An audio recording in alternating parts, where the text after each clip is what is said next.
Welcome to the Parko Junior Pro.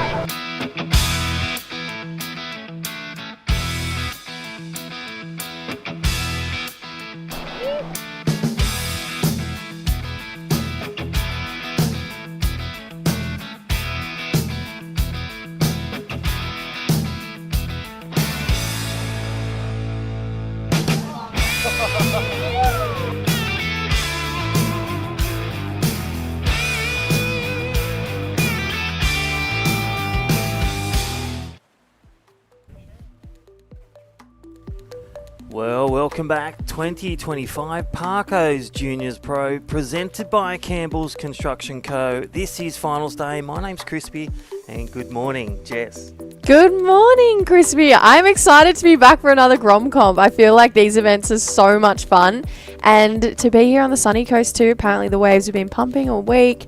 Grom's been on fire. And to be honest, I feel like these are the events that get me most excited for surfing. Yeah, definitely. 6 days, over 270 competitors, male and female, and they come down to Finals Day. Stacked heats, really good format, and a big shout out thank you to Surfing Queensland and our great sponsors, Campbell Construction Co., supporting these grommets to be better surfers.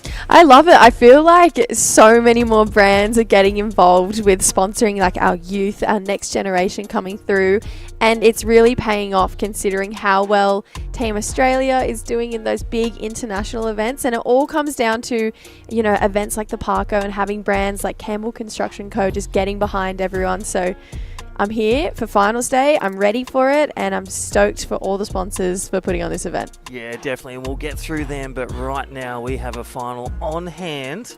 Who we got in the water there, Jess? Yeah, so we're starting off the morning with the semi-finals. The under 14 girls are out there first, and we have Nava Holmes in the red taking on Estella Carbonelli. Actually, a rematch from the Taj Small Fries final that we had earlier this year in WA. Estella, she did get the jump on Nava, so I feel like this could be a bit of, you know, all right, let's do this, Nava. You know, she wants to get a bit of redemption here. So I love this rivalry from a young age. And definitely the battle, like we're sitting in April and important points up for grabs for Surfing Australia, ratings to get into your prime events, the 10,000s, just like the Parko and the one over WA, the Taj Small Fries. Yeah, I believe you have a lot to do with one of the other 10,000s we have for the juniors, the Skull Candy. Skull Candy will be down in Lennox, that's in July, so, and don't forget the Oki Grom Comp as well. Yeah, great event. Well, we're underway. So 20-minute heats for the semi-finals this morning. Up and riding first, this is Nava Holmes. Beautiful first carve. She's got such great rail work on her. Look how fun this wave looks, Crispy. A little point break here. She's racing through this inside section and then just lays it down again. So I like this start. She looks fired up. I was going to say that, you know, what has she taken back and written down in a journal? And that's exactly it. The quick start, that's probably what she lacked over in WA. And she has got, you know, she's got Pro D2, but she's packed the points straight up. Yeah, absolutely. And that's a really great start. I feel like you want to be able to feel like you're really getting off on the right foot, especially when your first heat of the day, you're kind of that dummy heat, you know, the judges are still setting the scale, you're the one that's really setting the tone, and to kick it off with a 4.5, it's actually pretty decent. Really good way, and you know, like start off with a 4.5, a great way to sit you, and then you get priority back, really to isolate right to the final. And this is semi-finals. We're going to kick through today, and we're going to crown 8 champions from the 12s, 14s all the way to the 16s, and well, the 18s showcasing today in the final of the Parko's Junior Pro, presented by Campbell Construction Co. I'm not going to lie, the under 12s are crazy. I can't believe we have so much talent in a division so young.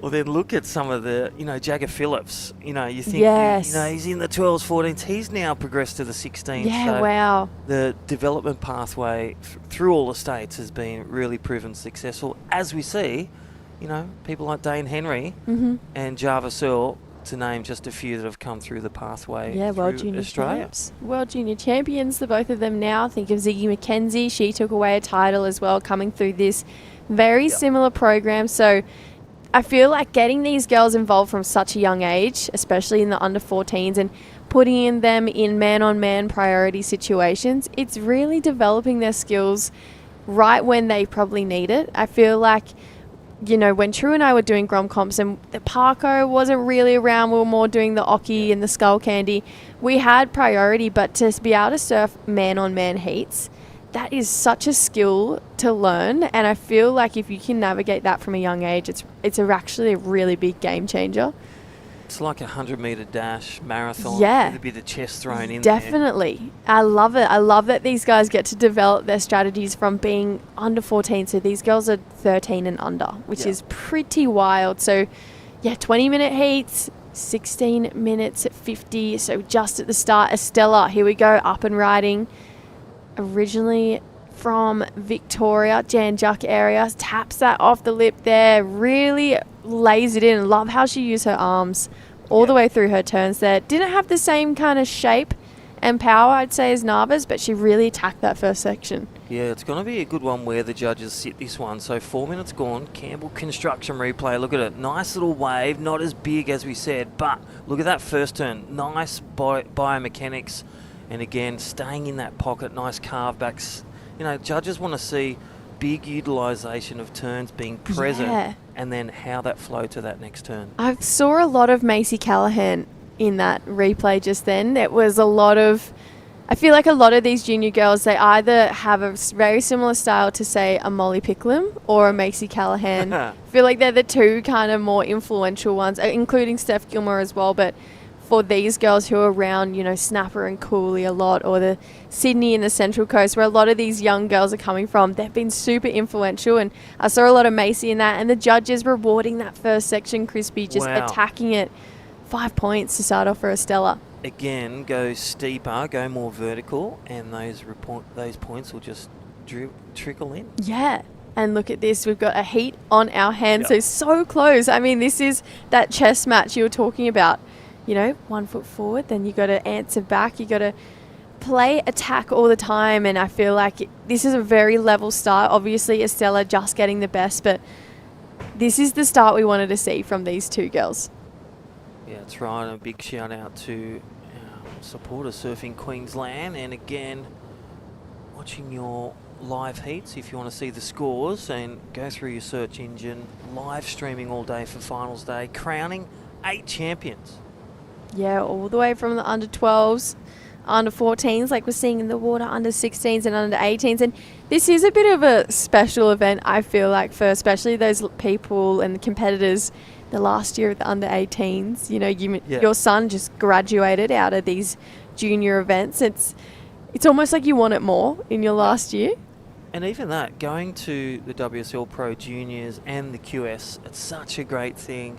And seeing the grommets froth, whether on the beach, at Coolum, or here at Surfing Australia's High Performance Centre. Yeah, I just think these guys are just getting amongst it. And, you know, I feel like Keenan, your youngest son? Middle son. He would have just you would have gone through the motions with him pretty recently. It is a bit heartbreaking sometimes we get too old to surf in these events. Yeah, like, it's been good. Like, he's doing year 12. Yeah. His first contest, guess who was in the water at the Wahoo? I don't know. It was Connor O'Leary's brother, Rick O'Leary. You had Jarvis Earl was probably in the 10s. And you had Bubble Boy. Who's Bubble Boy? Huey Vaughan. Oh, Huey. In the under 6s. In the under 6s? They have been surfing contests for 12 years. And that is the junior development in Australia. Thank you, Surfing Australia, and thank you to all the states developing our next surfers. And that's the dream. They want to make the Olympics. They want to make the tour. Mm-hmm. They surf as a job. Yeah. It's a pretty dream job. It's a pretty dream life, that's for sure. And there it is. So right now, these are the dreamers looking for a final. Under 14 girls, first heat of the day. And as you said, it's the test. What are the judges throwing? What are they looking for? They're looking for good waves, completed turns, and the steeper turns are still Carbonelli in the lead. Last big prime winner over at WA, and Nava Holmes looking to get one back. She has priority 1, and this is the thing. They look cool as cucumbers. Yeah, they do. It seems not tense, but definitely competitive out there in the water right now. And it's actually the battle of the state champs as well. We see 2-time Victorian state champ right now in Estella Carbonelli, and exact same for Nava Holmes. She's won the last 2 state championships here in Queensland. She's the overall Queensland state champion. So it is kind of like another state of origin, I guess, but just between Victoria and Queensland this time rather than New South Wales. And I think it is so healthy to have a rivalry with someone. And I remember writing an article and talking to Chelsea Hedges, and she was saying, I wouldn't have won my world title if it wasn't for my rivalries. So for these guys to have this and to want to beat each other so bad, but then to still be friends on land is really important for their development, just as much as these priority and man-on-man heats are. So, 11 minutes 50, I feel like we're going to have quite a tense end to it. Both of these ladies definitely are going to want to get the win here. Yeah, positioning really key, and real smart play there by Estelle Carbonelli. She's got priority 2 and she just sits under, so you can see Nava Holmes probably looking back at her coach, Jade Wheatley, one of the Queensland coaches. And again, Sunshine Coast Council, our big thanks to them. Sunshine Coast providing some great events up there. Yeah, definitely. They had the Noosa Festival of Surf recently too. I was lucky enough to pop my head up there. Different kind of event, but very cool, very alternative event, that one. So it's nice to have that switch from, twin fins and longboards to here supporting junior development. I feel like Surfing Queensland have a really solid hold on all the events run throughout the state. And like you mentioned, Jade Wheatley, she's very involved with that next generation of surfers coming through. And all the crew at Surfing Queensland. And again, official vehicle of sponsor is Suzuki for Surfing Queensland. Yeah, let's check it out. Our great little playback, Campbell's Construction Co. Take it away. What do you think, Jess? Yeah, this 5 was really well rewarded. Look at that first section. She just attacks it, rode that wave really well, and just got back to that power section and just drove through one really nice carve there. Less turns than what we saw from Nava, but probably a little bit more quality behind them. And like you mentioned earlier, Crispy, the judges want to see you attacking that section, and that's exactly what she did. So she ticked that box, and that's why she edged ahead. Even though her wave quality wasn't as good as Nava's, just that attack and intent that she had on that wave has really set her apart for that 5-point ride. But a 4.5, it's not much to answer back right now for Nava Holmes, and looking like we've got a couple sets coming through, Crispy. Ooh, so the girls driving deep was Nava Holmes, and looking... still holding priority. She's driving really deep. It looks a bit like, you would say, is like a rincon down at Bells Beach or a Cabarita. Here we go. Nava Holmes picks up this one with priority. Nice little slash to start off as she gets down the line as that wave starts to steepen. And well, look at that turn. That's what she needed, that connection with that steep section. That is going to be a good wave. Could be the wave of the heat. Yes. Hold the phone. Answer straight back here from Estella. So she's heard the cheers from the beach. She's laying into a couple rail turns here. Coming up to this finishing section, needs the completion and gets it. What a heat, Crispy. Oh, she's still going. Wow. This is a long point. Feel like we're at Greenmount. It's seriously. gone past the pine trees. I feel like I'm back at Cylinders on way up at North Stratty. It just keeps wrapping around the point here. So Nava, she kind of, I feel like she probably heard that Estella attacked that first section, and she got one really nice reo in on that wave. And I feel like this is even. This is going to put themselves back in a really nice to and fro for the rest of this heat. 8.5 minutes. I think Nava probably gets the jump. Yeah, I like that middle section where she really went steep and then carved back to the power source. But let's check out the replay. You welcome all those on home, friends, family, and, well, coaches and all the staff from around Australia and the world. This is your current heat leader. Look at the replay. And again, the winner at Taj, small fries. And look at this section here. This is the one with the coping. We've seen it this morning. That coping could be the difference with the points, and then getting a bit of extra on the end there. I really liked that wave from Estella. I also really love Nava's as well. I feel like she got a bit of a better connection when it came to her coping, but potentially the wave linked together a little bit better by Estella. But I just love the fact that these ladies are going for it. They've identified 2 really great set waves in this heat. We're going to take a look at the replay here for Nava. This is what I like about it, Crispy. She gets up and riding straight away and just starts swinging. This carve is really nice. Pulls it down, comes back around. This turn, though, boom, in the pocket, Crispy. Yeah.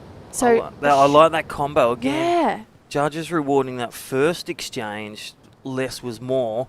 But there it is. The coping paying dividends. 6-8-3 for Estella. Building her house and taking the lead over Nava Holmes. A 5-6-7. So judges really rewarding that coping. The wave selection of the second wave. Yep. That's good to note for any of those next heats coming up. That second wave, I guess the shape definitely was better. I mean, we definitely saw more sections on offer. She did get that snap in at the very start of that wave as well. So, yeah, Estella getting the jump right now. Nava looking for a 6.17. So, pretty much has to attack that one section like she did on her last wave, but potentially do it again. Yeah, second best wave, or, go for an excellent score, bring out the fire guns and go vertical. We might even see some tubes today come low tide at around lunchtime. Who knows what Moffat delivers.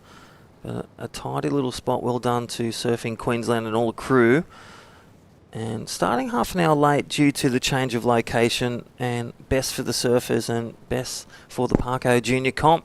Yeah, I love it. I love the fact that they're putting our surfers' needs first, and we've got to make sure that we're putting these juniors in the best ways possible, especially considering that it's finals day and we're going to be crowning champions here. So, yeah, I feel like this wave looks fun, Crispy. I've never surfed this wave or actually even heard of it, if I'm being completely honest. But Moffat's, it's really tickled my interest. I feel like I want to go surf that wave. Well, there's definitely some, you'll see them at the ABB next week that Surfing Australia hosts, Caloundra. You've got your Noosa and Coolum, but there's all these little pockets around the Sunshine Coast, and Moffat's is one of them. It delivers some great little waves. Even Alexander Headland just down south. Yeah, Kawana Beach, they're pretty solid as well. Kawana. They could be the dark horses. I know. To make the final. I'm fangirling already, and the event hasn't even started. I can't wait for the ABB this weekend, and I feel like we'll see a lot of these juniors again competing in the ABB. Every team has to have that junior surfer, and why wouldn't you want to take someone who's just made finals day at the Parko? The Ziggy McKenzie, the Jagger Phillips. Yep. And, could be the Estella Carbonelli. The secret sauce for down at Torquay. Yeah, imagine. That would be so cool to see the junior being a woman. A lot of the teams do choose a junior male as their surfer, but it's open to whatever you decide. And Estella, Byron Bay, look at Byron Bay. Yeah. They've got Dakota, they've got Harley, they've got Danny Wells. Leihani Zoric. She's that good. She could be the junior. She definitely could be. Put Mum can go super mum. Used to do the QS. She can go as the Kirsty. The woman. Yeah, absolutely. A family fair in the team. How exciting. A double family with the Dakota Walters, Harley Walters. 4 minutes to go in this heat. Estella out there in the lead. 5-point ride, and that's 6.83. This is a pretty good-looking heat total right now. I feel like you kind of want to get anywhere around that 12-point mark in the semi-finals. And then the finals, you just ramp up again. I saw that her heat combination for the Taj Small Fries was like 16.7 or something like that. I'm like, girl, get in a couple eights. Pair it. Mid-eights too. So Estella Carbonelli in the lead, really keeping a momentum and cadence into this comp.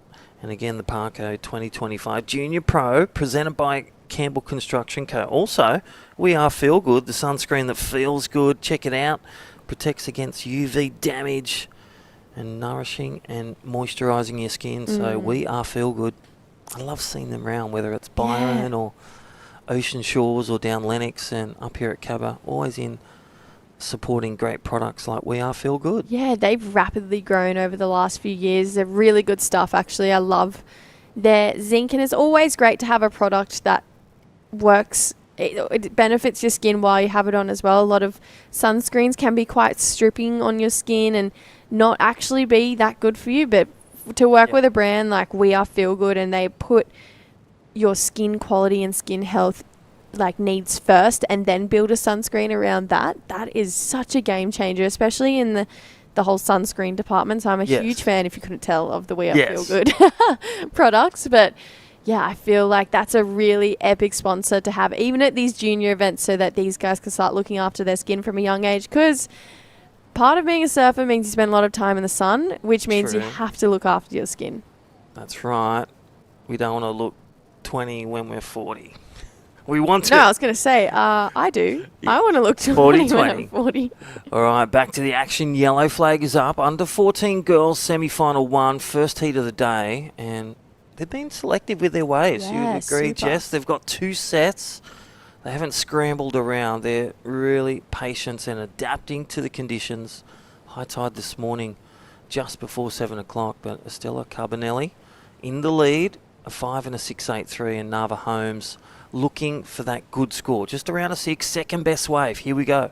Pulls the trigger. She needs a 6.17 on this one. Gets stuck behind on that first section. Not going to be the score. She needs to kind of capitalise at the very start of the wave, but I feel like Estella, she's going to be hunting down the line right now to come and sit on Nava and really put the pressure on with 1 minute 30 on the clock. So, bit of a mistake there from Nava. Yeah, I feel... Did she have priority 2 as well? So... Either way, she had to choose because time the enemy, 1 minute and 20 seconds. Needed to pull a trigger on a wave, and just selecting that wave puts priority back to white, and you can see she'll shut it down. Estella will come close and really take any wave that's worth the value of a good score out of 10. Yeah, look, Estella's just there putting on the pressure.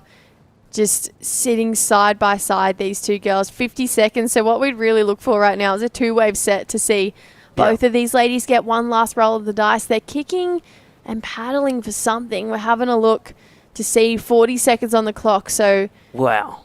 Estella would be... Trying to sell it, really. Yeah, and she'd be making a mistake to let Nava go any wave to come through at this point, especially with any kind of potential. She's having a look here. You're going to have to think Estella's going to block here, though. Well, Oof. I reckon she'll lose priority there for white because she didn't go and she made intent to. But time the enemy, 15 seconds. Nava Holmes, if she's got priority, will run out of time. So Estelle Carbonelli has done it again, and she will shoot on through to the first final. Yeah, so we have our first finalist here, Estella, coming on through. Unfortunately, Nava Holmes getting knocked out. We will be going to a quick ad break, but we'll come back with the Under 14 Girls Semifinal Heat number 2, Alani Morris and Eiley Fraser taking each other on. We'll see you guys shortly.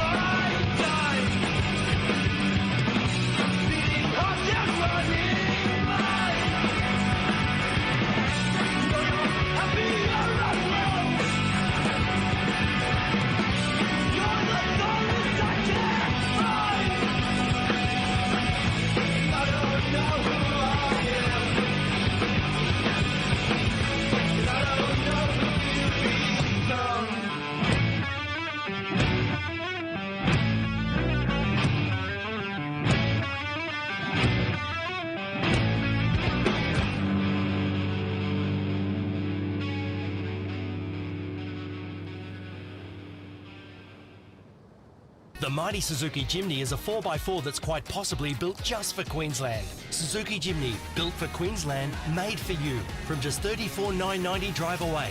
Visit suzukiqld.com.au. Suzuki!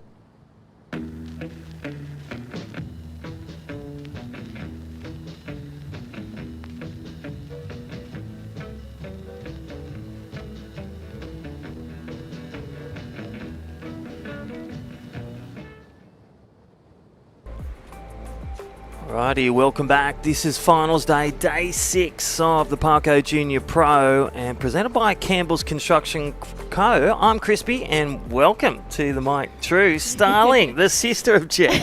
Thank you, Crispy. It's nice to be here with you this morning, and I'm excited.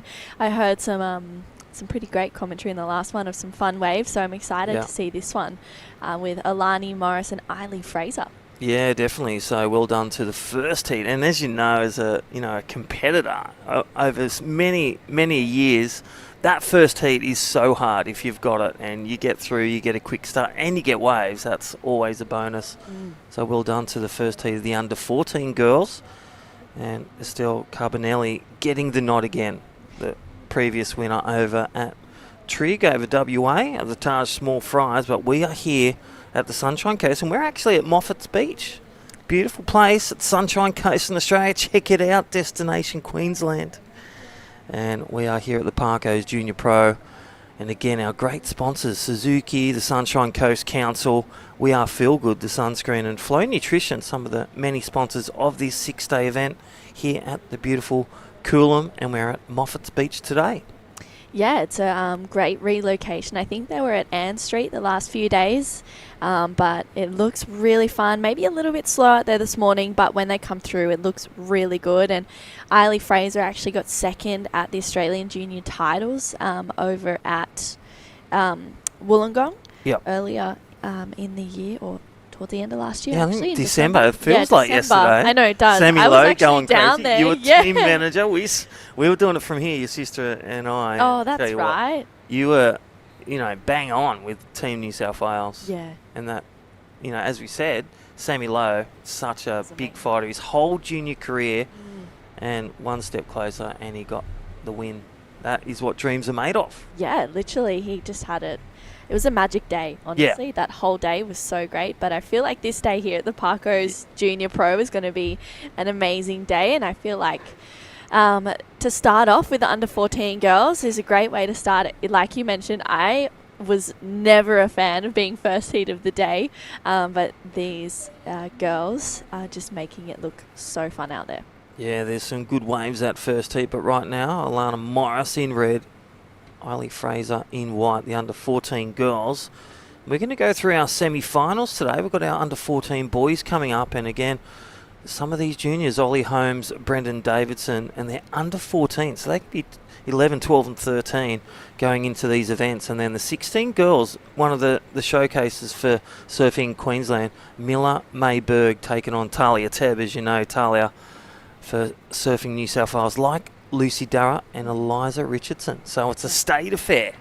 It's huge. It's exciting. State of origin. Yeah, literally. It's going to be amazing. Lucy from New South Wales, Eliza from Queensland. I mean, yeah, we're looking forward to it. I think, in every division, there's such a rich pool of talent, and I think it's amazing to be able to watch it and see this is why I get so excited to watch these events, because you can see the next generation of surfers starting from here in the under 14s, moving all the way up, and you kind of just see the cream of the crop really rise, and it's exciting.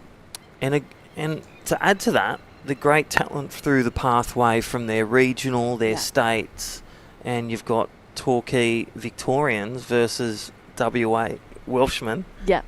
Queensland champions like Mitchell Peterson, and then taking on the New South Wales pool of talent. Yeah, it's amazing. We are very lucky as Australians to have such a strong kind of junior league, I guess. It's exciting, and it's been a little bit slow in this heat. We've had about 5.5 minutes go past and no waves be ridden. I wonder if they're pushing for the restart. Yeah. Are they pushing the button? Such a tactic too, right? It is, and these young junior surfers, they watch the pros do it. Yeah, they do. I feel like, especially now, it's in the under 14s, they're so much more switched on. I remember being in the under 14s just having no idea.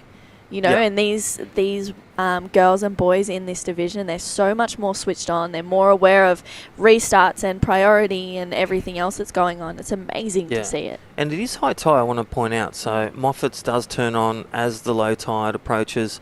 And that's around lunchtime. So the tide is very high this morning. We're looking at, I think it was about a 1.8. But what a great platform to showcase junior surfing here at the Parko Junior Pro.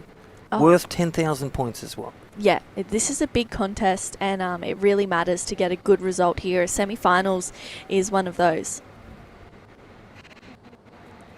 All right, Ilana Morris getting the first wave, and again getting some motion in the ocean, and well, just coming off that last turn, but soaking a few points. Here we go, Eiley Fraser. Yeah, Eiley up and riding on her backhand. Gets a nice first turn connection. That's a better looking second turn. I'm sure her big brother Oki would be there on the beach cheering away for her. I remember him just doing the loops down at Wollongong during the Aussie titles. It was cool to see that sibling support. Yeah, definitely a lot of families in the ocean, like you and your sister. Back in the day, North Narrabeen always. Yes, definitely. Then we even had down Victoria. We had, some great family affairs down there, but also got I'm just trying to think. You had the Wrights. We had Owen Wright, Tyler Wright, Mikey Wright. That was the trio.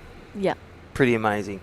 Depth of talent. Olympian, world champion, all-round free surfer, legend Mikey. Yeah. Now at Corindi Beach. Pretty amazing. Yeah, there's some amazing families within the sport. It's exciting to see that. And then even just seeing the friendships that are cultivated throughout all the events, and you see everyone just, getting excited to see each other. It's really great. Even a few birthdays. Shout out to Rio Lutherbar. Ah, yes, just turned 15, right? Little Azza Glossop. Saw No that they way. celebrated their Parko Pro Junior birthdays. Wow, that's special. It's always fun to have a birthday at a Grom comp. Yeah. I'm sure Tapper would have been over the microphone. Yeah. Bit wishing- of trivia, whose birthday's coming. Yeah, yes. Alrighty, so don't forget, we are Heat 2 of the morning. This is finals day. We're going to wrap all the way down to 4:30 this afternoon, crowning 8 champions here at the Parko Junior Pro, presented by Campbell Construction Co. And again, Campbell Construction Co., just a local business putting back money into the community through Grassroots Club. And tell you what, and events, what a great business, Campbell Construction Co.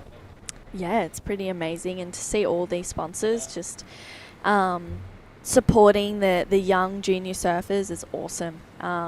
It's just changed so much, I'm since I was a junior to now, the support that's really shining through it's so special to see that, and to see the junior surfers and the Groms kind of lean into that as well. It's great to see how dedicated they are. Yeah, great support for surfing, and it is a tough environment, Yeah, definitely. Especially since the Trump tariffs. You got to take what you get, but all these supporters, supporting a healthy lifestyle, a competitive lifestyle, and an amazing one in surfing. And right now, Eiley Fraser in the lead of 5:17. Good start. It was a good wave. Packed really some precision turns. So again, they weren't rushed. And they'll complete. Here she goes again. Heat leader, Eiley Fraser, has a 5:17. That'll roll out at probably a 1:5. We can be judges on that one. And then Alana Morris, a 2:33. She got that first wave on the board, but just didn't complete that turn, and that's where the judges sat that in that 2 range. Yeah, which was a shame for Alani, because it looked like she had a really nice bottom turn, a really good entry into that snap, maybe just hitting it a little bit late. But I do feel like once she gets back on her feet, I think she'll be ready to strike. Eiley Fraser she's so confident on her feet. I know that she has been doing a little bit of training with Jade Wheatley, who's there. And it's pretty cool, to see the support on ground for the competitors out there. And Eiley, once again, she's a solid surfer, but Alani she's just got that, you never know what's going to happen. So I think it's exciting to see her get to her feet, but she's been consistent, and it's really showing with the fact that she's in a semi-final. Yeah, definitely. And, 11 years of age for Alani, and, one step closer to be in the final, which is a great feat. So Eiley Fraser in the lead, a 6.5. Combination score, and she gets that 1.33, so still packs on the points. So Alana Morris needing something of a mid-4, 4.24 to be exact. Yeah. What does that look like, Jess?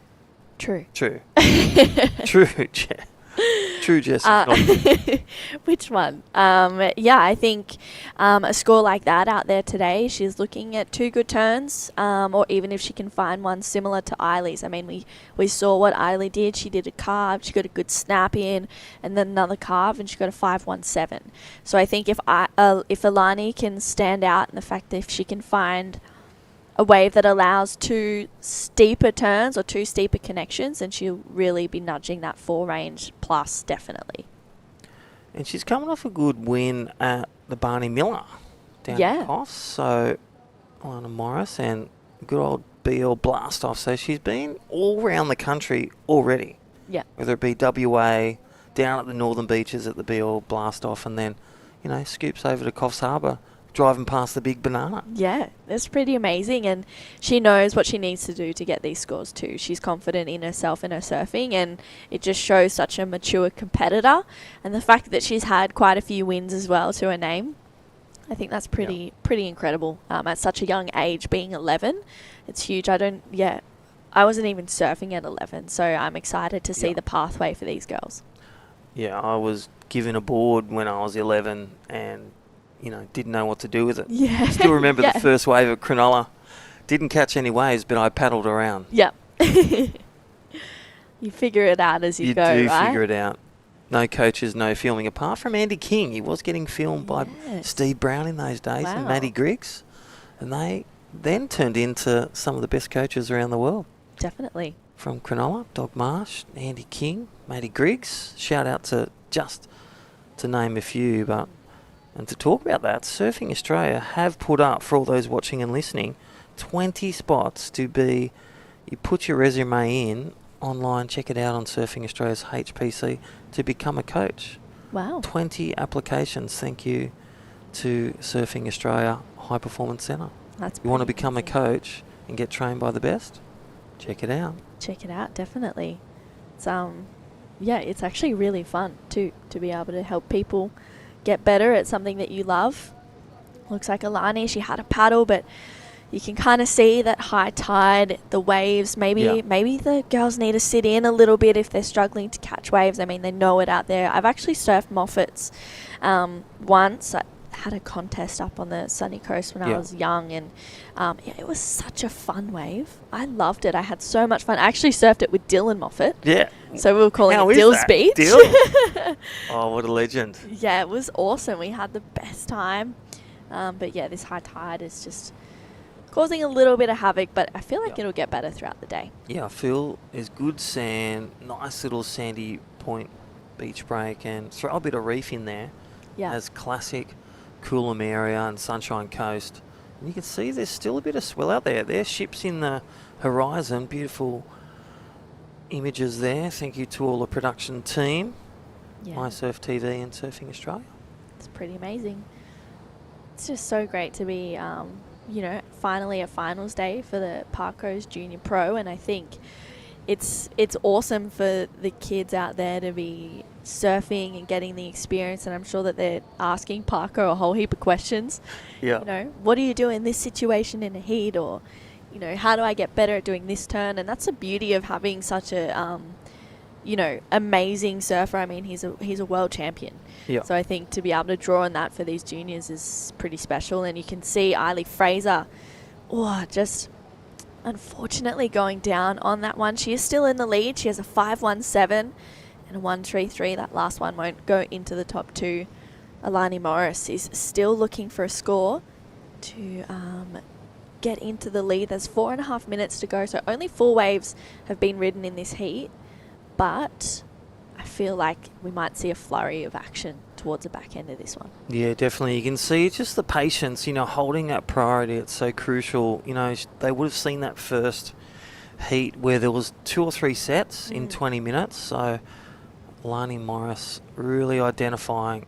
And here she goes, pulls the trigger on this one. Can she get driving really deep? And that one doesn't look like it's going to pay the dividends unless she tic-tacs over this section. And, well, that one, not the wave there, True. Yeah, that was really unfortunate for Alani. You could see that she was hoping that it was going to open up.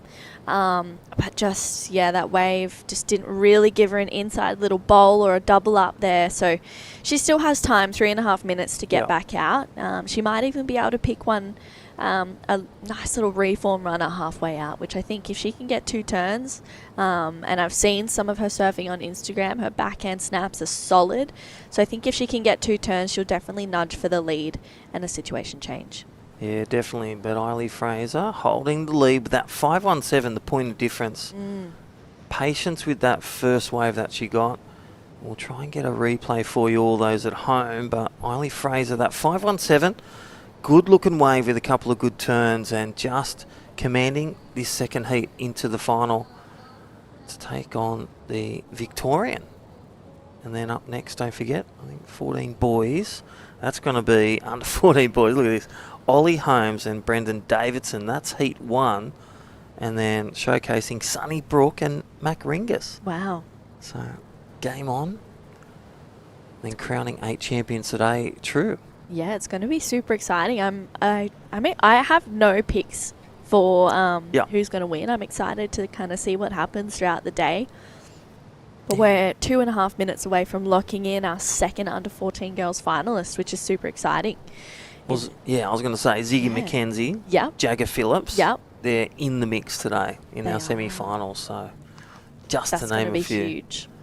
I'm excited. I think, it's going to be a really good day of surfing, especially once a tide goes out. I think this was this 517 of Eiley. I liked this wave, Crispy. What do you think? Yeah, I liked it. The size of it. It was very similar to that first heat where they've just had that 2-3 good sections, really bowly section. Didn't get that last coping finish, and that's where we saw that 687 from heat 1. But Eiley Fraser posting a 517. Judges are on song. Yeah. They're just compartmentalising every turn, every wave, how critical, and then how complete. With a bit of finesse. Yeah, they're onto it, and this is why they're professionals and why they're here for it, and rewarding Eiley. Especially, I feel like that second turn is where a bulk of the scores came from. It was a solid turn. She got a steep section, and the judges were really liking it. So, props to Eiley for finding a wave that opened up and allowed her to do that. Alani, just with a minute to go, I'm sure she'd be looking for one similar to that. Yeah, really hoping that the ocean delivers in these 1 to 2 foot conditions here at Moffat's Beach. Day 6, the 2025 Parko's Junior Pro, and presented by Campbell Construction Co. We'll be winding this one down. The mad minute, we call it. Anything can happen. People can win and lose Australian championships in this. Yes, exactly. This is what you train for, really, for these final minutes. If you need a 4. Your coaches send you out there. You got 1 minute out there to go and get a 4. What does it look like today? 2 turns. You got to be quick. If a wave comes, that's when you got to execute. Yeah, just those pressure moments, how you deliver. 20 seconds, under 14 girls. Looking at this stage, Eiley Fraser will take on Carbonelli from Victoria. So again, the under 14 boys creeping out there. And just quickly, there's actually another birthday today. Thank you, Tim Fraser. Yeah. It's Oki's birthday, Oki Fraser. Wow. He turns 17, so he'll be gifted a very nice birthday gift with Eiley moving on through to the under 14 girls finals. Yeah, happy campers in the Fraser family. We are going to go to a break here from our great sponsors, and we'll be back with our under 14 boys. They'll be up next.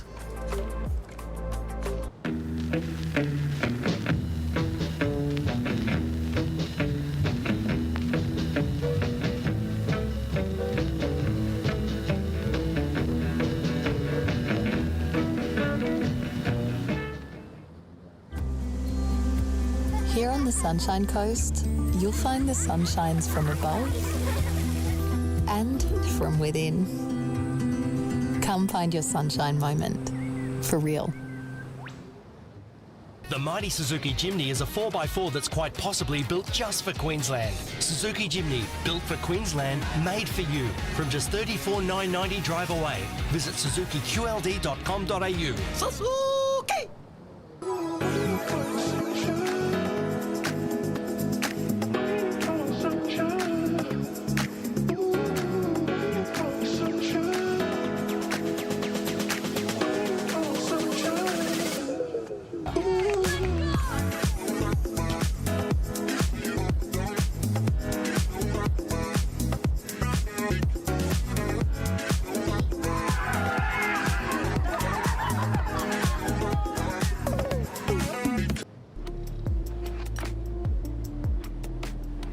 Welcome back to the 2025 Parko's Junior Pro, presented by Campbell Construction Co. I am True Starling, joined in the booth with my sister Jessie Starling. Jessie, it's nice to be chatting with you this morning. Yeah, it's great. And we're back for the Under 14 Boys Semifinal Heat 1. So we have that Under 14 Girls Final locked away. So we're going to be crowning some champions here this morning.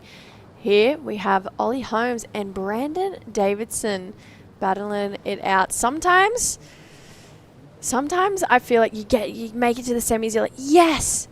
And then if you don't get through, you're like gutted. I reckon sometimes it hurts more getting third than it does second. Yeah. It's still a great result. Like, still is. But I remember being in a Grom comp. Can you remember being in Grom comps? Yeah. Get to semi, like, yes, finals time, here I come. And then you're like, no, but like, oh. Here we go. Brandon Davidson up and riding straight away. He's found an inside one, a couple of nice, strong backside snaps. There's a rock there. But he was able to find that. We'll see where it was. Let's have a look at the replay, Jessie, of this one of Brandon. Yeah, nice start, quick start. Just gets a first slash in on that one, puts it up, narrowly avoids that rock like you mentioned.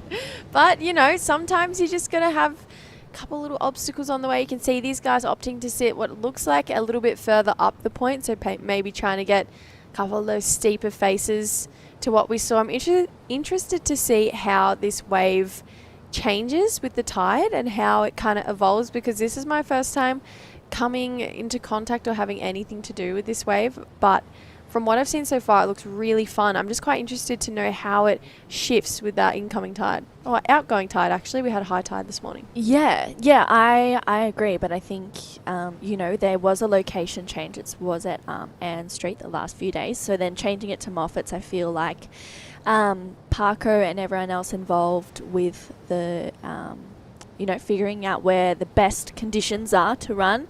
They've identified it as Moffat's Beach, and I think it's exciting to have it here. I have actually surfed this place once before, and I was telling Crispy in the last heat, Jessie, it's really fun. Oh, sick. You know what? Our twinnies out there would go so good. Oh, beautiful. We would have the best time. Love a good twin fin session. I'm obsessed with my twinnie at the moment, and I feel like these under 14 boys and also the under 14 girls in that last heat, they might re-spark the fire for a shortboard surf out there, because they are absolutely ripping. Brandon's first wave was a 3.5, so he got underway nice and quickly against Ollie Holmes. Yeah, Brandon representing two flags here at this event. He's got that Indonesian flag as well as the Aussie one, so it has a bit of that mixed heritage there, and I feel like that brings a really cool energy in. I feel like a lot of the Indonesian competitors that we see today have a lot of spark in them. This guy, though, Ollie Holmes from Dunsborough, so he's come over from the west. He's over here on the east coast just trying to get a start up in the under 14. So just at 1.6 to start off his campaign, but 11 years old is Ollie and 12 years old Brandon. These guys have so much talent for such a young age, and it is a little bit scary to see how good they are right now. Yeah. And to know that they're that young and how much more of a career they have. I feel like competitive surfing over the next 10 years is just going to be mind-blowing. Yeah, I agree. I was saying that to Crispy in the last heat. Let's take a look at this replay, though, of Ollie Holmes. You could see him scratch on. I almost thought he was going to get barreled there, but the section didn't quite cooperate. That was a nice carve. He just unfortunately just clipping his rail a little bit there, and then this is Brandon on the answer back on the backhand on that bright board. He's looking sparky. Wow. That was a good finish for Brandon to back up the 3-5, Jessie. Yeah, really sparky surfing. Reminds me a lot of another Indonesian surfer, just his style, Pajar Ariana, over there from Serangan. And I just feel like, this really similar style here, just a bit more upright through their backhand, but really sparky, always keeps the board moving and can get it really vertical on those end sections. So, really loved that wave. That's definitely the best wave of the heat so far. Yep. And if that's just a little kind of sauce, or I guess sprinkle of what we're going to see from Brandon, I feel like we're going to have a really interesting heat on our hands, because that board did not stop moving once. Yeah, and there it is, 7.33 for Brandon Ollie Holmes. He's hearing that while he's on this wave. He gets a nice slash in there and has to kick out.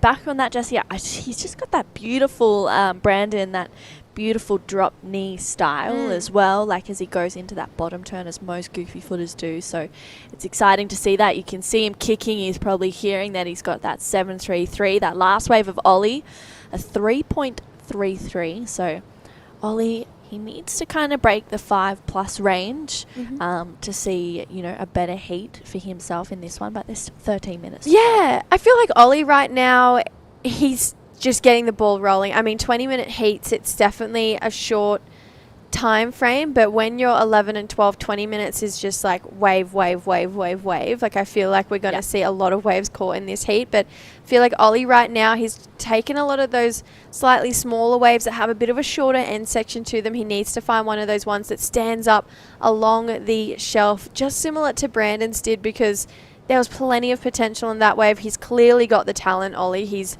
Looks like he's got a really nice flow to his surfing. He's got that really classy WA style, but he just needs to apply that to one of those slightly bigger waves, and he's going to get himself right back in this heat. But 12 minutes to go. It's a short period swell. We're going to have plenty of waves coming through.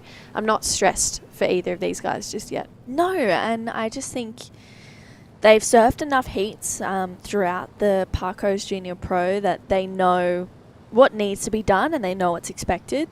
I mean, semifinals is a great result, as you said before. Yeah. Sometimes it's hard to... I find it harder to be in the final and lose as opposed to semifinals. I don't know why. Yeah, right. I don't know. I was just being completely honest with that. Like, I remember being in Grom comps, which were the days. I absolutely loved being in Grom comps. Remember the Wahoos? Oh, the Wahoos was so fun. I used to love the Oki and the Skull Candy, and then we'd have our state titles after that. It was like a full month away, didn't have to go to school, we'd just compete for like a full month. It was so great. It was the life. But I just remember always like getting to the semi-finals, and it was such a big milestone to get there, because our divisions were pretty big, and then you get there and sometimes you want to make the final, but it almost hurt more not making it. Huge turn from Ollie there.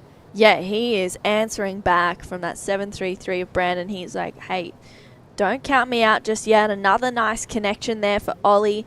That first turn is where the money is going to be at, taking this one all the way through to the inside as he kicks out. So Ollie is not allowing Brandon to run away with this one. And he's definitely not settling for a third place. Yeah, definitely not. This is really a great experience for Ollie as well, because like we see kind of through the generations, when it comes to WA surfers, they are so immaculate and incredible surfers when it comes to those really raw, open, big, powerful waves, because that's what the West Coast is.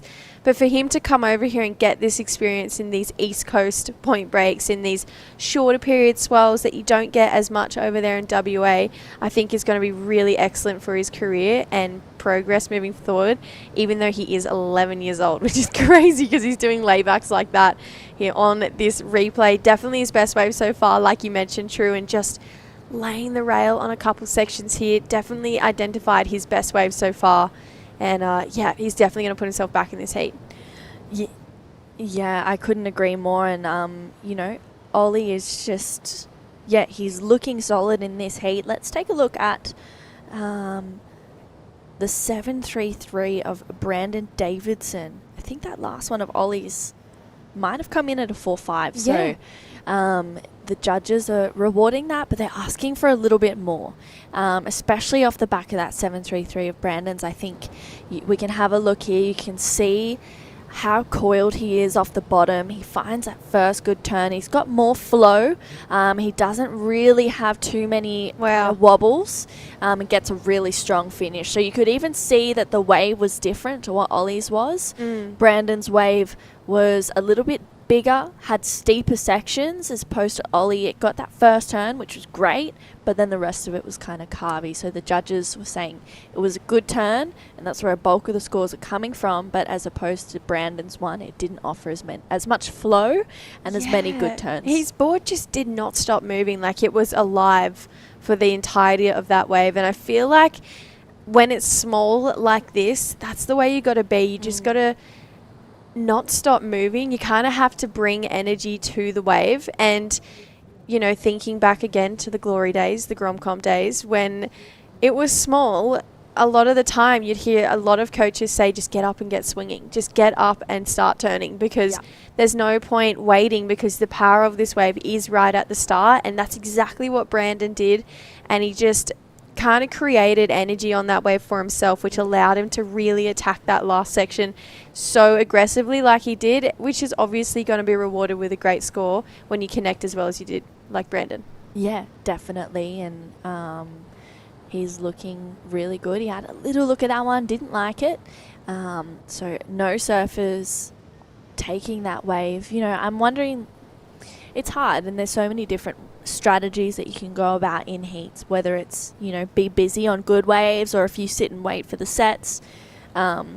I guess that just comes down to whether you're a momentum surfer, whether you like to catch waves and surf into a rhythm, or if you're just so confident in yourself and your surfing that you can just wait for the sets and know that you're going to execute. Yeah, it is an art form. It is a game of chess, really, what you decide to do. But these guys, I love the fact that they're so dedicated to heat strategy and their career at such a young age, and being so talented at 11 years old. Ollie is just laying down some rail on this one. He might get a steeper section. Oh, it looks shallow in there right now, and we're only about the mid-tide mark. So this is what I was saying. I'm interested to see how it'll shift down the reef when it does get to that lower tide. But he seems okay. He seems pretty unscathed. Love that first turn, though.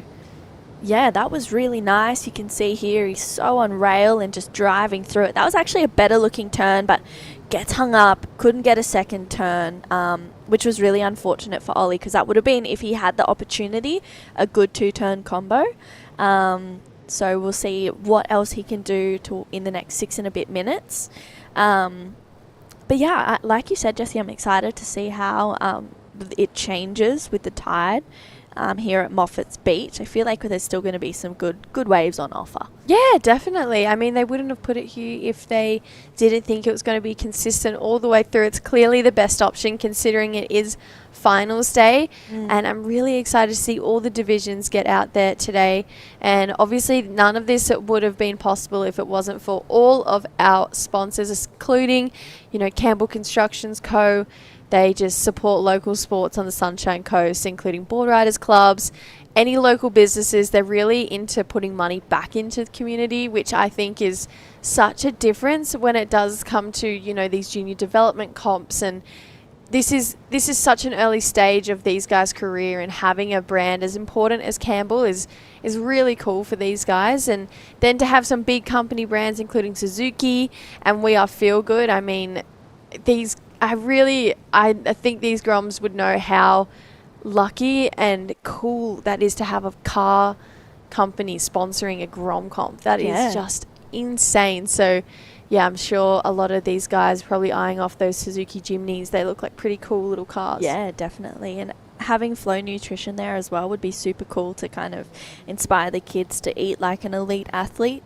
Yeah. And start early and kind of put good food in your body and fuel your body with the best that you can to get enough energy as well.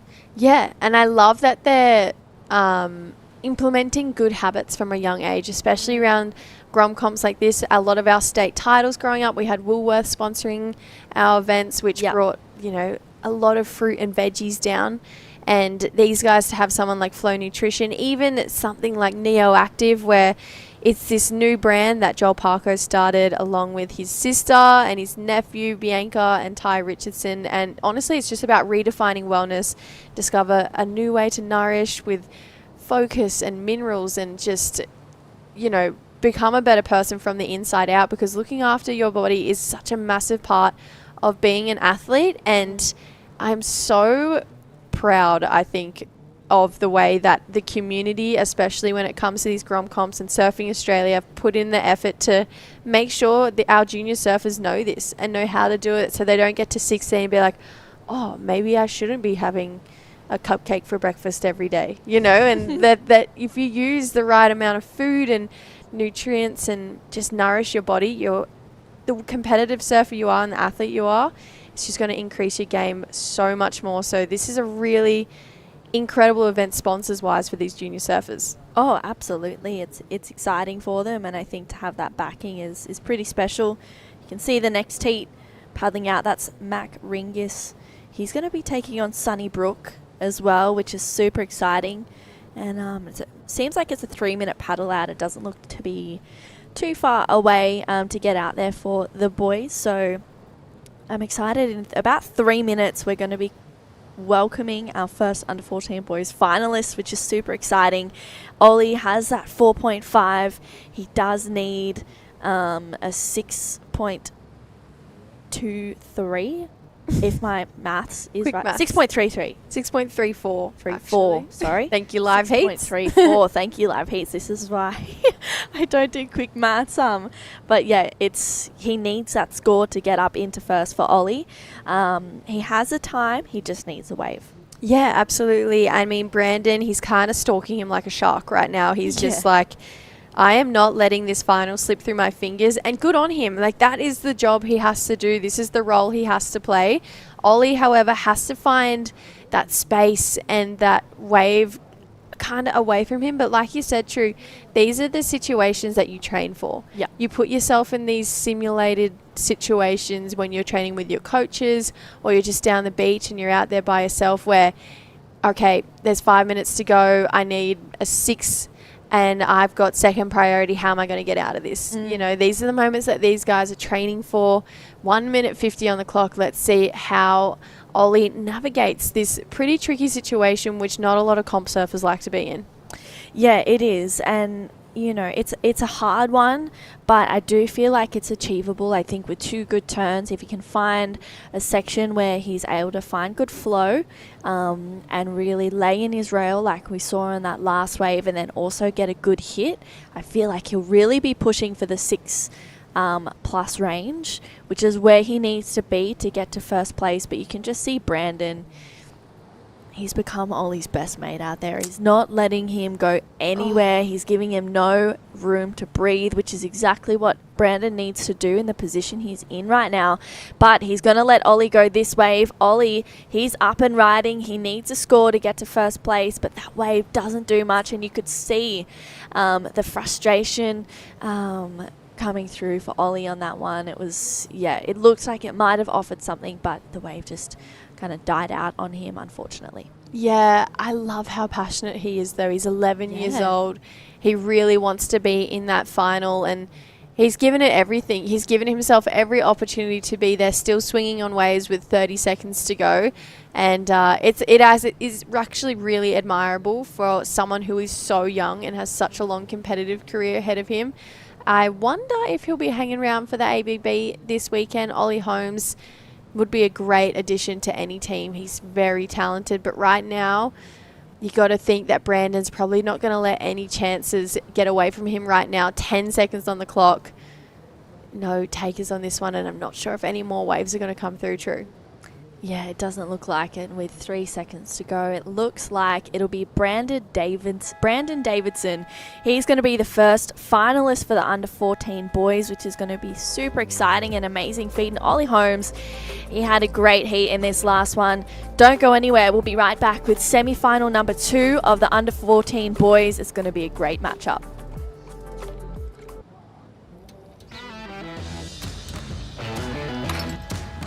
Looks good, huh? Ken Earth. What was that, love? I said Ken Earth. All done, girls. Happy? Ken Oath, all right.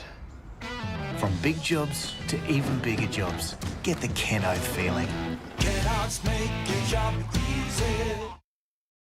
The mighty Suzuki Jimny is a 4x4 that's quite possibly built just for Queensland. Suzuki Jimny, built for Queensland, made for you. From just $34,990 drive away. Visit suzukiqld.com.au. Suzuki!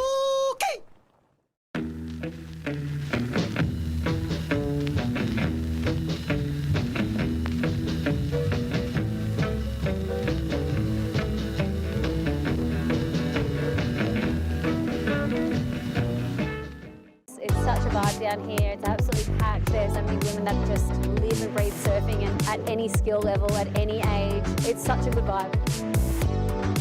this festival's not just about surfing. It's about celebration and recognition of all the things that women do both in the water and outside of the water. And it's a great opportunity for women to come and connect, to learn and get stoked about what surfing can do for our lives.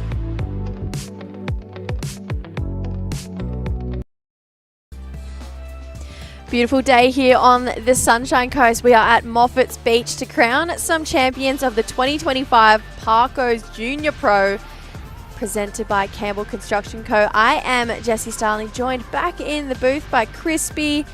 Crispy, we're back for a pretty solid heat here. Yeah, Semi-final number 2. Yeah, so under, what have we got? The 14s, and then now we got the boys. The girls have made their way to the final, and well, these waves are getting better. Oh, absolutely. We saw some pretty solid surfing in that last heat with a 7 being thrown down. Right now, getting this heat underway, this is Mac. Just really strong, goofy footer. Kind of laying in the rail on that one, so he's going for carbs. You can see he was sitting a little bit further down the point from his competitor, Sonny, who I believe, like you mentioned, is the local boy. Yeah, he's the local for surfing Queensland, the Sunshine Coast, and yeah, Sonny right there, Brooke. And it's interesting because Mac's really putting the pressure on the Newcastle lad from Surfing New South Wales, getting the early points, and it's like he's seen something with his support crew. Yeah, I feel like True and I were talking about this in that last heat, identifying when is the right time to move down the point when the tide changes, how the point is going to look as the tide does go out. So yeah, potentially these guys have seen a few wider waves coming through and thought, you know what, let's get amongst it. Let's be the first one to try it out. And right now he's got himself a 3.33 and a 0.5, so he is out there in the lead. And those early starts, it's a momentum builder. You want them. Yeah, definitely. And we are finals day, day 6, the Parko's Junior Pro, presented by Campbell Construction Co. And plenty of birthdays, as we said. The Fraser family. Yes. The Glossop family. And again, that young Coffs kid getting the cake and, you know, hopefully getting the prize too. Oh, absolutely. We'll be crowning 8 champions today. 4 in the men from 12s to 18s, under 18s, and the same with the female division. Now, tell me, Crispy, in your years of coaching, yes, and especially with your son, or your sons, I should say, actually, I feel like when you're in semi-final number 2 and you already know who you're coming up against in the final, is that something you know your athletes kind of look into, or is it just get through this heat first? Yeah, it's funny you say that, because go back to, you know, the other Billabong comp with the Oki. Keenan was in there against like Rico, and he had, you know, Landon Smales there. So you had the Queensland New South Wales thing going on with a bit of WA. Yeah. They were all looking at Rico, which he beat, but then they forgot about Landon. And Landon, you know, Will's joking around with Keenan. Yeah, he's easy. Landon Smales wins. Yes. The dark horse. The dark horse. And continues to win to this day. He's doing really well. He does. I believe it was his last year in these events last year. Yeah, last year. That's what they're but all. he dominated for a good chunk. I feel like that first half of the year, it was Landon was winning everything. Then Zaya Hessian came out. He got a win. But this wave here, this was really nice from the local lad. And you can see that he knows this wave. He's definitely surfed it before, identifying one with this big end section here and just lays into it. One turn, but a lot of commitment on that one, Crispy. Yep. And that's what we talked about from the first heat this morning, picking those waves and also combining with your turns, what type of turn, but you get that wave that closes out, has that coping, and you execute that turn. That's going to be the difference in getting you through to the final and potentially taking a win this afternoon. 25-minute heats, by the way. Beautiful. 10,000 points in your pocket to go towards that end of year ranking, which is this whole new system that Surfing Australia has put into play that is honestly paying off so beautifully. I mean, you can see how well Team Australia is doing in those bigger international events, and it's been a really smart system for Surfing Australia to put towards our junior development program. And it looks like we are going to chat to one of the juniors who really impressed us in that last heat, Brandon. Huge score there on that 7. How are you feeling? Pretty good. Pretty good. They've had a finals day here today, so you're into the final. What does that mean for you to get into the final at Parko? I don't know. It just feels good to be in the final here. And tell me, you represent both an Indonesian and Australian flag. Does this wave remind you of anywhere in Indonesia?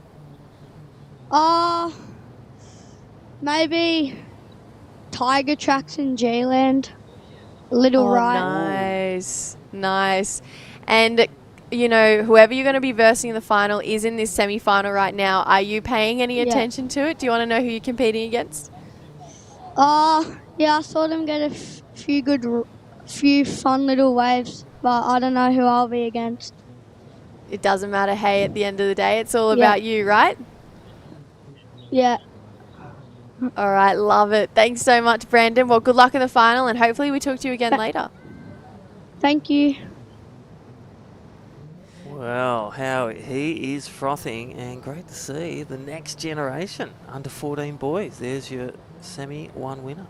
I love it. In the final, very impressive surfer, really lively, just attacks. Is just in attack mode all the time. So, yeah, getting himself a pretty big score, 7.33 in that last heat. And, yeah, I was impressed. I actually hadn't seen him compete before. I've seen a few clips on Instagram, but he was a really aggressive competitor as well. And I think that is a beautiful trait to have, especially at such a young age. So, yeah, Brandon, very, very impressed with that surfer. And again, break it down from the coach's eyes. 6 days of surfing. Gosh. What's his focus?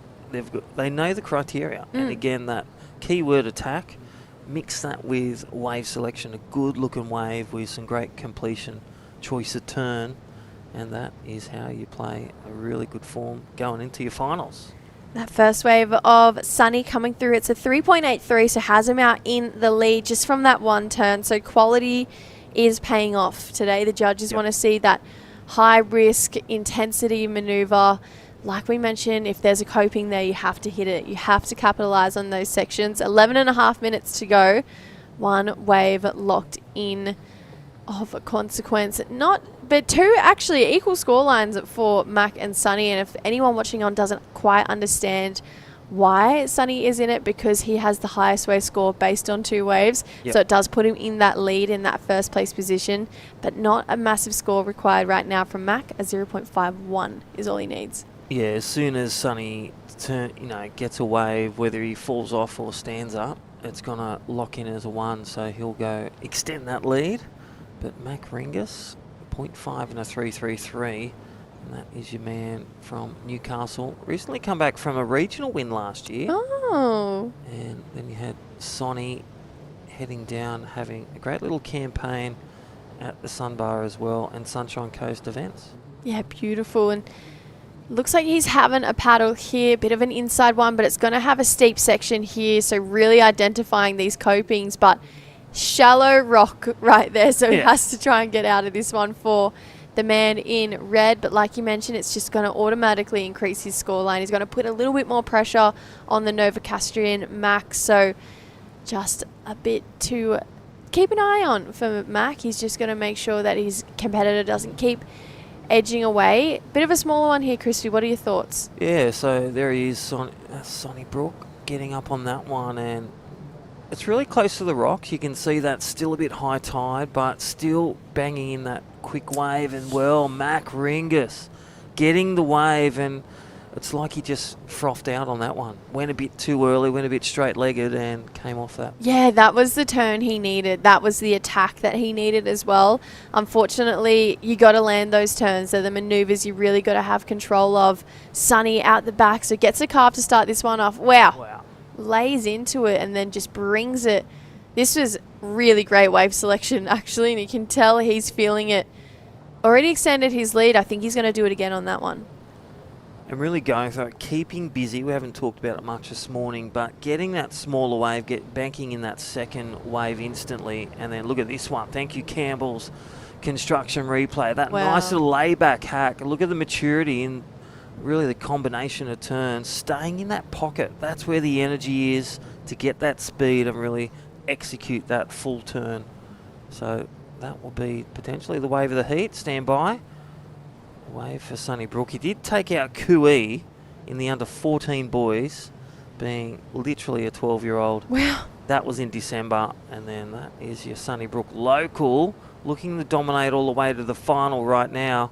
And the Australian Inter-School Surfing Championships for Surfing Queensland. Beautiful. Beautiful. Taking out a couple victories. It always feels good to have a couple wins under your belt. There it is, 6.33, wave of the heat.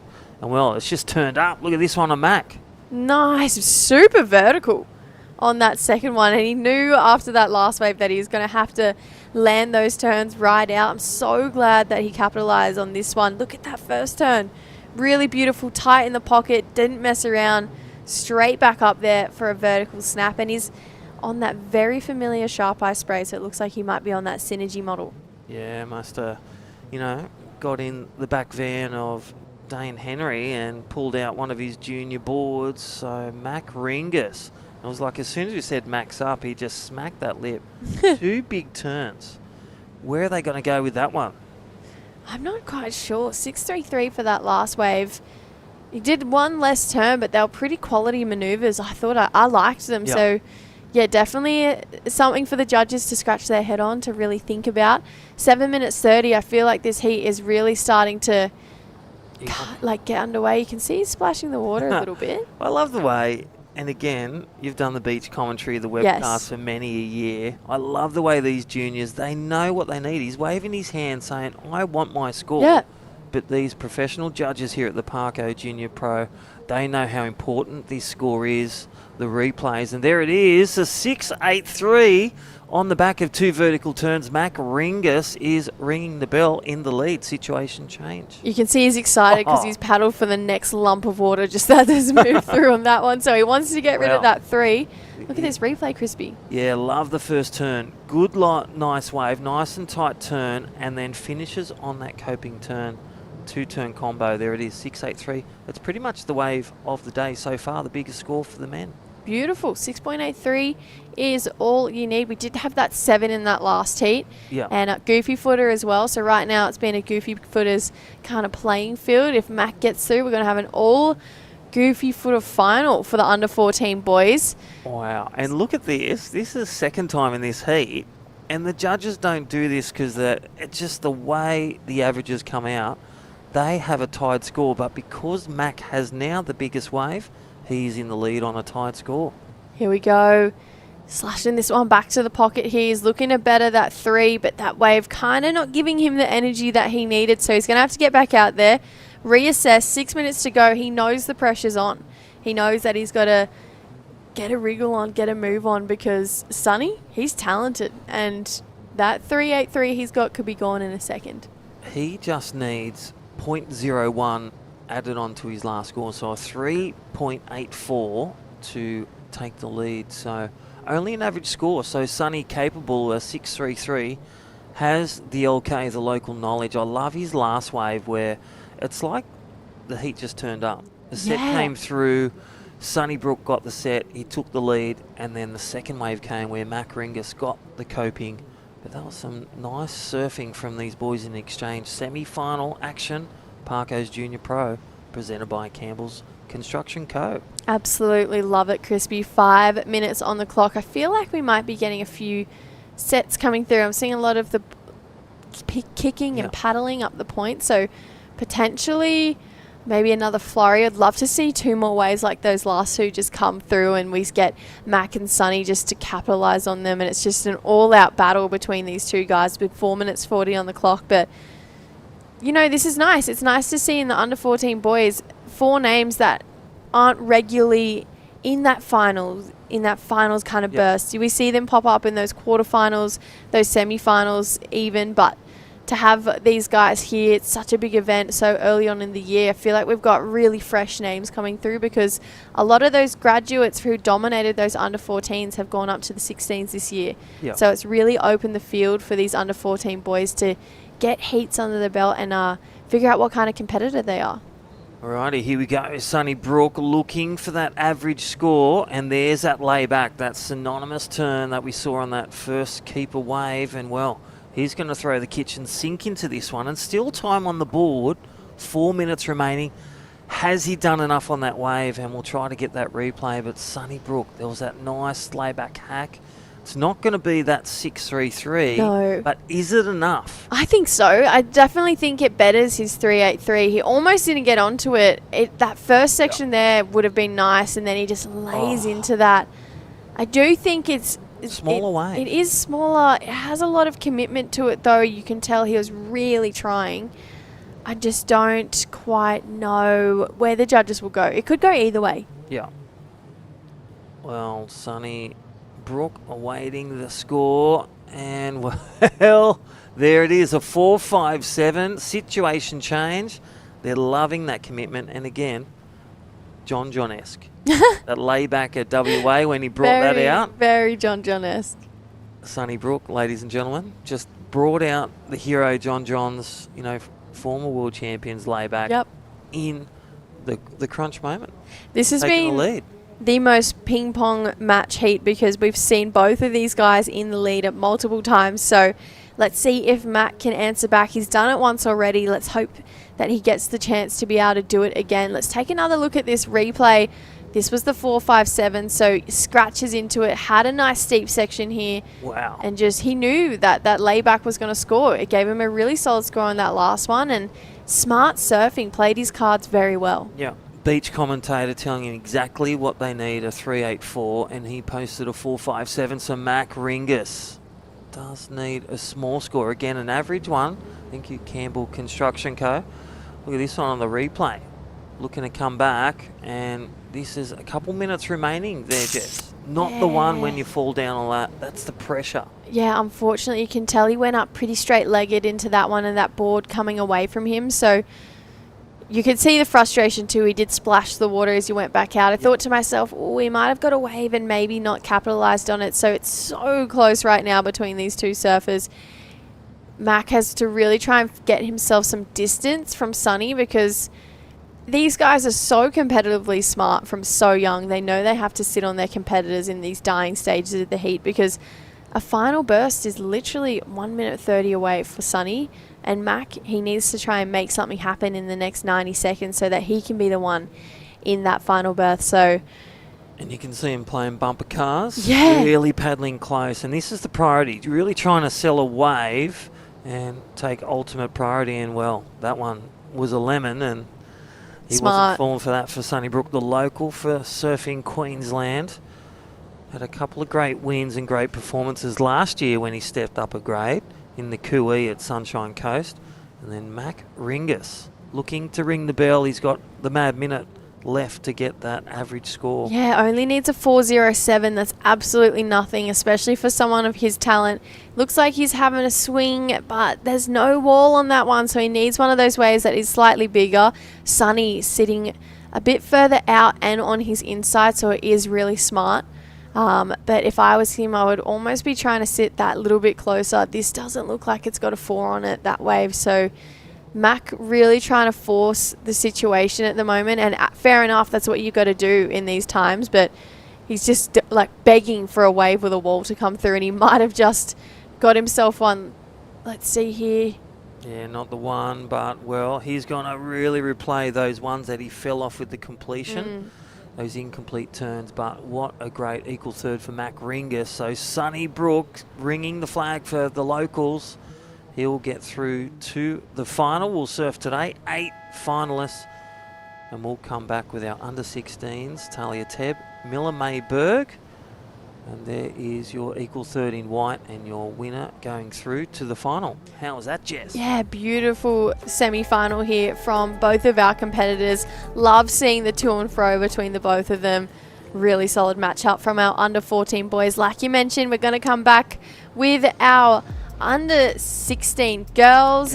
Don't go anywhere, guys. Plenty more action coming up in the 2025 Parko Junior Pro.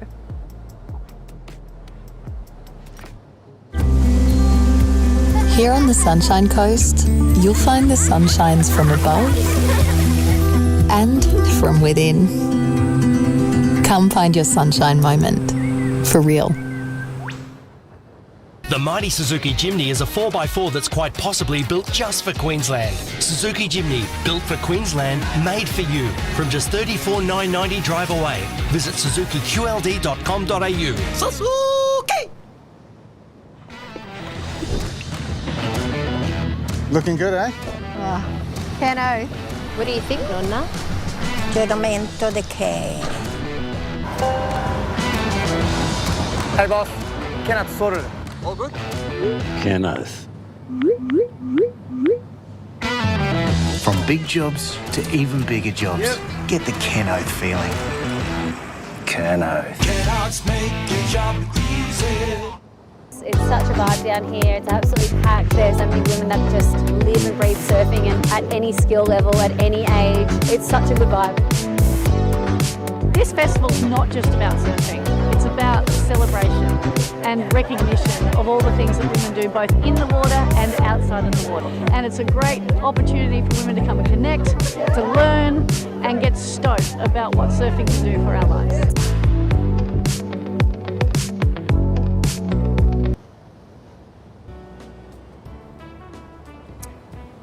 Righty, and welcome back. We're at the under 16 female division, the girls. Parko's Junior Pro, Day 6, Finals Day, presented by Campbell Construction Co. My name's Crispy, and join with me, True Starling. Jess takes a little break. She does. She has a little moment, and this wave happened during the break of Talia Tebb. Just a couple of calves, staying nice and close to the whitewash. You can see she's trying to take this one through to the inside. She's bouncing her way through, a bit of a Huntington hop. And she gets a little bit more speed, unleashes there. That section goes a little bit flat, so she's trying to keep her board nice and lively, gets a nice connection. And the under 14s Australian Junior Champ for 2024 starts off her campaign in this heat at the Parko's Junior Pro, finishing that one off on the inside. Crispy. Yeah, definitely. That's pretty good. And this is a big one. We've got, Milla May Berg, one of Queensland's finest. Yep. From a pedigree of ocean champions, Wes and Mum. Uncle Toby's great surfers, great athletes in the water for surf lifesaving. And, well, she's donned the shortboard, and Milla May Berg up and riding. And welcome to all the family and friends watching. She'll be looking to get, she got third over at WA, but here we go. Looks like first wave, is that Milla May? Nice little inside. How's that little cutback just read that wave well as that tide is changing? They're True Starling. Yeah, you can see it start to get a little bit more consistent. Unfortunately, that wave didn't quite wall up on the inside, but she got a fair bit of damage done out the back. Nice two-turn combination. Sometimes, especially when you move into the under 16 girls, sometimes less is actually more. And Milla, she's a very experienced competitor at such a young age, as well as Talia. So I think this is going to be an exciting matchup. Crispy, and for the first heat of the semi-final girls, they're setting the pace. Yeah, definitely. And we talked about that, the development through the years. It feels like these girls have been here so many years already, and they're only 13, 14, and we've got that Australian title that you were coach and support last year with Talia Tebb. How was that?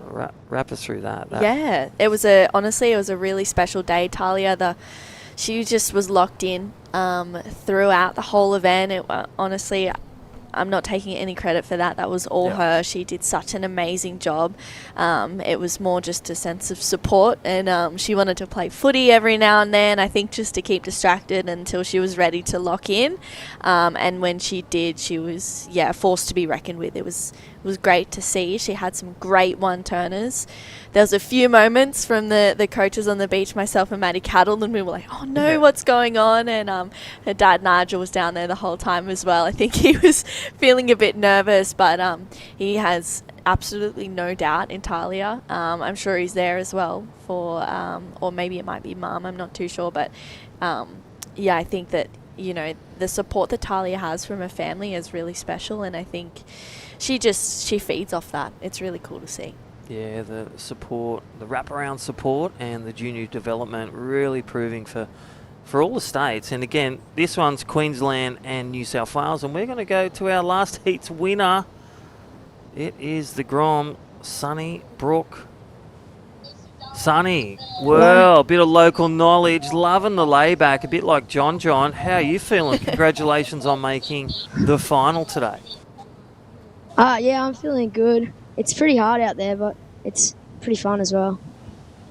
Tell us about conditions. Have you surfed here much at Moffat's? No, I've never surfed here. I've never really seen this spot. Oh, that's awesome, mate. How does it feel?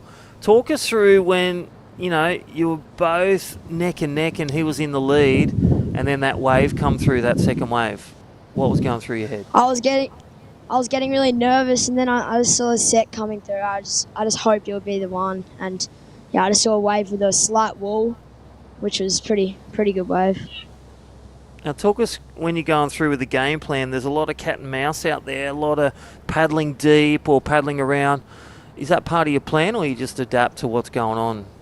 Well, I was sitting on the beach before. I saw where there's 3 peaks, and there was one deep which was occasionally breaking, and there's one in the middle which is like where most of the sets break and where most of the waves have a good wall. And it's just paddle. I paddled deep for one stage, and there was no waves there, so I paddled back. But yeah. All right. Well, congratulations on making the final, and tell us something we don't know about Sunny. Anyone to shout out to? Don't know about me.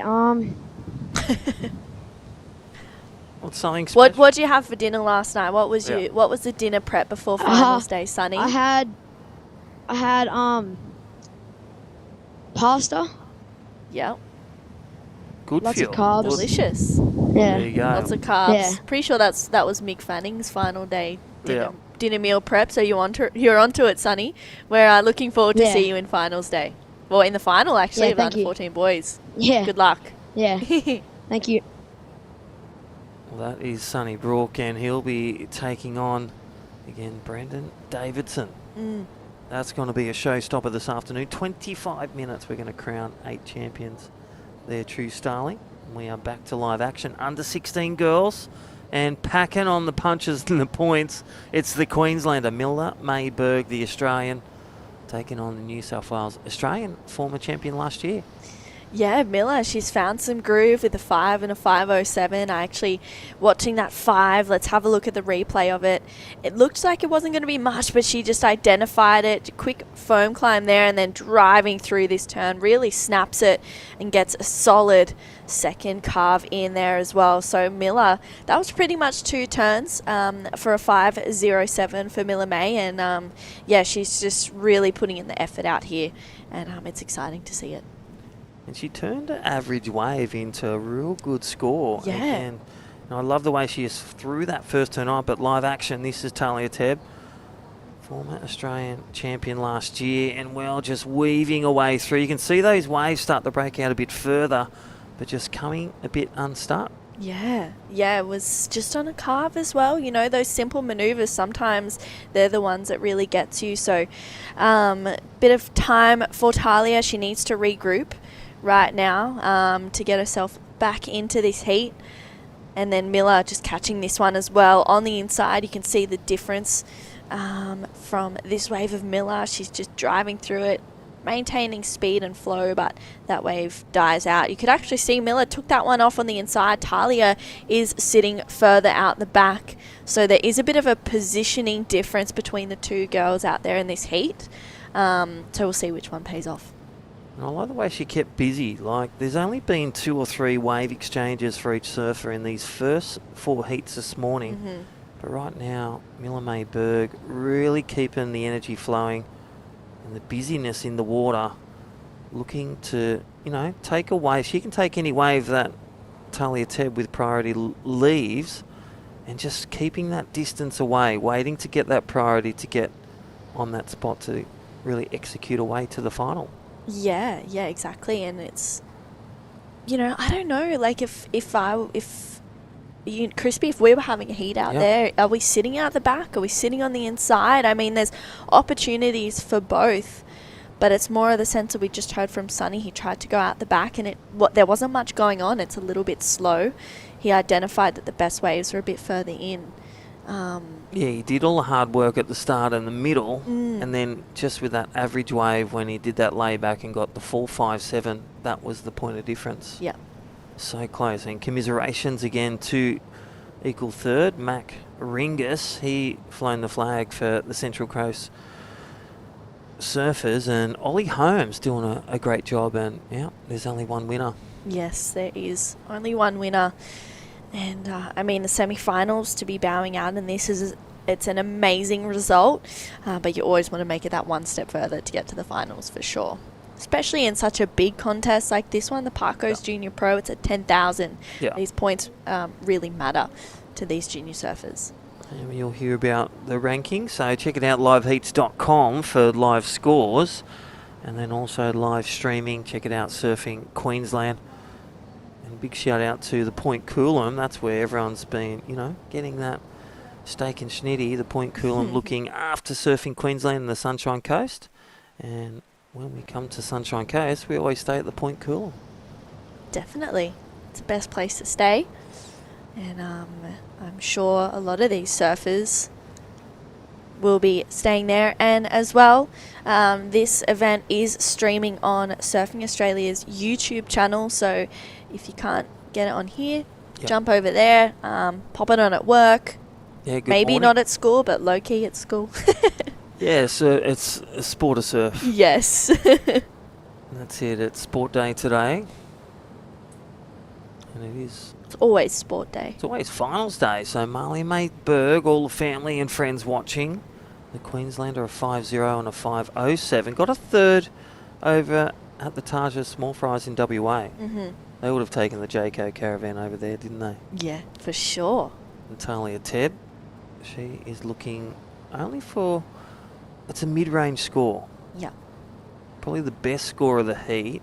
So you're going to measure it around Miller May Berg's waves on the replay. These qualified judges here at the Parko Junior Pro. And again, our great presenting sponsor, Campbell Construction Co, supporting grassroots communities and clubs and events. Thank you to them. Yeah, big legends to support the grassroots surfing in Australia. Looks like there's maybe a few lumps coming through. Talia needs to look for pretty decent sized wave with some good sections on there to really challenge for the lead. But Miller May Berg just holding down that lead quite comfortably right now with a pair of fives. She is not on this one. This is Talia Tebb. Talia bouncing her way through. Gets one nice snap. Can she get the completion? She's working hard for it, but unfortunately catching the nose coming out of that turn is what really cost her that proper completion on that wave. Yeah, I like the speed. The wave was a bit smaller, and I love that intention at the end. She really held on, but yeah, I feel the judges, they won't award a clean ride out. No. They'll award it points, but it won't be the score required. This range around it, just under a 6-point ride, so a good score on the scale of 10. These surfers can get unlimited waves. Scores are out of 10. Their best two total to determine the winner. And really, we talk about it. Big hits on the big section of a wave, big points. Yeah, exactly. I feel like if that was a clean ride out, she probably would have got a pretty decent score. That was a solid turn. Yeah, it was just unfortunate catching her rail. So she needs to regroup for the next 5 minutes or so, but it's Miller May Berg now. She's holding the first priority, and she has a 5 and a 5.07, really just from getting that momentum on the inside and flowing through a couple of really nice waves. So Miller May, her job right now is to just sit and be Talia Tebb's best friend out there. Yeah, and she's have a look on when you got some time in this little flat spell. Check out on Surfing Australia's the official rankings for ISA and the selection. Surfing Australia, Googling on your search engine. So Jess Silver, she's in the lead on 10,900 points. Lucy Darragh, she's up next. She is on 10,000 points with a win. And then you've got down the track, Miller May Berg 14th. She's got 7,300 points. So important this back up to make it to the final for Miller May. Put her in position for the Billabong Oki Grom. and also the Soundbox Skull Candy Yeah, very up at exciting. Lennox. Yeah, there's a couple of really awesome events coming up for the juniors. They're always, I know that these surfers always look forward to them. It's so fun. It's great to be competing against your mates, and of course to win them as well is awesome. But I think it's just an all-round vibe that everyone gets super excited about. And this is Talia Tabb's first year in the under-16 girls, moving up from the under-14s last year. So an amazing feat to get to the semi-finals. But she's still got 3 and a bit minutes to try and challenge for first place. But Miller's just holding it down with a 10.07 combination. That's a pretty good combo for conditions out there today. Pair of fives is almost getting her to the finals. Yeah, definitely. So under 16 girls, important, and it's the start of the year. We're sitting in April. We've got the Surfing Australia's Australian Board Riders Battle, the grassroots of all of our training from, you know, the grommet that can surf against the pro surfers on the QS, the challengers, and former CT surfers, and current. Yeah. And then we launch into our CTs. Very exciting. Championship tour, that's going to be exciting as well. You're going to be at them. Bells Beach? Yeah, I'll be down at Bells doing some beach commentary for that, which will be super fun. It's going to be hopefully a great year of waves, and then coming over to Snapper for the CT. Yeah. Having it back there will be super cool, and then over to Margs, Jessie will be going there as well to do some webcasts. So an exciting 3 events over here in Oz for the CT, but It's honestly, the triangle of love. It is. Surfing. It is. Yeah, it's amazing. I'm looking forward to. Was really looking forward to this one, and now we're in it. I'm excited to watch the surfing, but the ABB as well. I'm ready for that this weekend. Looking forward to watching it. Miller May Berg. Wow. She's really come out nice. of the gate. She's She just has. looking strong. She's got the energy. And Talia Tabb looking for a good score. She'll need patience to prove off, but right now in the zone, Miller May Berg. I love her rail-to-rail action. Really looking strong. You know, feet are stuck to the board, completion of turns, and she's just got the energy happening in this heat to make the final. Yeah, she definitely does. Those first few turns were great. They were so nice on rail, really flowy. Let's take another look. This is a replay. That nice first carve. This one here, just really driving through it, pushing off her back foot. There were a couple of nice combinations. This is where it kind of gets a little bit bouncy. She's trying to find another nice connection, gets a good backside carve in as well, and she read this wave really smartly. I think that she was able to kind of find a few more sections, and most people would normally just give up and kick out. But Miller May Berg, she wasn't giving up on that wave and took it all the way through to that rock shelf there. So we'll see where that one locks in for Miller. She needs to better a 5 to increase her lead and make it harder for Talia Tabb on screen to get up into first place with just over 1 minute to go. Yeah, so here we go. Pulls the trigger on this one with priority. There's the first turn, so important one. Talia Tabb, former Australian champion, looking for a good score to get into the final.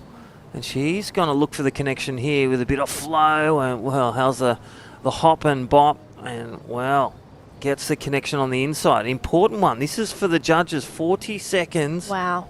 And Talia Tabb, she's sticking the turns. Has she done enough?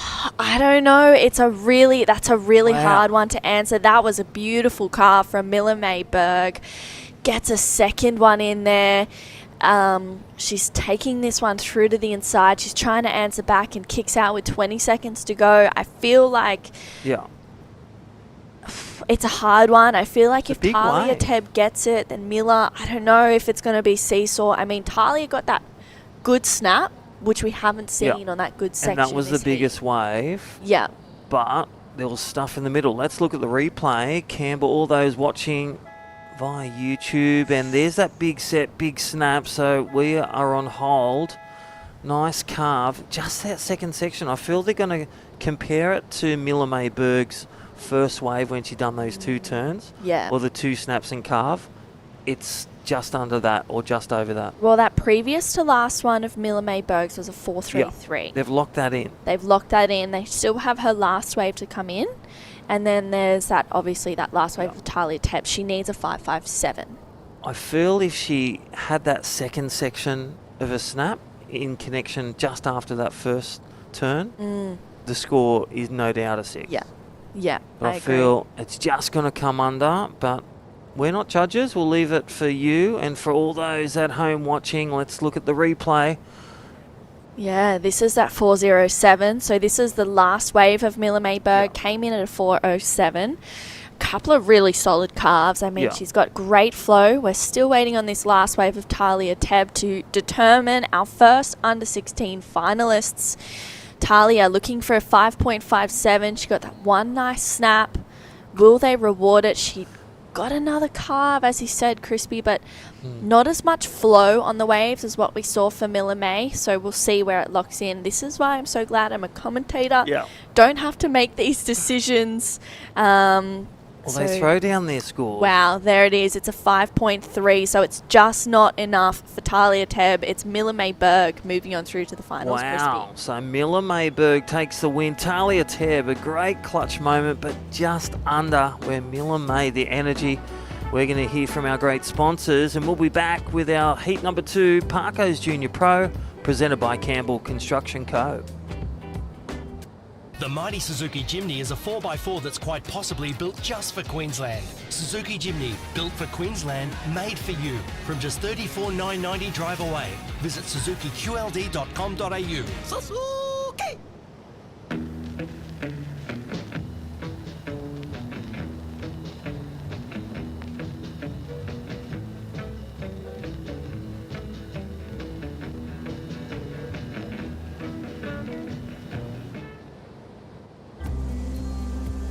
Here on the Sunshine Coast, you'll find the sunshines from above and from within.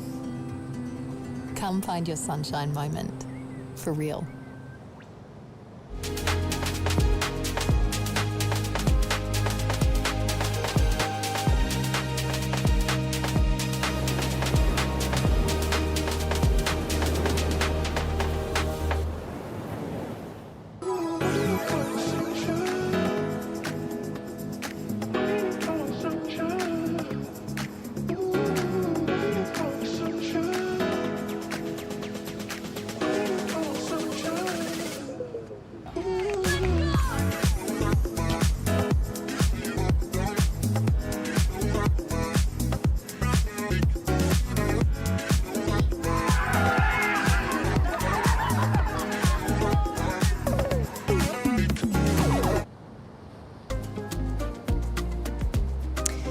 Welcome back to the 2025 Parko's Junior Pro presented by Campbell Construction Co. We are into the second semi-final of the under-16 girls. Lucy Darragh taking on Eliza Richardson. This is going to be a solid heat for the semi-finalists. We just saw Miller Mayberg progress through to the finals, taking out Talia Tebb. It was a tight one to finish off that semi-final. I'm True Starling, joined in the booth with my sister Jessie Starling. Jessie, it's been a great morning so far, I've said. Yeah, absolutely. This heat is stacked. Look at that. Wow, Lucy Darragh, Eliza Richardson, two of the most informed surfers in this division. Looking at the names in semi-final, Heat 1 as well. Talia Tebb, Miller Mayberg, really stacked semi-finals for our under-16 girls. But I feel like these two, they have a pretty solid rivalry.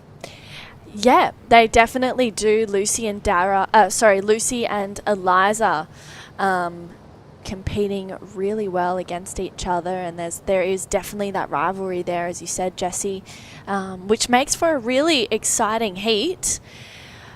So 20-minute semi-finals. Lucy and Eliza looking solid. Definitely. So we'll see how this heat pans out. 16 minutes 45 to go. So these ladies are really trying to get this heat underway. And we'll see who can kind of get that first roll of the dice. I feel like it is actually pretty important. A lot of the time you'll hear coaches say, get that first wave, get that first wave that comes through, get the inside at the start of the heat. I feel like those little 1%ers at the start of the heat really do matter, especially coming down to these 20-minute heats. Like, if you can get that first best wave that comes through, and if you have the inside at the start, you're already in control. And right now, looking at it, Eliza, she's got the inside, but she may be a little too deep. This is where I bite my tongue. But Lucy Darrett can't get onto that one. But you do hear a lot of coaches repeatedly give out advice like that. And I think it's pretty valid advice, especially when you get to the pointy end of the draw in the semi-finals. Yeah, for sure. You want to have that inside, be on the first best wave, because it kind of gives you maybe a little bit of an edge over the your other competitor. It's great to have only 2 women in these, or 2 girls in these semi-finals. Lucy got second at the Australian Junior titles last year down at Wollongong, which was amazing. She's such a solid surfer, but so is Eliza. I feel like this is going to be a really strong semi-final. I feel like both of these semi-finals could have been finals, honestly. Yeah, I agree. And Eliza, being from the sunny coast as well, she has a pretty good sparring partner. Her sister Rosie, super talented surfer. Saw them recently on some DHDs that looked really great under their feet. I'm not sure if they're still riding that out there in this heat, but yeah, they looked pretty sharp on their boards. Eliza obviously being the goofy footer. She's really strong, really powerful. I would say Rosie has that really graceful approach to her surfing as well. So really nice counterbalance between these two. And it definitely helps having a sparring partner. I mean, I don't know if I could have done it without you. It was way more fun to have a sister to do it with. So I fully understand Eliza and Rosie's relationship, and I love how close they are as sisters. And then to have a friend like Lucy Dara as well, I mean, this is just, feel like the under 16 girls is just one big group of a really cool friendship. Yeah, I agree. I think it's awesome to see them competing against each other and pushing each other, and also, I guess in a sense as well, like wanting to beat each other, but then coming in and be friends at the end of it. You know, you leave it all out in the water, and I think that's what these girls do really well. But no takers on any of these waves just yet. It was a weird one in that last heat. We saw Talia Tebb try and sit a little bit further out, whereas Miller May Berg, she just got a little bit consistent on the inside. She had some really great flow on the waves that she was riding, and yeah, she got the jump over Talia Tebb to get into the under 16 girls finals, which is amazing. Yeah, Miller's one of those consistent names. She's always in the finals. She's always up that points end, that more points end of the draw, which is exactly where you want to be, considering how powerful the points of these 10,000s can be. So I feel like we always see Miller in the quarters, the semis, and the final. She's one of the more consistent junior surfers I feel like we've come across. Yeah, I agree, and it's exciting to watch that. And as well, you never know what you're going to get with Miller. Yeah. You don't know what she's going to do on the waves, and I think that's the exciting thing. She's an exciting surfer to watch. But with 7 minutes to go in this one, it's been a little bit lackluster. Not much going on. No waves ridden just yet. There have been a few that's come through with potential maybe. But you know, it's pretty easy to watch it out here as opposed to be out there. Maybe the girls are a little bit caught out of position. Yeah, they're sitting a little bit too far in. This is about the 3rd or 4th wave that they've had to duck dive. And there were some pretty good sets rolling through, so I think I would be slightly surprised if they did decide to restart this heat, considering how good those sets were that just came through, and these ladies have battled on this inside section a little bit. You can tell that wave just over from them had a really nice wall. Again, they were just a little bit too far in and too far across, so they're definitely battling for that inside spot for control at the start of the heat, but they've kind of paddled themselves off the peak. Yeah, they have. Maybe just getting too stuck in that paddle battle, that hassle to maintain the inside. We've seen it happen on all levels of surfing. Looks like they're paddling back over to try and get back into position. But yeah, not much going on with 12 minutes to go. It's always a bit nerve-wracking, Jessie, when you're surfing especially in a semi-final, and you've already waited for nearly 9 minutes for a wave, and you're still sitting there. But it's not, maybe is it a comfort, do you think, to know that the other competitor hasn't got anything on the board yet? For sure, it's definitely a comfort, but no one really wants to surf a 10-minute heat. You know, I feel like a lot of coaches and competitors and ex-competitors understand the importance of that first 5 minutes. Yeah. And how you can honestly make or break a heat in that first 5 minutes. And that last set that came through actually was probably a bit of a missed opportunity, unfortunately, for these two girls, being brutally honest. Like, there was definitely two really nice walls that came through, but I love how competitive they're being and how hard they're fighting for the inside. Lucy has sat slightly away from Eliza, so she potentially could have just found her own peak and moved on down, considering how deep Eliza's been wanting to sit. But this is all learning for these girls. They're in the under 16s. These guys don't even have their driver's license yet. So this is all just learning. Yeah. And I think for these guys, you know, we've been in this exact same position, and the amount of heats that you get down to the 10-minute mark and, you know, bomb sets have come through, but you've just got caught in the hassle too much. I feel like there has to be almost a plan in play to be like, okay, if I've spent the first 5 to 7 minutes hassling and I haven't caught a wave, I probably need to get out of this situation and just need to go and start playing my own game. Yep. You know, I feel like there has to be a time where you go, okay, plan switch, you know, and you just shift, because now we're halfway through this heat and no waves were caught, and there probably will be for the judges a question mark around whether we do get a heat restart or not.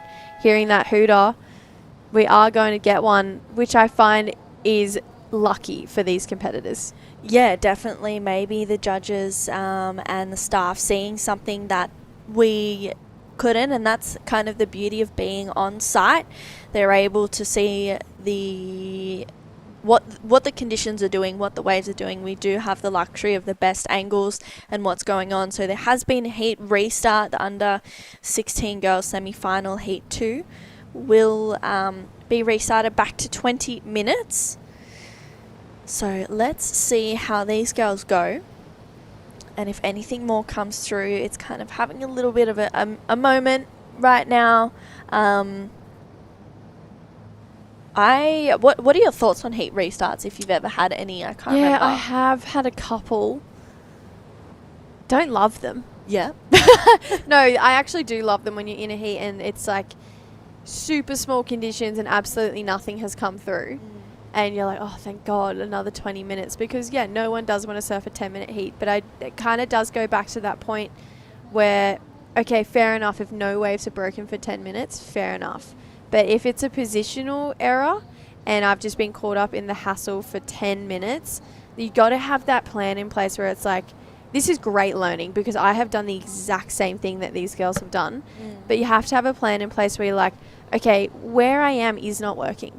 And you got to be present enough in that competitive environment to be like, I need to break out of this, because that is another set wave that has come through that unfortunately the ladies have been too deep for. And this could be that heat. Every competition has it, that heat where it shifts and it goes down the line because of the tide. It could just be that heat where the bank has shifted further down because of the tide. Every single event, every competition of every day has that heat. Unfortunately, if you're the one who's in it, it is a little bit frustrating to know like where you should be sitting. But these are all things that you work on with your team before you hit the water.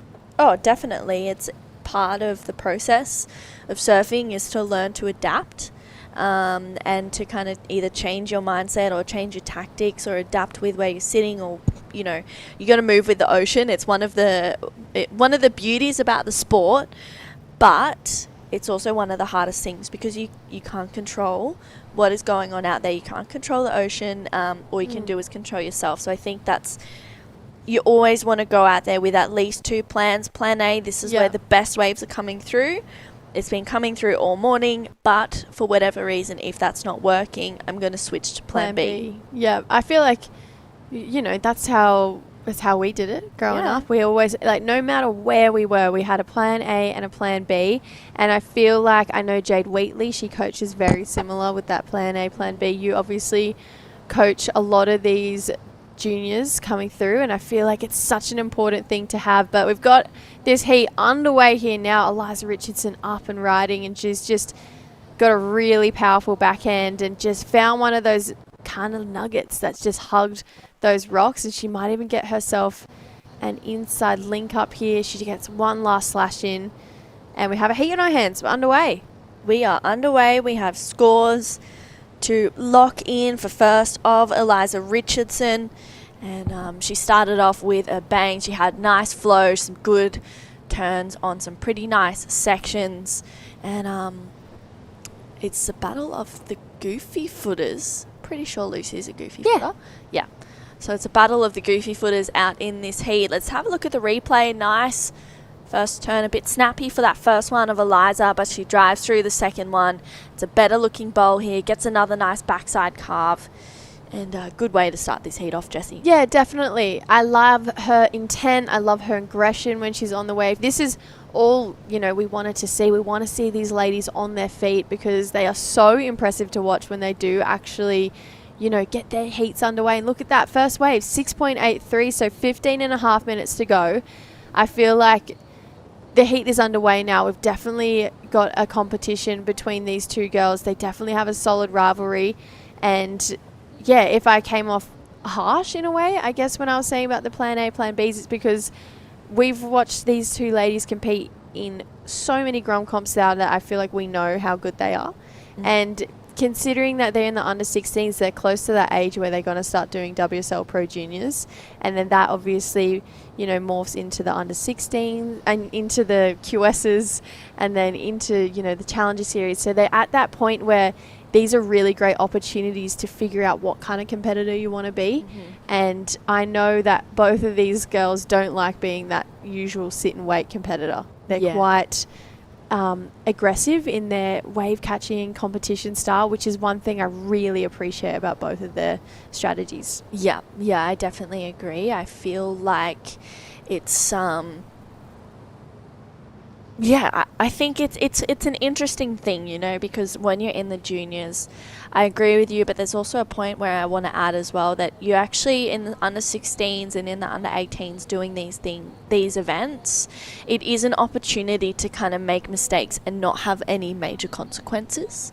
Whereas if you're doing the pro juniors or the QSs and you make a mistake, for example, not catching a wave or misusing your priority, which does happen at that level, but if you're doing that in a heat on a QS and Challenger Series qualification is on the line, I think being a junior, it's an amazing platform to obviously want to win and strive to be the best surfer that you can be in the events, but also to make these little mistakes and be like, oh, I did the best surfing that I could, but maybe I wasn't on the best waves. Yeah, and I think this is going to be one of those heats where these guys can really look back on it.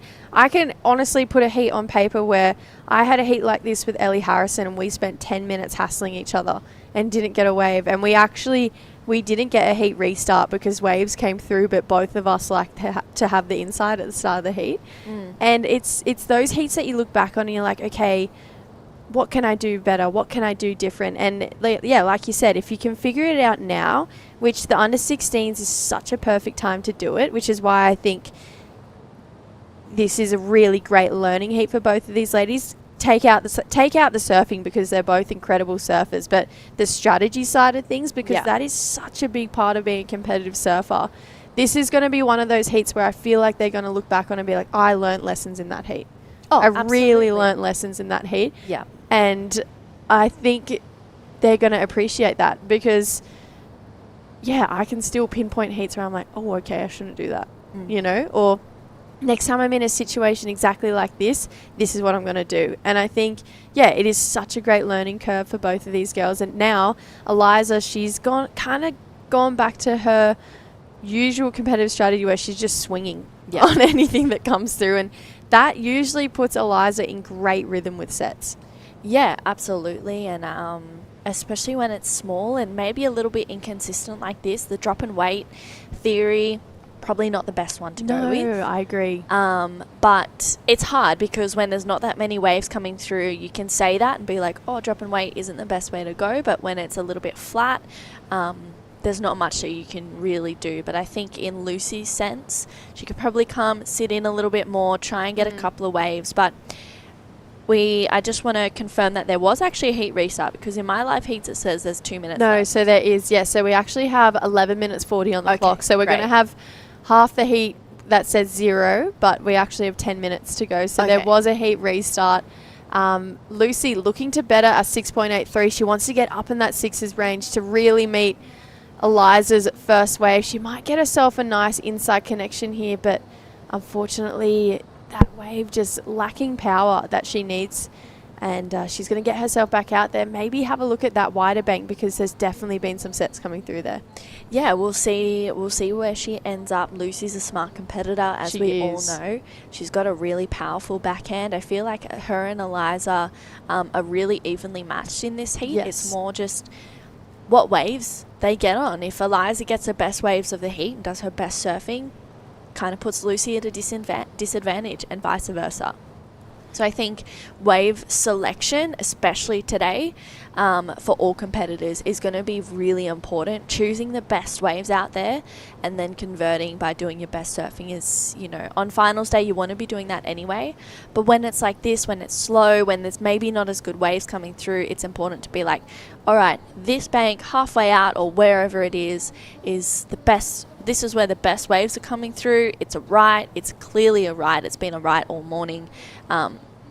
Whether you're natural or goofy, and that's when you go, okay, carve to snap or snap to carve, and that's where you rely on your coaches or your parents, mum or dad, or whoever is there with you to help guide you in the right direction and support you through that. And I think having these Grom comps, especially the Parko's Junior Pro, you've got such a great amount of information to draw on and knowledge to draw on, and wisdom so too. much knowledge around, especially at those event sites. And I think if one thing I could give to like Groms, especially I feel like in those older age groups, including the 16s and the 18s, is use that to your advantage. I feel like when you're super young and you're in the under 12s or 14s, you almost forget that it's there because you're just having the best time with your mates. But it was those people like Molly Picklum who capitalized on those experiences when she was this age, and that's why she is one of the world's best surfers to this day, because she used the judges' knowledge to her advantage. If she didn't get a heat, if she didn't make it through, even if she did, she was like, okay, what could I have done better? Why was that like that? She was always asking questions, and I think it's moments like that and people who have that competitive thought process like that, even from a young age, because Molly was like that from when we were young, that really can change a career from being a really good QS surfer to being a really great CT surfer. And it all really does kind of stem from these events. Absolutely. And you can see as well with the setup around the event, everything that is kind of there and available for all the junior surfers there. There was the Flow Nutrition tent where you can get lots of they have this Flow Energy Bar, which is a long-lasting and sustained energy to fuel you before you go surfing. So maybe a good chance to chat to the team there, say, hey, when's the best time for me to have one of these bars before a surf or before a heat? So that I can, get the best out of the energy in this heat. And it's great for these junior surfers to have this knowledge right now. And you could just see both girls there just ducking under that one. So with just under 10 minutes to go in this heat, of course there was a heat restart, so Eliza Richardson has that 6.83 and Lucy Dara that 2.5 for her first wave. It's been a bit of a slow one, Jessie. Yeah, away from a competitive side of things, because it has definitely been a slow heat, and more onto a personal side of things. Have you seen the footage of Lucy Dara pulling into these huge left barrels? She absolutely charges. Yeah, she's a weapon. Like, absolutely is fearless. Yeah. And she's 14. I know, it's amazing. Damn. Yeah. Yeah. It's pretty incredible how far and how wide the talent goes among all these juniors. We see them in contests and we see them surf conditions like this or whatever is going on, but then when it's pumping and it's like actually kind of scary, they're still out there. I know. It's amazing. This is what I mean. They all have the talent, but this is when it comes down to what I was just saying about the people who capitalize on the opportunities around them, whether it's talking to the judges or talking to people like Flow Nutrition, or if Parko's hanging out down at the event site, go and pick his brain, know? And I feel like all of these women and men in this event have all the talent in the world to go all the way. They definitely have the pathway and the programs put on by Surfing Australia to be able to go all the way too. And I'm excited to see who those competitors are going to be who take those extra 1%ers. Yeah. Because if you look at a crystal ball, all of these surfers are that good. They're so talented to go all the way. So I'm excited to figure out who are the ones who really have that book. They're writing down their lessons. They're rewatching all of their heats.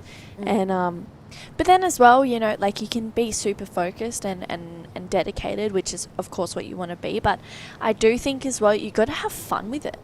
Oh yeah, well that's it's about, you know, it's about having fun. Like you can take it so seriously to a point where it's like, oh my gosh, I'm like have to win or I have to do this. And I think that you're missing the point. I think it's like if you're going into an event wanting to be the best surfer that you can, you're already winning, you know. Yeah, but that's an absolute given. You know, like these guys aren't doing it if they're not having fun. Like surfing heats and comps is so fun, especially grum comps like the Parko. They are so absolutely fun, and all the activities they have going around the events too. Like, remember when we used to do the BL Blast Off and they had all the skate tarps and we'd just be pulling into the skate tarps in the car parks? Like, these guys have so many cool nights. I know they have trivia nights at a lot of the grom comps. They've definitely got a lot of activations going on down around the site, and you're with your best mates. Like these two, like we mentioned at the start of the heat, they are rivals in the water. They love to beat each other. They are both so competitive, but on land they're best mates. You see them all over each other's Instagrams. Yeah, it's really cool to see.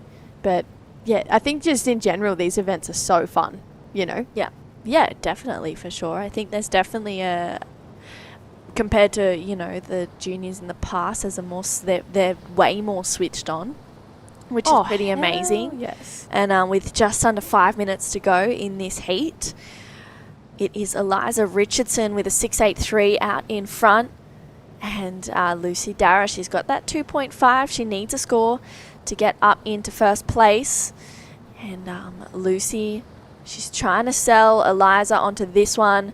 She's not going to take it. It's a small one. It doesn't do too much. So once again, the girls are kind of hassling each other. They're trying to be in the spot. Lucy, she gets on this one. She's looking for a score to go to first, and that wave will not be it, unfortunately. So it is now literally in the final minutes of this semi-final. Who will be joining Miller May Berg in the under-16 girls final? We'll find out pretty soon. Yeah, I'm excited to see. Right now, obviously, it's Eliza. 2 waves caught by Lucy, 1 wave by Eliza. Like I've mentioned through the entirety of this heat, this is such a great learning heat for both of these girls, whether you win it or you come second, because there's definitely moments in this heat where they can look back and be like, okay, maybe was I playing into their game too much, or maybe was I not playing into my own game. Like this is such a brilliant heat, whether you win or lose this heat, for learning. And I hope that at some point every competitor has a heat like this, where it's just like scrappy and hard, and it's just, you know, you're super amongst that competitive energy that maybe you forget about your game plan, you know.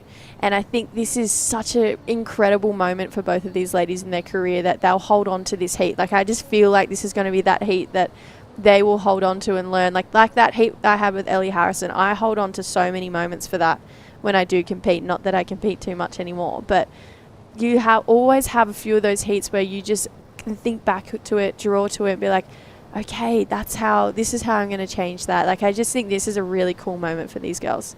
Oh, absolutely. Any experience like this, whether you know, it's scrappy, you have to fight. This is sometimes when maybe the competitive strategy outshines the surfing. Yeah, in heats definitely. Like this. So we'll see. We're coming down to probably around about 3 minutes to go in this heat, and it is Liza Richardson, that 6.83, her 1 wave. Has her out in front. Lucy Dara, she is looking for a score of 4.34 to get her up into first place.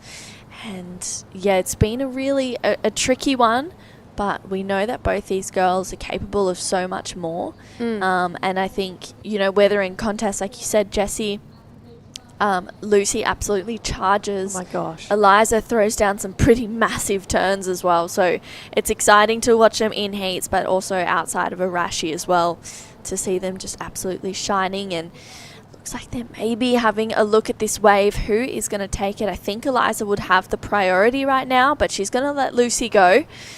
Is that a mistake? We'll see. Lucy, she's trying to gain some speed here. Gets one nice snap. She's looking for a 4.34 to get to first place and overtake Eliza. But if Eliza gets another wave, she could definitely increase that lead. So we'll see where that wave of Lucy locks in. It was one nice turn, but not really much more on offer there, Jessie. Yeah, I mean, that 6.83 was really great surfing from Eliza early on. She just needs to back it up and put the pressure on, which is exactly what she's doing right now. Just a bit of a soft one, that one. So she's trying to find one with a little bit of wall. It definitely could go there, that one for Lucy. It was one nice hit off the top. She worked really hard for it, and that was that exact moment. Kind of reverted back to what you're just saying, that sometimes in heats like this, competitive strategy outshines the surfing. Yeah. And I think she was smart to find this wave, and she did everything she could to make it work and to get a score on the board. Hit that one section, that one coping her way, and then she was like, I'm going to carve back, try and find anything else. Like, that was a very well surfed wave considering what she needed and how far she had to push. It came in just short, so it was a 3.83. She still needs more, and that 0.4 is going to increase that scoreline ever so slightly. Eliza, she's up and riding. Yeah, that was unfortunately that wave not doing too much. And you can hear the hooter in the background. So it will be Eliza Richardson moving on through to the Under-16 Girls Final. Don't go anywhere. Jagger Phillips taking on Cade Kelly in the Under-16 Boys Semifinal number 1.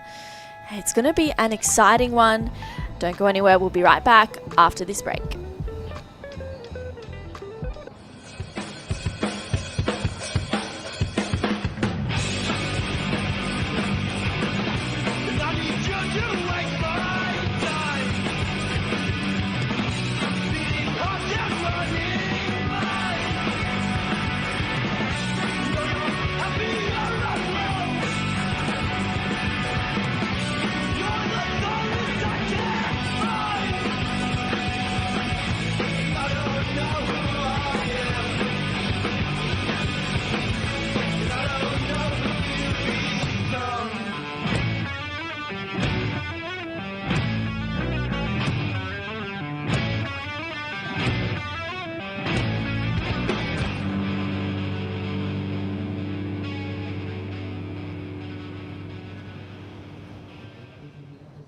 The mighty Suzuki Jimny is a 4x4 that's quite possibly built just for Queensland. Suzuki Jimny, built for Queensland, made for you. From just $34,990 drive away.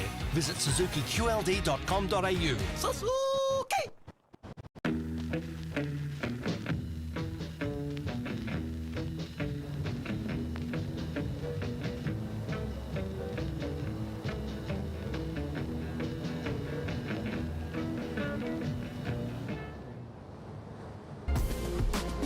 Coming in to the Under-16 Boys Semi-Final, heat number 1, it is Jagger Phillips taking on Cade Kelly. Stacked heat to kick off the semi-finals for the Under-16s. Crispy, welcome back into the booth, and what a heat to come back into. Yeah, definitely. You know, watching Jagger Phillips, the grommet, you know, I used to surf with his dad. He was a lifeguard at Maroubra, come over Cronulla, and then see I love when there's next generation Jagger Phillips taking on King Cade Kelly. Cade Kelly. Jagger Phillips is so good. I know he does a lot of work with Matty Cattle now. You can really recognize him surfing from that bright orange board. He's trying to navigate this wave into a bit of a steeper section. You can tell he was just S-ing his way through this one. Yeah. So I like how he's sitting a little bit wider. You can tell that bank has definitely shifted down a little bit with this lower tide. So he's opting to sit just that little bit wider. Sometimes it is a bit hard when you're in that heat when the bank is shifting and you're like, oh, but everyone's been getting their waves from here all morning, but now there's waves down there. So it is that chess match, even with yourself sometimes, be like, do I sit here, do I sit there? But I like the fact that he's sitting a little bit wider, because when those sets come through, they do actually come through down there. And think about the winners even today. Like, you can see it right now. You saw a bit of that whitewash, just demonstrating when the lowest part of the reef and the point break works. We had this high tide this morning, identifying that. Where are the waves? You've just got to get waves. You've got to paddle. And you've got to complete your turns. Yeah. Do the simple things, and get the simple scores. Yeah. And that's the winners have been getting through. Identifying that wave with getting that turn on, as well as that extra coping. Those 2 turns, as we've said many time again, less is more. But right now, that quick start, that's what Jagger Phillips has got from Maroubra in New South Wales. And a shout out to the family and all the crew watching via YouTube. And I'll tell you what, this is the young junior. I remember when he came up to Surfing Australia's HPC for his first camp as an 11-year-old. Oh, stop and the amount it. of lollies that kid can eat. Amazing. Here we go, Kincaid Kelly taking a look at his first ride.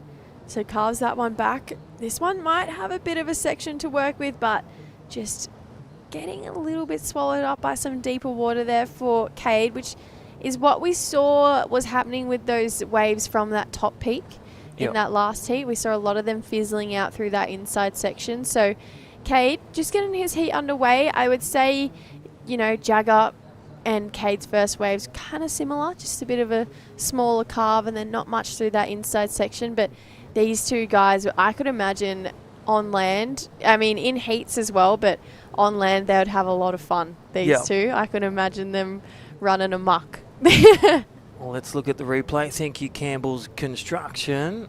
And this is a nice little couple of carves. Good size wave. Got a couple of carves in. So you're looking around the 3-5, maybe 4 range, pushing it. But let's look at the first one of Jagger Phillips. We'll come back to that shortly. But up next, Cooper Riley and birthday boy Rio Lutherbar from Coffs Harbour. Sawtell's finest. Barney Miller's favourite son and surfer. That is Rio Lutherbar. He is froth dog. He's so good. Rio Lutherbar is so good, but so are these 2 guys. Cade looking at a 4.5 and that 1.67. Jagger, 2.5 for his first wave. So priority would be sitting with our surfer in red. Cade, 4.5. It's a good start to a heat. It's definitely a building number. And you said it in the S-turns, that lovely metaphor. S-turning, the judges love flow. Yes. It's in the criteria. The S-turn just demonstrates rail to rail. Yep. They're not looking for hopping. No. So the Huntington hop, get rid of it. Get out. Get out. Doesn't pay dividends. No, it doesn't. 2.5 for Jagger Phillips, but he'll be waiting. He's a great competitor. With or without priority, he can do damage. So absolutely. The goofy footer, Jagger Phillips. And Jagger Phillips, I feel as well, has quite a high heat IQ. He makes pretty smart decisions in heats. So does Cade, though. So when I look at this heat on paper, very evenly matched. Harder to pick than a broken nose. Absolutely. All right, here we go. Under 16 boys again, semi 2 just as stacked. Check it out on live heats, the live scores, and also on YouTube, Surfing Australia. Thank you, Surfing Oz. Thank you, Chris and Lockie and Sam, everyone who's putting on this broadcast today, for everyone tuning in. It's great to get behind our juniors. They're the next best coming through, and our juniors right now are so good. We are looking good. Well, not only Australian champions, we had Talia Tebb up before, and we got some coming up. And think about the ISA World Juniors. Yep. Who's represented? Ziggy McKenzie's coming up in the under-18s, former winner. Yep. World Junior champ. Yep. You've got Jarvis Earl, who's come through the rankings. Yep. Juniors. Dane Henry's come through. Dane Henry. Oh, that. Grayson Hinrichs, he's won a World Juniors. Willis Daruma as well. So the list goes on. Oh, Sally absolutely. Fitz, let's just take 2 for her. Thank you, Sally. 1, 2. Even Woody from Lennox. Has he? World Junior champ. Is he? Yeah. No way. Oh, that you didn't know, didn't you? Did not know that at all. Just like Fisher was a great QS surfer. Fisher was a great QS surfer. And funny, the Fish TV. Well, look at this. Talking about the superfish. This is Jagger Phillips from Maroubra. And I'll tell you what, fitness trainer Johnny Gannon and Ginge, they're watching as well. They love the Parko-esque surfing, even though he's a natural footer. One thing about Parko, when we've been talking, John, he was just so smooth and finesse. Oh, absolutely. He invented S-turns. Oh. Rail to rail. Super fast, super clean. Even today, Parko just rips. He's just so good. Jagger Phillips on the replay here. Gorgeous surfing. A lot of really nice turns put together. Listened to you at the start of that wave and just S-turned. Really applied flow to the start of that wave, and he got some really nice damage done. Cade Kelly now out the back. Looks like he's grown. Cade looks Yeah, I was going to taller. say, yeah, you can see that he's still really solid surfing. Bit taller in stature than Jagger. Jagger's really low biomechanics, but right now, live Phillips. Cade Kelly, and of course when you talk about it, he falls off. Sorry, Cade. But we'll get that replay. But yeah, really tall in stature. Watching his Instagram and some of his past performances, really strong surfer. Yeah. Just goes for it. Nice in the air. Yeah. So he's got that all-round approach. And you can see just really calm, a bit like Yeah. a Joel Vaughan. Yeah, right really there. relaxed. Actually, I thought that too when he was surfing. This is a great wave. A lot of wall, really nice rail surfing. Has that kind Wow. of really cool low center of gravity. There's not a lot of torque going on until he turns, and there's like a lot of spice and a lot of release. So this was a really great wave. Identified one of those ones that just kept going, hugged the reef really well, slipped off at the end there, but damage was done. I don't think it's going to affect anything because that was the best shape wave I've seen come through in probably the last 40 minutes, and he surfed it beautifully. And he's only done, the junior series. He's done the Reflections Cup. He'll do the regionals that's coming up for the Surfing New South Wales area for their regions. And then, so this is his best performance. He'll jump from 31st, dead set into the top 15, top 10. Absolutely. And I feel like when we look at these, especially around the under 16 boys mark and going into that older under 18s, they all start to have their growth spurts and they all start to get a bit stronger. And I feel like I'll get back to this point because Jagger Phillips replay. Yeah, it's the coil man. Look how low centre, and look at, I just love the way he's really crouched down like Italo Ferreira. Yeah. Those surfers where they really drive off their back leg and also their low profile. It really generates that energy off the rail. Yeah. When they release that, they're releasing gold. Yes, I love it. I love it. I really love the energy he's putting into his waves as well. Jagger having a paddle here, scratching in. There's the first turn. So I feel like he's going to need to find one of those ones where he can get above the lip. Yep. We've seen some great turns, a lot of great S-ing maneuvers and snaps. But right now he's going to want to get vertical to match what Cade's done on that last wave and to really keep himself in this heat. But like I was mentioning before, I feel like we're in that stage for the under 16s where we start to see a lot of growth spurts happen. Yeah. And sometimes I feel like, especially for me and a lot of like people who've got quite tall, it's hard to navigate that new body. But I feel like Cade's had a growth spurt and he's navigating it really well. He looks really strong and content in himself. And you can see Jagger Phillips is just energy bundle. Oh, yeah. Lots of turns, and that goes well for him. But Cade's on the two biggest waves, and he's completing his turn. He's being patient with his attack, and that's what's paying the dividends at the moment. So a couple of scores that come through. Jagger Phillips, that last one, a 5.27 and a 4.33. So that last two exchanges, he's really close. But that Cade Kelly selecting that best wave and just waiting for that moment. There is that 6.83, that point of difference. So Jagger Phillips will need around a mid-range 5 to take the lead off Kincaid. Oh, yeah, that 6.83 was beautiful and just really well paced. Yep. I feel like he didn't try to rush his maneuvers or try and squeeze in, a few too many. Like, he really timed that wave and picked his moments to push and pull. I actually really appreciated the way he surfed that wave as well. So 6.83, very well rewarded, does have him in the lead, just like you mentioned, Crispy. And yeah, Jagger's answering back really nicely. And I feel like that's a great confidence booster for Jagger to know that, all right, I've got a 5.27 and a 4.33, not on the best waves of the heat. Imagine what I can do on a set wave. Cade Kelly, though, he's up.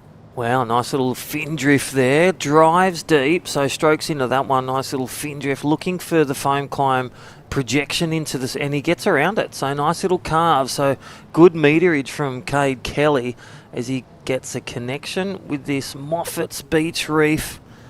Moffat's Beach Reef. And you're surfing there with Dylan Moffat. Dylan Moffat, love it. Moffat's. Well, Jagger Phillips, he's got some work to do. So will he drop that 4.5 with that one? I feel like maybe there was a little bit too much downtime, but then again, that first turn was nice. Kick the fins out the back, definitely could be there. It's a set wave, has a bit of downtime through here, but patiently waits and then just starts to lay the rail here. Cade's got great wave selection in this heat. Yeah. Like, really great wave selection. That was the other thing I was going to mention. really key to identify. And for Jagger, he can't hear us in the water, but he's got a left, a rare left. Goofy footers always go left, They whether do. it be at Lennox Head or Snapper, or they are at Moffat's right now. There's no lefts at Moffat's. A goofy footer will find them. Oh, absolutely. And I mean, that was a really nice turn off the coping. I thought that was actually pretty smart. It was a bit fat on the right at the start. It was going to bowl up. So he's gone, all right, I'll go left. I'll throw a finner and then I'll start swinging on my backhand. So fortunately, just caught the rail, but love the idea. All right, but not the score. Jagger Phillips needing a mid-5. Kate Kelly in the lead. Well, he's just dropped that last fin drift, so 5.4, and waves the hands. He wants to hear it again. And that's when we talk about the psychological games. They play it smart, keep it rolling, tell me I'm in the lead and what the other person needs. Don't you think it's crazy that we're watching the under-16 boys and they are so smart in their heat strategy and just their IQ and everything already? It's so young, and the experience they've had in man-on-man and priority, like, it almost gives me goosebumps to know how talented they are. Not even just, like, at surfing, because just take that out, they're so heat talented. smart, But whether they're playing heat chess. strategy, it's pretty insane. And that's what I was going to say. Cade Kelly's waved his hands, so the beach commentator tells him, puts some pressure on Jagger Phillips. And this is what I was going to say, what Jagger's got to really watch his wave size. If he froths out on the middle and small waves, that's not going to be the score unless he just continues to do damage as he is. Really needs, see that frustration. Well, that is Cade Kelly holding the reins of this heat, holding priority. Jagger Phillips will need a bigger wave or just 2 big turns, or maybe bring out the airs. He's got airs in his belt in his combination of turns, and that is one of the riskiest manoeuvres to do, but gets the reward when needed, a 6-point ride. Yeah, he's a great aerialist. So is Cade as well. They're both, like we mentioned at the start of the heat, really evenly matched heat between these two. And Cade right now, like you said, choosing those better waves a bit bigger. So if Jagger can apply surfing like this to one of those bigger waves, the scores are going to come. The scores are going to be there. And Jagger, like you mentioned, a bit of frustration at the end of this wave. Nothing wrong with his surfing. And he's so talented. He just needs to be on those bigger ones. He squeezed it out. The point of difference is Cade Kelly's last 2 waves, bigger waves with those steeper turns. So give Jagger Phillips area and a good wave. A 6.96 is required to make the final. So still achievable in these conditions. Just time the enemy, the yellow flag they can see. 4 minutes remaining. There's the Campbell Constructions replay. Let's have a look at this one. Cade Kelly, your heat leader. There is that drifting turn. Look at the open face, really identifying right in front of Jagger. And he was even looking to paddle battle him out the back. I feel like Cade's leveled up. I feel like he's really found more. Like, I feel like he's always been a really great surfer, but he's done something in the off season because he's looking stronger, he's looking better, and he's looking more confident too. Well, I feel he's eating his Wheat Bix. Absolutely, or he is eating his Flow Nutrition energy bars before his heat. And thank you. Big shout out to Joel Parko. This is his Joel Parko's Junior Pro. He's just launched a new brand as well with his sister and nephew Bianca and Ty Richo. To redefine wellness, discover the new way to nourish with minerals and focus. Neo Active. Beautiful. Looking after the body is such a big part of being an athlete. Yeah. And it is the difference. It makes such a difference to be able to have started that and have the information and the key factors you need from such a young age. So Parko and all of the people who have been a part of the 2025 Parko Junior Pro have nailed it in feeding information to our next generation.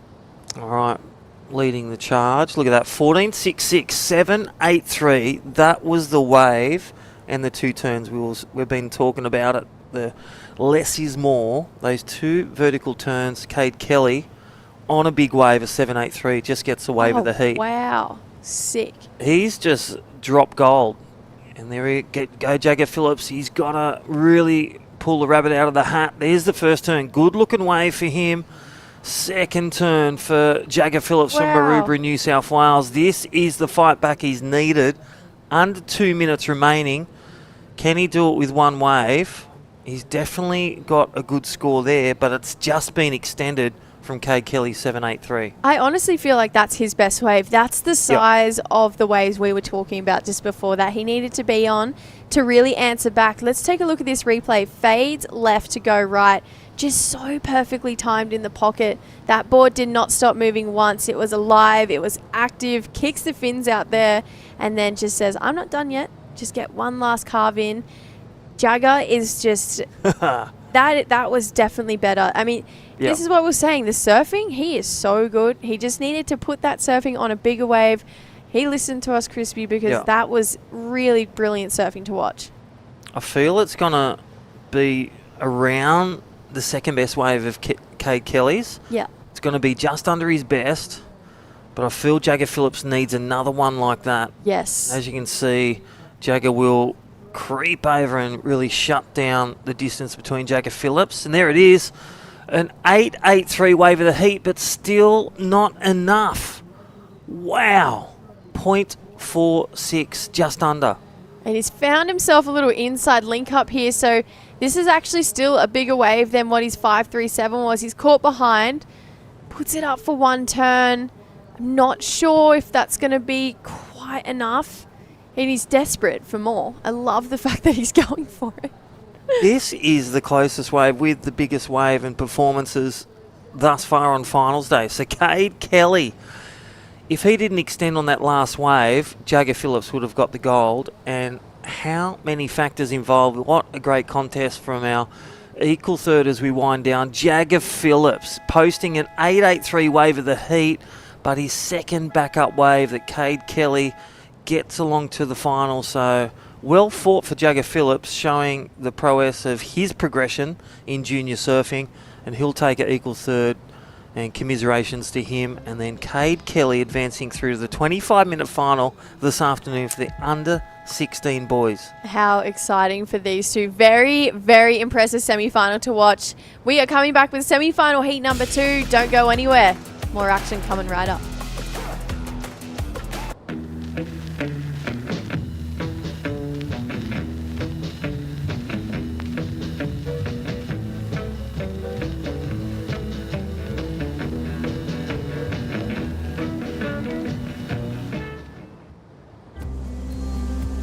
Here on the Sunshine Coast, you'll find the sunshines from above and from within. Come find your sunshine moment. For real. The mighty Suzuki Jimny is a 4x4 that's quite possibly built just for Queensland. Suzuki Jimny, built for Queensland, made for you. From just $34,990 drive away. Visit suzukiqld.com.au. Suzuki!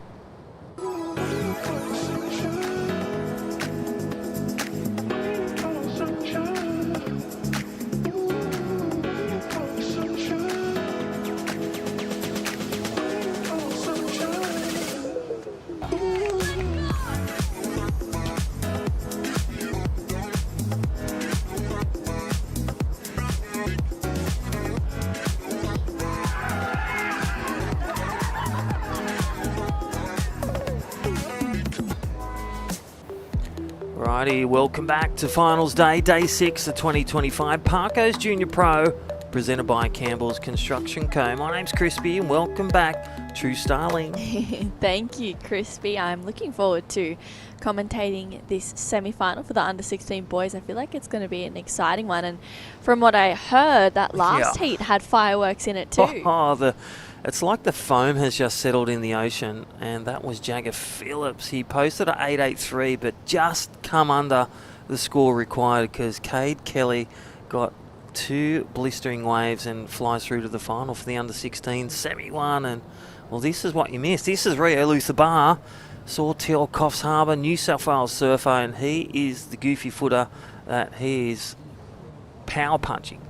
Yeah, he definitely is. Wow, just going with the flow in this wave, just attacking every section for Rio Luthabar. Recently just turned 15 years old, so big happy birthday to Rio for the other day. And yeah, what a great way to start. It looks like the conditions are getting better. Yeah, it is. There was some big sets coming through that last exchange was, I think it was about 9 or 10 waves. So that was great for, this competition being finals day. We're still rolling through our semi-finals, under 16 boys heat 2 right now. And then we go to the 16 girls. And the 18 girls up next, and then 18 boys, and then we crown champions, 25-minute finals from the under-12s who have been waiting patiently for 6 days to get here. So exciting. I'm really looking forward to those finals for the under-12s. We're going to have 8 champions, is that right? 8 champions crowned by the world champion Parko. Amazing. He's been loving the sunny coast and, posting and getting plenty of questions too. So don't forget, it's your last day to ask questions from world champion Parko. This is his contest. It sure is, and he's made the good call to move it here to Moffat's Beach for finals day. It feels like the surf it's looking really fun. It's getting better throughout the day as well, so it should be hopefully pumping for the finals.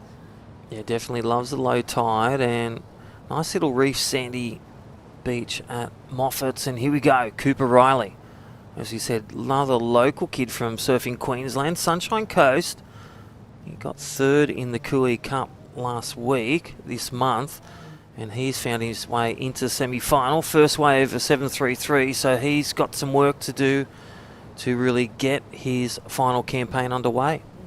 Yeah, he does, but gets a good finish there. And he's still going on this one, opening up more and more. Wow, Cooper opening up his account in this semi-final, and that was a well-ridden wave. That's 7.33 for Rio. It's looking good, so Cooper was on the answer back. Yeah, definitely. It just kept giving, as you said. Conditions are on the improve at Moffat's Beach, Sunshine Coast, and the beautiful beaches of Queensland, destination Queensland. 5 minutes gone, 15 remain. Let's check out the replays. Thank you, Campbell's Construction. And this is the man, Cooper Riley, up and right. Nice little setup turn, nice and vertical, and he waits for this as it hits that low tide bank. Nice open up on the face, stays in the pocket, but right here, this is the point of difference. Kept that S-turn rail busy, and then you can see here, this is where he really delivered some good points coming up as he finishes that turn on the coping, and there's still more coming there. Wow, how's that true? Yeah, that was a really well surfed wave. He was able to find some flow and get a couple of nice connections. So we'll see where that goes with the judges. Rio Luther Bar on this one. He's answering back. He's already got that 7.33. Jams it. Wow. That was a good connection there, Crispy. And a nice little rebound, and looking to extend and bounce his way into this shoreline, but got the work done out the back. That's a great backup for Rio Luther Bar, and then potentially grab priority because Cooper Riley, he literally went all the way back west. Yeah. He nearly went to Longreach.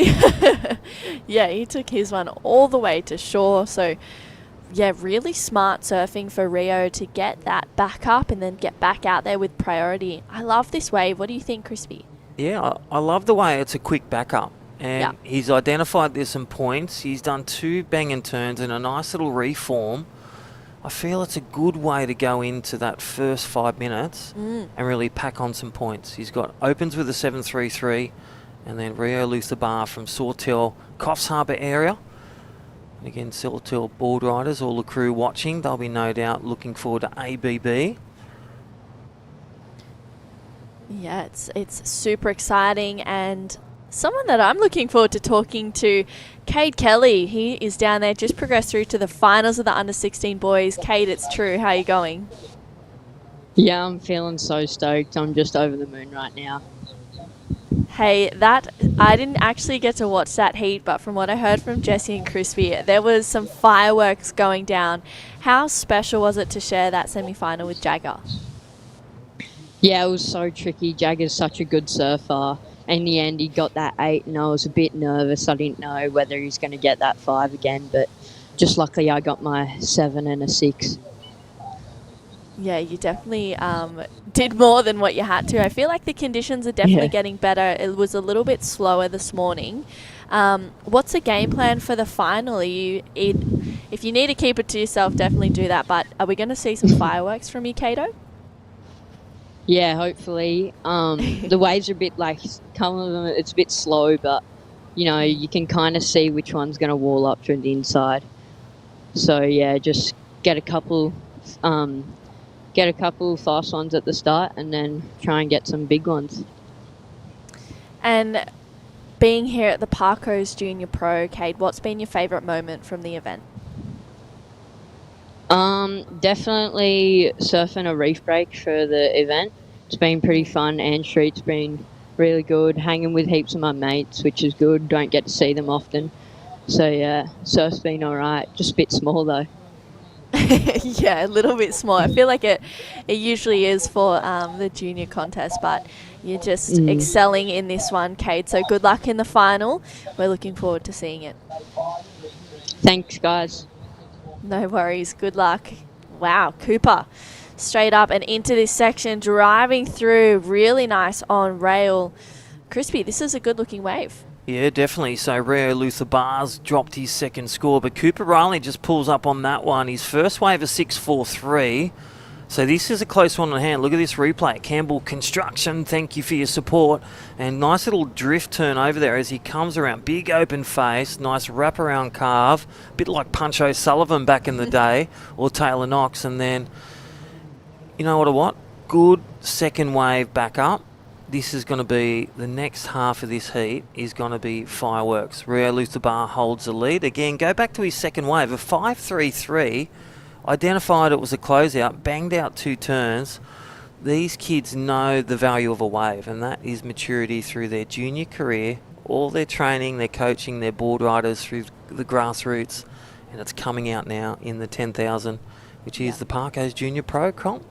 Yeah, it's exciting. I feel like, you know, the semi-finals and above is when you start to see a little bit more risk in the surfing, especially when we're looking at the under-16 boys in that last heat and this one. And it's really awesome to see that. And Cooper, he's having a look, gets a backside snap, maybe a little bit late to that section. Yeah, just trying to wait for a priority to flip over, but Rio Luther Bar, he won't move unless he sees something to improve on that 5.33, so using just his position in the heat as heat leader for Rio Luther Bar and knowing the value of a wave and knowing what your competitors, listening to the voices from the beach commentators, knowing that if you're in the lead, you don't want to let go of a wave that has value to get him to take that from you. And one thing we haven't talked about much, equipment. Are you surfing your epoxy today, True, or are you surfing the board that got you to the finals? Yeah, I feel like that's a really hard one. I think it depends what you're confident in. Yeah. But personally, I'd be on an epoxy out there today, for sure. Yeah. And definitely fins, like your favourite fins. Like favourite fins. Some of these grommets, the under 12s, they'll be with extra small fins. Yes. Whereas some of the, Kincaid, he's no doubt got the largest. Yeah, he's got that going. And I feel like equipment is such an important thing, and it changes every day. Yes. I don't know about you, but I like to have my favourite fins, my favourite leg rope, make sure that it's the right board for the equipment. It doesn't necessarily have to be the favourite, because if it's small, my favourite probably won't go good in this. So, it's a funny thing, but I do think epoxy's out there today. Yeah, definitely. And something to just make those dead spots alive and really connected to that last section. We saw it work for Rio Luther Bar. He's 7.33, and also Cooper Riley, that's 6.43, his best wave. So last wave of red of 4.67, not enough. So just to edge is Rio Luther Bar, smart surfing, the birthday boy, looking for that extra present after the fact of his birthday. A spot in the final this afternoon, 25 minutes. Yeah, which is super cool. At this point, if the heat was to end now, he'd be solidifying that spot in the finals, but there's another 7 and a bit minutes to go in this semi-final, and Cooper is a pretty strong opponent as well. It's been an exciting semi to watch too, with a 7.33 and a 6.43 already locked in. I feel like it could be the battle of the backups right now. Definitely, and I think that go back to that Rio Luther Bar, the first 5 minutes, getting his second wave, taking it while he was out there. Wasn't the best wave, but it was a great wave to have in your backup with 15 minutes remaining to execute and just rely on the ocean to deliver one more exchange. Yeah, I find that was always the hardest thing, and even now watching all of these juniors, having to rely on something you can't control, and it's so unpredictable. you know, and that's, I feel like the importance of, and these junior surfers would know this now, is to make the most of the opportunities that you have, because you never know what's going to happen, right? And don't forget, they've never surfed Moffats. Even some of Yeah. the local kids, like we saw Sonny this morning, he's a local there, never surfed Moffats before. So Whoa. what you got, what you see, go get waves, stick to your ABCs. Yeah, definitely. Stick to your guns. Airs, bottom turns, Yep. critical. Yep. Stay low, get that finish. Yeah. Those completions. All right, well, Cade Kelly's done it. Sonny's done it. And we've got Rio Luthabar currently one hand on a spot in the final, but Cooper Riley, 6 minutes remaining. What do you think? What do you think he's going to do? Are we going to see an air game come into play with the 18 girls come up next and boys, or Cooper Riley? I hope so. I'm hoping for all three, really. Yes. I hope that we'll be able to see a few airs come down, especially it's finals day. You know, you want people to bring the magic and to get electric with it. And that's, you know, part of finals day. I hope Cooper finds a section where he is able to launch on it, and hopefully Rio finds one as well. Being the goofy footer in this heat, maybe we can see some backhand airs as well. Yeah, it's a funny thing that, like, it just seems to go more steeper. You said that when they're goofy footers, it just makes it, and not only sells it, but just looks more vertical. Yeah. When they're on such a small wave like this, 1 to 2 feet at Moffat's Beach. You can see the wind in the background, so low tide is starting to change. So a bit more depth to the wave and length of ride. So giving the surfers and athletes that opportunity to showcase their surfing in this 10,000 points up for grabs for the winner today.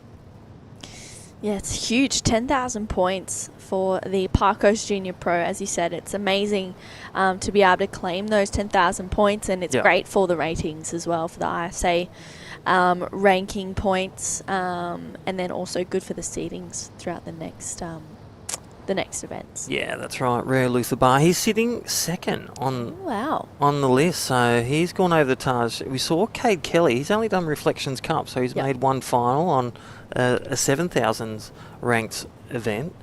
But Joey Silk leading the rankings, having a great performance over in WA. Huge. Joey Silka. I actually really love watching him surfing. He's got such a smooth style. Yes. Parko. Yeah, it's so nice. It's good to watch. But these surfers, Rio and Cooper, they're rising to the challenge. They're in that semi-final spot, and fighting for a finals appearance. With 4 minutes to go, Cooper had a look at that one, didn't quite scratch on.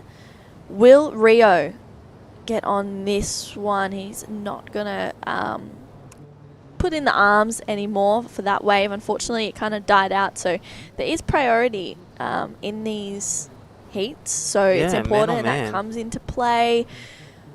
I feel like man-on-man priority, I mean, it's hard sometimes. I found surfing with priority hard sometimes, but then with man-on-man, it goes really quickly. It changes quick. Like get away, 3.5 minutes. Cooper Riley looking for that score. Yeah, so with under 3, or just over 3 minutes, to go for the under 16 boys semi-final. We'll see what goes on. Will Cooper be able to get that score that he is looking for to get to first place? Or will Rio hold on with that 7.33 on his very first wave, so executing straight away for Rio? I believe this is his second year in the under 16s division. And it's amazing how you can kind of see the junior surfers get comfortable in that second year of a division and then really start to shine. And then they move up a division and then they're trying to find their feet for the first few. So we'll see how this year plays out for Rio Luthabar. And 2.5 minutes to go. Cooper Riley chasing a score. Yeah, you feel like Rio Luthabar's been around for an entirety, a bit like Jagger Phillips. And then again, they'll step into the under 18s next year, but really the start of the year, having some great performances. Yeah. Cooper Riley, just a lower seed, but really getting a great performance and, well, looking literally for a good wave, but time again, winding down under 2 minutes remaining in these 20-minute semi-finals.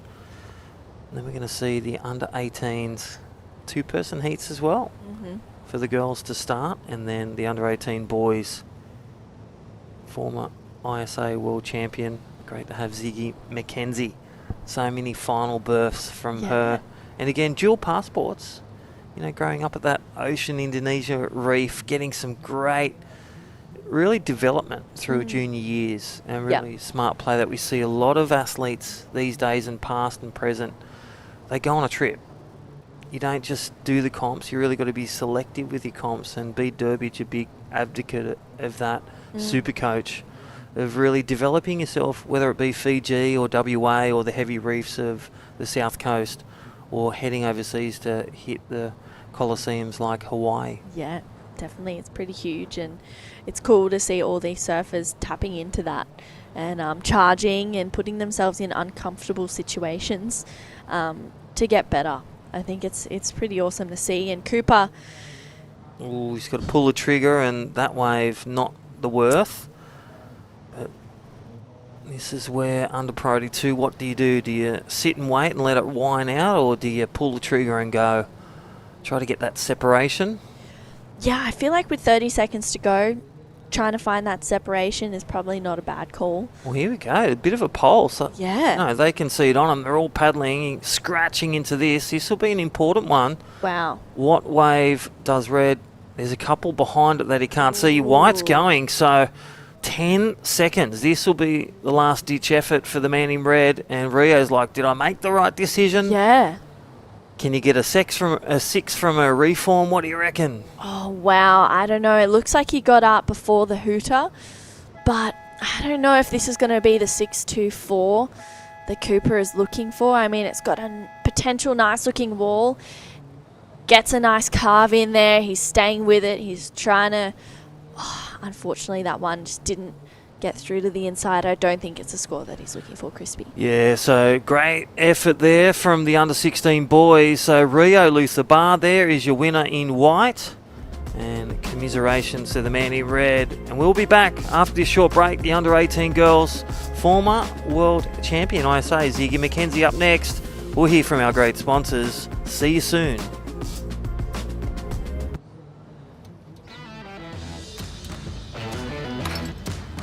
Looks good, eh? Ken Earth. What was that, love? I said Ken Earth. All done, girls. Happy? Ken Oath, all right. From big jobs to even bigger jobs, get the Ken Oath feeling. The mighty Suzuki Jimny is a 4x4 that's quite possibly built just for Queensland. Suzuki Jimny, built for Queensland, made for you. From just $34,990 drive away. Visit suzukiqld.com.au. Suzuki!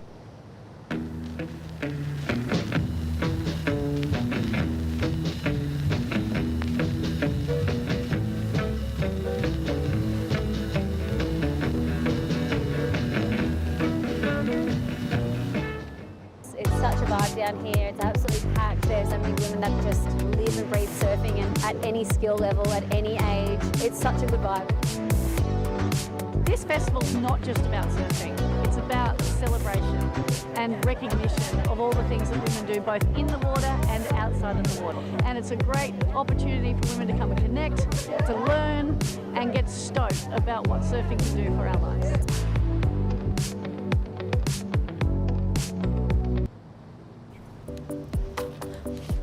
Welcome back to the 2025 Parko's Junior Pro presented by Campbell Construction Co. And we are into the under-18 Girls Semifinals. This is Heat 1. Ziggy McKenzie taking on Lainey Stokes. Ziggy having a paddle at this one. She drives into that first turn. She's keeping her speed, gets a nice second connection there. And Zig, she's trying to find an inside bowl. She's pumping through these sections, but that wave just dies out. So Ziggy McKenzie opening up her account for semi-final number 1. leaving Lainey Stokes out there with priority. I'm True Starling and Jessie Starling in the booth with me. Take me through this replay, JJ. Super zippy. I love how much movement she got on this wave. I just feel like her board never stopped moving. She just stayed so lively, especially on a wave where it was almost like she was riding the back of the wave before. It felt like it had a kind of two walls to it, but she made the most of the one she was on. Really great way to start her heat, and I hope she continues to feed us that energy that she just brought to that first wave for the remainder of this semi-final. 617 for that first wave, so looking good. Yeah, looking really strong. A 617. She is a world junior champion, so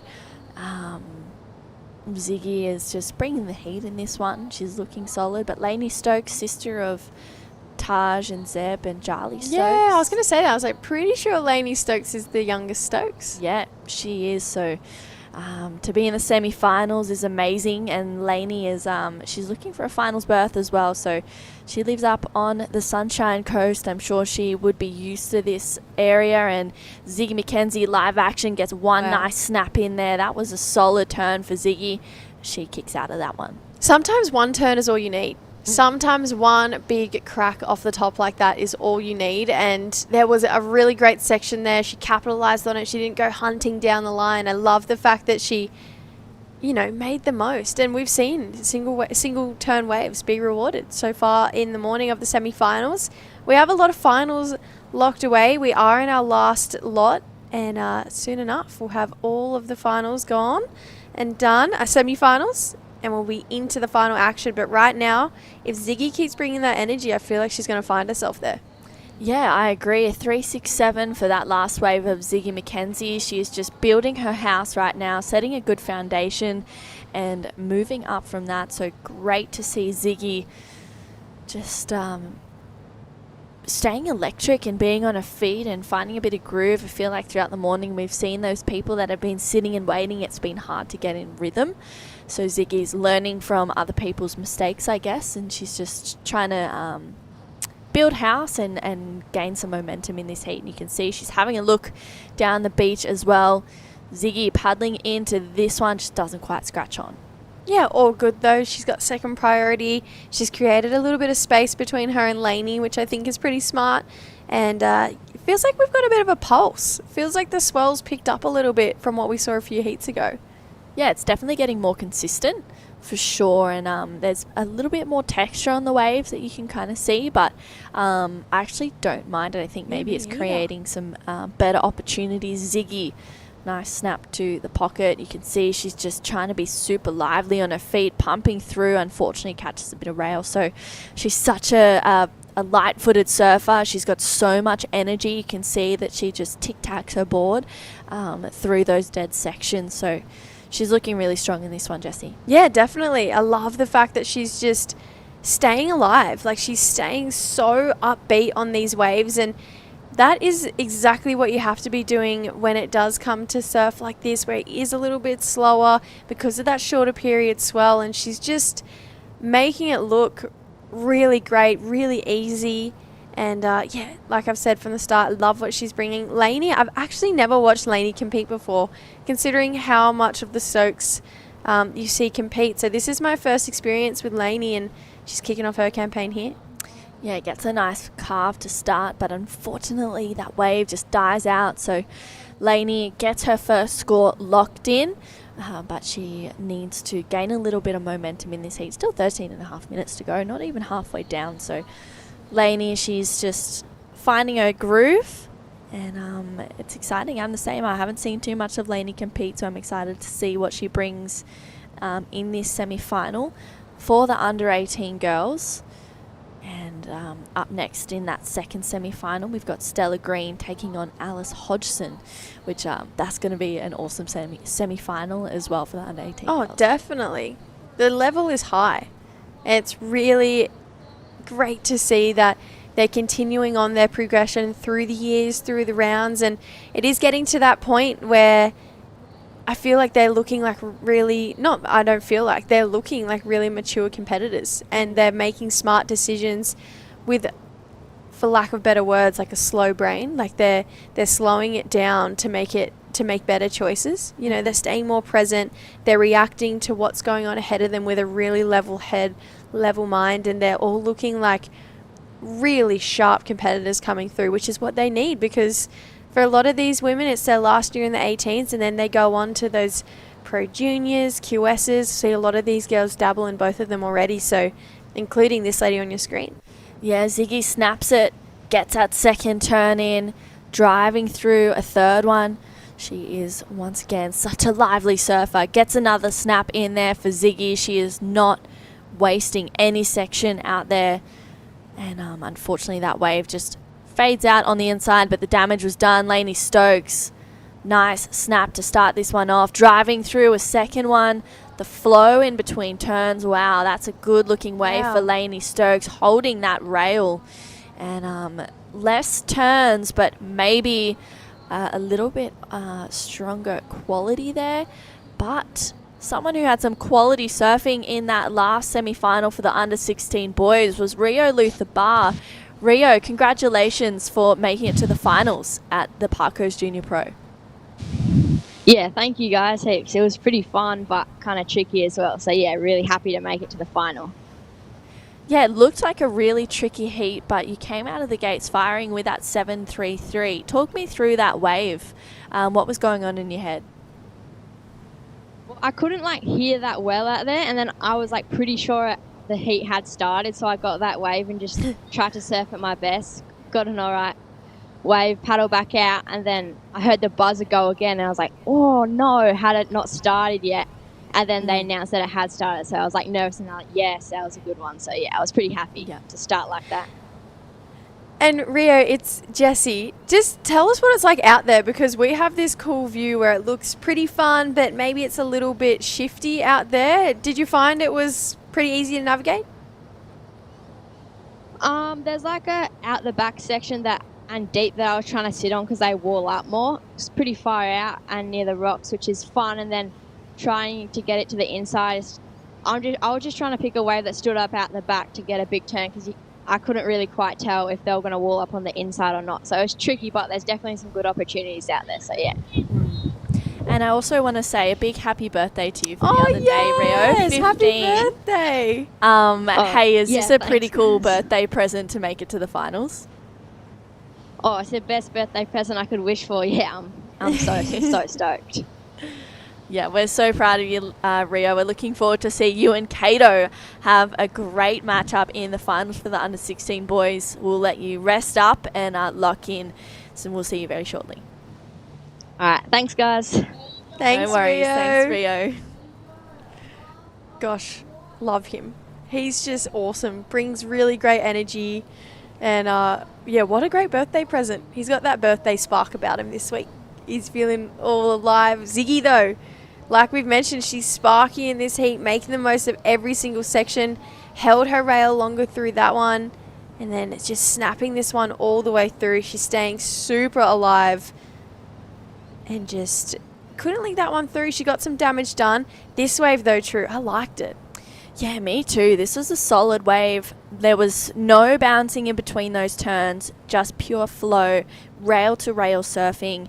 I thought that was a really good wave for Lainey Stokes. And a really, there we go, a 7.0 rewarded for that last wave of Lainey. Ziggy's got that 5.5 and a 6.17. So we have a real heat on our hands right now, because Lainey only needs a mid-4 to get to first. I really appreciate that last wave of Lainey. Ziggy, two very different approaches in this heat, right? You've got Ziggy, who's coming at it with just everything. You know, she's staying so alive. That board hasn't stopped moving once when it's been on the waves. And when it's like this, you do have to be that type of competitor and have that approach. But then in comparison, Ziggy's that, you know, I'm not going to drop on weight. I'm going to catch heaps of waves and keep the ball rolling. And the more I'm on my feet, the more opportunities. And then you have Lainey, who sat and waited but found this wave and just put power on it. And she seems like she's the type of surfer where if power meets power, magic is going to happen. And that's exactly what we saw in that 7-point ride. So two really different strategies towards this heat, but I really love both of them. But that wave from Lainey definitely had that pace to it. that did set her slightly apart from Ziggy. Hence why we've seen that score go bigger, because these calves just, there was no downtime in between any of them. There was barely any pumps, and it had that flow.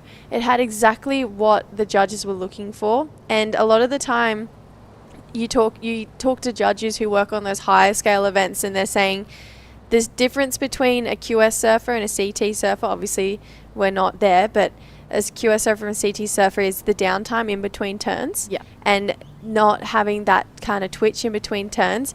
Lainey had zero downtime. Yeah. It was really beautiful surfing, and I absolutely loved watching it. Yeah, and it just shows a maturity. I feel like, it really highlights the fact that sometimes less is more. You don't have to do as much on the wave to kind of get those good scores. So a 7 is pretty great stuff there for Lainey, but a 6.17 and a 5.5 for Ziggy McKenzie. She's holding on to that lead, and Lainey, she's having another look, paddles into that one, doesn't quite scratch on. So 6.5 minutes to go, and we'll see what happens toward the back end of this heat. And of course, this is the first semi-final for the under 18 girls. We have Stella Green and Alice Hodgson coming up in the next one, which is going to be super exciting. I've spent a little bit of time with Alice Hodgson, and she is just a ball of energy. She is so much fun. She has the best time competing, the best time surfing with her friends, and she's an absolute crack up. She is so funny. Yeah, because you spend a lot of time with a lot of these juniors at the Aussie titles. How are you, do you have an emotional connection to some of them watching and they're going, come on? Oh, deep 100%. down, are you like, come on? Yeah, absolutely. Yeah, even watching that last heat with Rio and hearing the one with Kate and Jagger. Oh, yeah, that was great. Yeah, they were all in the Aussie titles in Team New South Wales. So there's definitely a part where, I want everyone to succeed, but I was like especially invested because I know how hard they work, and I see the behind the scenes, and I see it all.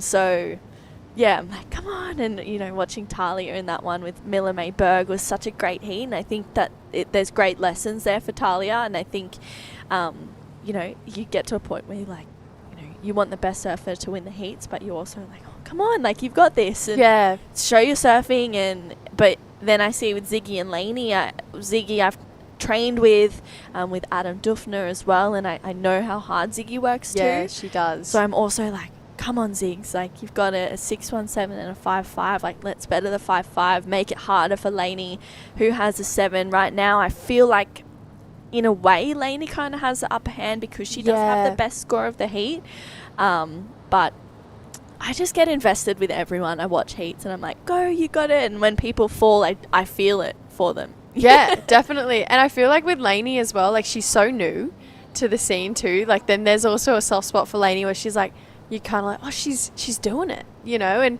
there would be this like unadded pressure that she may put on herself or may not, but she's the youngest of three very talented older siblings. Sorry. So Taj, Zeb, Jarly, they've all kind of proven that they're there to stay. Taj missed the challenges by 1 spot this year. Jarly made the challenges. So there's almost like this underlying kind of, oh, well, I'm a Stokes and I can do it too, and she's doing it, but she's so new to it, so it's so cool to see her in this high end of the draw. So then I have a soft spot for Lainey. I'm like, go Lainey, but then we've known Ziggy for so long, so this is why I just sit here and yap and talk about it instead of judging, because I think I would be too biased when I came to judging. Yeah, I just love watching good surfing. Yeah, same. And I think that this is what we've seen in this heat. We've seen really good surfing. It's been exciting to watch. It's been different. There's been variety, and it's just ticking all the boxes. And I feel like for these under 18 girls, that's where they need to be. Yeah, especially for the semi-finals.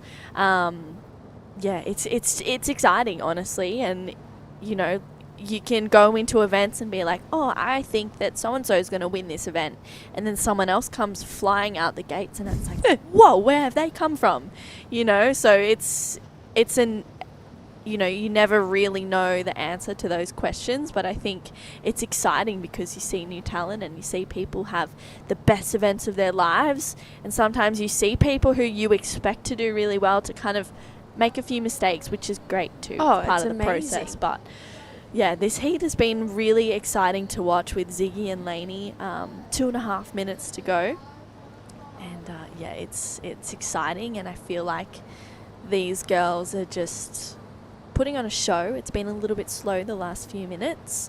Lainey needs a score to take the lead, which is a 4.67. So it's a mid-range score. Jessie, what does that look like in this heat right now? Honestly, it could be one turn. Like, if you got a section like Ziggy did, that could be one turn and just belt it. But also, it could be two of those really beautiful calves that we know Lainey has in her ammunition. She's just looks like a really graceful surfer. She has a very similar style to Jarly, obviously stands the other way, but you can tell that she looks up to Jarly a lot, and especially to her style. And I can appreciate that, because Jarly's a great surfer, and you don't get to the Challenger Series unless you are a great surfer. Yeah. So it looks like she's having a paddle here, doesn't need much, but that's not going to do it, True. She needs more. Yeah, she does. She needs to find a wave with a little bit more opportunity. A 4.67 is what she's looking for. Ziggy pulls back on that one. She's just trying to get closer to Lainey, who's up and riding on this wave. So Lainey down the line, she's getting a few turns in. I'm sure 4.67 is a requirement with just over 1 minute to go. We have Ziggy McKenzie on screen right now. She's trying to get down to where Lainey is. She's trying to find an opportunity to really defend first place. So with just under 1 minute to go, Ziggy is holding the lead. Lainey up and riding on this one. A 4.67, gets one turn in there. She's working hard to get that score. And you can see she's taking her way through to the inside. Wow, this is going to be a really close finish for this heat with 30 seconds to go, Jessie. Yeah, it's a hard one, isn't it? Because she did get that one section. I just don't know if there was quite enough, and there it is. It's a 3.4, which is kind of where I thought it was going to come in at. Like, it was one of those ones where maybe it could have gone like just maybe high threes. But yeah, it just didn't have that extra oomph to get it into that mid-range. You know, you have to have at least one really solid turn on there, and we know Lainey's got more. But it looks like Ziggy, she's going to take it through. Yeah, Ziggy defending first place. That was a nice carve to start this wave off. So it looks like it'll be Ziggy McKenzie moving on through to the finals for the under-18 girls. What an amazing performance from Lainey Stokes, getting that 7. And unfortunately just not finding the 4.67 she needed to go to first place. Don't go anywhere. We have the under-18 girls semi-final number 2. That'll be Stella Green taking on Alice Hodgson. It's going to be an exciting matchup. Don't go anywhere. We'll be right back after this quick break. The mighty Suzuki Jimny is a 4x4 that's quite possibly built just for Queensland. Suzuki Jimny, built for Queensland, made for you. From just $34,990 drive away. Visit suzukiqld.com.au. Suzuki!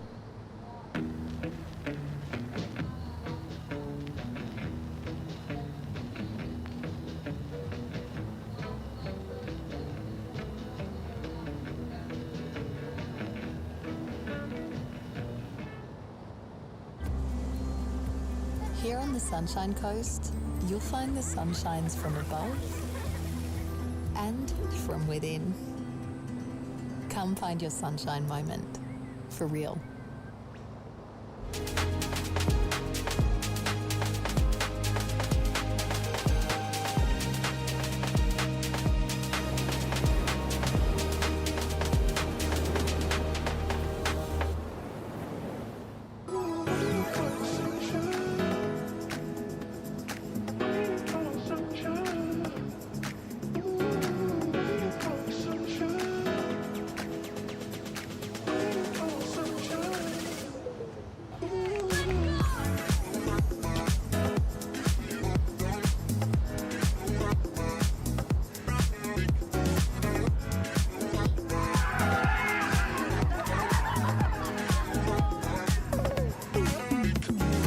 Welcome to the Parko Junior Pro.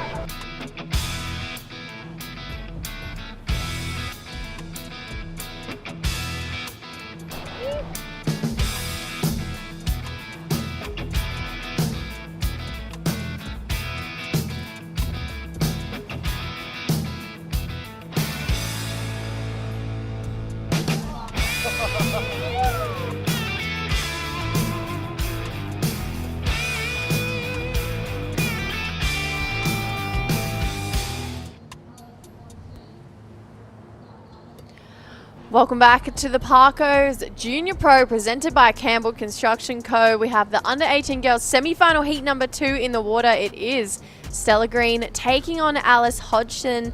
This is a stacked looking heat, this one. The 18 girls is just so good, Crispy. Yeah, definitely. And like we could see on paper, Ziggy McKenzie getting the nod over Laney Stokes.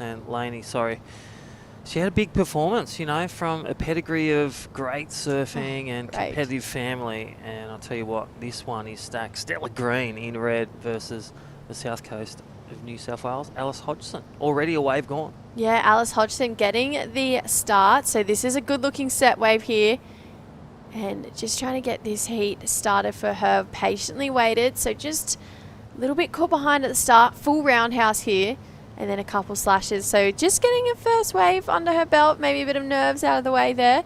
But talking about pedigree of family, Stella Green, obviously from a very talented family too. Has her older sister, Taylor, who has won a couple pro juniors. Started dabbling into QSs. Really talented surfer. And this is her second wave. So she's getting 2 waves pretty quick. She's got a section to work with here. Just lays into it there. So lovely surfing here from Alice Hodgson. And I like to say, you know how we've been talking about former pros and former champs, and this is the Parko 2025 Junior Pro Comp. And I'll tell you what, she reminds me of Sally Fitz. Has a big smile like Sally. Yeah. Really tenacious in the water and competitive savvy. And, well, she makes a lot of finals and takes a lot of wins. And she represented the team last year. She had a great campaign in the Aussie titles. But she's looking to just all that growth, and look at it already. A quick 3 and a 4.33. She knows the game plan. Yeah, True talks really highly of her. Said she's cheeky, she's funny, she's got a really cool personality, and she's up and riding yet again. So carves it back. Just trying to link this one all the way through. Love the fact that she's staying so busy, Crisp. Yeah. You know, you check her out on, even on Instagram, she's got some clips of surfing, and then she's got her mountain bike riding. So she is an all-round, you know, in the gym, at the wave pool, or whether in the real ocean like today at Moffat's Beach, a big location. Great to see. Again, this is day 6, finals day. I'd like to thank our super sponsor, Parko, former world champ. Was it 2011? Check out on the board on the HBC, but I think it was 2012. 2012. Let's check. And then presented by Campbell's Construction. Now, great construction. Presenting sponsor, there's local sports supporters at Sunshine Coast, including board riders and grassroots clubs and events. And a big shout out to Sunshine Coast Council, bringing tourism and major events. So big thanks to them on the Sunshine Coast Council. It was 2012. 2012. Bam. Oh. Yeah, that's right, because Kelly was going for his 12th world title that year. And I was like, oh, how cool would it be if you got your 12th world title on 2012. In 2012. And then Parko was like, not on my watch. Yep. A lifetime of there. And then you think of MF, some of our Australian superstars taking 3. Mick Fanning. MR taking 4. Tom Carroll, Barton Lynch, 2s. Gosh, and you know what? That was 13 years ago Parko won his title. I wonder if any of the under 14s were born around the same time Parko won his world title. It's all full circle moments, isn't it? It is. And right now, Stella Green, she is looking for a 7.51 combination score, whether with one wave or more. But she also a family affair with the Green sisters. Here we go, up and riding, Alice Hodgson. Just a bit of a drop there, quick in and out. She's frothing, eh? That's a 4th wave. I like the fact that she's staying so busy. I think it's really smart, especially when you have such short period swells like this. I feel like heats or conditions like this, and when you're surfing in heats, a lot of the time, the more time you're on your feet, the more opportunity you're giving yourself, which means more scores on the board. Yeah, definitely. And, you know, Stella's been really patient and a smart play as well. You know, if they've been watching the last 9 heats, there are good waves and good scores coming with the sets. The ones that are getting through are really smart with their wave selection and execution of turns. Yeah. So I wonder if that's in the game plan for the Sunshine Coast surfer, surfing Queensland. No doubt she'll be representing at the ABB for a local board riders club. Don't forget that's up this weekend, Saturday, Sunday. Tune in for Surfing Australia's Australian Board Riders Battle. Gosh, I'm so excited. I love the ABB, and I feel like a lot of these guys would love the ABB too. It's such a unique event that we have here to Australia, and I honestly, out of all the events, it's definitely like top one. No, top 3 events I reckon of the year. It's No, it is. so fun. Oh, great turn there from Alice Hodgson. It's the 5th wave in 8 minutes. So Alice Hodgson really bringing out the energy, getting the turns in. A 4.33 and a 3.1. I feel that's going to drop her 3.17. Absolutely. Absolutely. That was a really great wave. Out the back behind her, Stella Green looking left. And the Jagger Phillips left. And well, 8 minutes for that left. One would say not the wave to get. No. With priority No, of weight not that quite.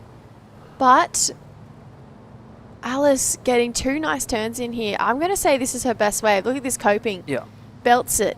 Has to pat the dog a little bit to come down, but that's okay. That wave didn't have much power behind it. Very well navigated through this inside section, Crispy. We've talked about it.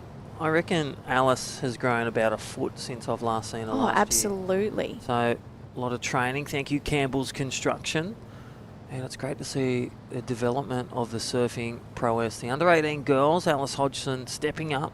They've got to be under 18 as of 2025 as well, just for all those watching and listening at home. So they're 16 this year or 17. Yep. And that's a good thing. They get 2 years. If you have a learning year, development year, the next year you're looking for big performance. They're on their L plates the first year, their P plates the next year, both in driving and surfing. And I think I love the fact that the age groups, although they've been like this forever, that they have that 2 year separation. Yeah. Because some, you go into the 18s, fresh out of the 16s, you're almost like the new kid on the block. And you learn so much as being one of the younger ones in the older division, because you look up to some of your idols. I mean, every second year, True and I are in the same division. And when I look up to girls like True and, girls like Kirabelle Olsen, who are just that little bit older than me, a little bit heat smarter, it was just like, it makes such a difference to be surfing amongst those girls, and I love the fact that we have that. And do you find the performance level lifts when you're against such a better surfer? Yeah. With, their prowess or their development with their skill acquisition. Right now, this is Stella Green, surfing Queensland's Sunshine Coast local surfer. Looking at the local Moffat. I wonder if this is her first time surfing, but she's picked up a good wave, worth the wait, this one. And a couple of carving turns, but looking to bounce onto this inside section. And, well, doesn't eventuate at the end section. No, doesn't quite. Last wave score of Alice Hodgson locking in. It's a 4.33, so pair of 4.33. She's put the pressure on Stella Green to answer back. She needed a 7.66. Obviously can break it down to 2 waves. Nice rail work done on this wave though. Yeah, nice little first carve, and that's staying in the pocket. But this bit right here, I feel that's where the big points are, and that turn. So 3 turns, when you're bouncing like that, you're really trying to do everything you can to connect. You're just not connecting with the water. Yeah, quite not. You got an S turn like we talked about earlier. Rail to rail. The judges do love to see it too. So 3.9 for Stella's first wave, or second wave I should say. Definitely getting her back in the heat. It was, just over 11 minutes to get that 3.9. So I'm interested to see if she shifts, her strategy shifts, and she might take on that Alice Hodgson approach of, I'm going to turn heaps of waves, I'm going to start creating some scores, because I think, personally, looking at the conditions and the heats we've seen so far today, the people who are constantly on their feet, they're the people making heats. Yeah. And that energy, but energy on a good wave, good medium wave, good set wave, and also completed turns. So Alice Hodgson with the 2 best waves, a 4.33 and a 4.33. But Stella Green, she's come back. She's fired back with those 2 good turns and that nice wrap, a 3.9 out of 10. So it's 1 step closer, but Alice Hodgson, I dare say, she'll be waiting for that wave of consequence to really, get away into the final. Oh, that was looking like it might have had a bit of a wall on that one there. So no takers from Alice or Stella. These ladies back out the back. Hey, guess what? What? Our last semi-final's up next. The boys are out. The young man, Henry Dowling versus DD, Darcy Dwyer. Beautiful first semi-final there. Who's in number 2? Oh my gosh, it's the kid, the powerhouse from New Subordinators, Mitchell Peterson. He's everywhere. The only comps he doesn't do are the Challenger and the CT. And he is taking on, he's still under 18, I can't believe it, and Oki Fraser from WA. Wow, it was Oki's birthday this week too. Another birthday boy looking to get that extra present that's been delivered to make the final. Parko's Junior Pro. This is day 6, finals day, presented by Campbell Construction Co. 3 more semi-finals, and then we crown Parko Pro Junior champions. Amazing. I love what's going down at this event. And we've got finalists to crown from the under 12s all the way through to the under 18s. So 8 finalists here today. And that is just exciting in itself. I cannot wait to see the under 12s get cheered up. That is just going to be the highlight of my day. And get this, 2 surfers out there to participate in 25 minutes to showcase to be the champion. Epic. Crown with 10,000 points. That is pretty cool. So developing our surfers, junior surfers, under 12s, 14s, 16s, 18s. Priority judging. Priority is on there, but 25 minutes out Moffats by yourself with one other. Yeah, thank you. I'll take it. There we go. Paddle there from Stella Green. So just coming down to that under 6 minute mark, it is Alice Hodgson still out there in the lead. That 4.33 and that 4.33 do have her in that first place. Stella needs to answer back. She's got that 3.9, but she's just been really patient. I feel like looking for a particular wave to come through. Hasn't come her way just yet. She's looked left a couple of times as well. Yeah. Maybe more confident on her backhand. So just trying to get the ball rolling. A little bit quiet in the ocean right now though, Crispy. Yeah, I was going to say, you got Moffat's right and Jaggers left. So you got Stella Green over there on the northern side of the surf break. But Alice Hodgson, I feel that they've changed. And this is where we say, we've talked about equipment, we've talked about game plans, you know, headspace, and also just coming out with a quick start. Right now we've got the second half back to the yellow flag, 5 minutes remaining. They see the visuals. Alice Hodgson, I feel's waiting for the next wave to close it into the final, whereas Stella Green has grabbed onto, I need waves, like Alice did the last 10 minutes. I feel like Alice's plan, she's actually surfed a really smart heat. She's used that first 5 to 10 minutes to her advantage and just swung on a bunch of waves. And now she can be that little bit more selective in particular. Wow. But unfortunately, that wave didn't stand up, did it? And that is a priority error there. So she's utilised priority because that's why Red had to pull back. Otherwise, because White has priority over her. But she didn't get on the wave. And you can see the trail of the White. They were off the bank. And right now we are one that's on, that's into the final. Ziggy McKenzie, aloha to you. Yeah, hey guys. Hey Ziggy, amazing surfing. Well done getting into the final. I got to pick your brain though. You surfed such a smart heat. You were so busy, had such a good start. To hear that your competitor got a 7, was that a little bit of like, oh no, what's going to happen in the back end of the heat?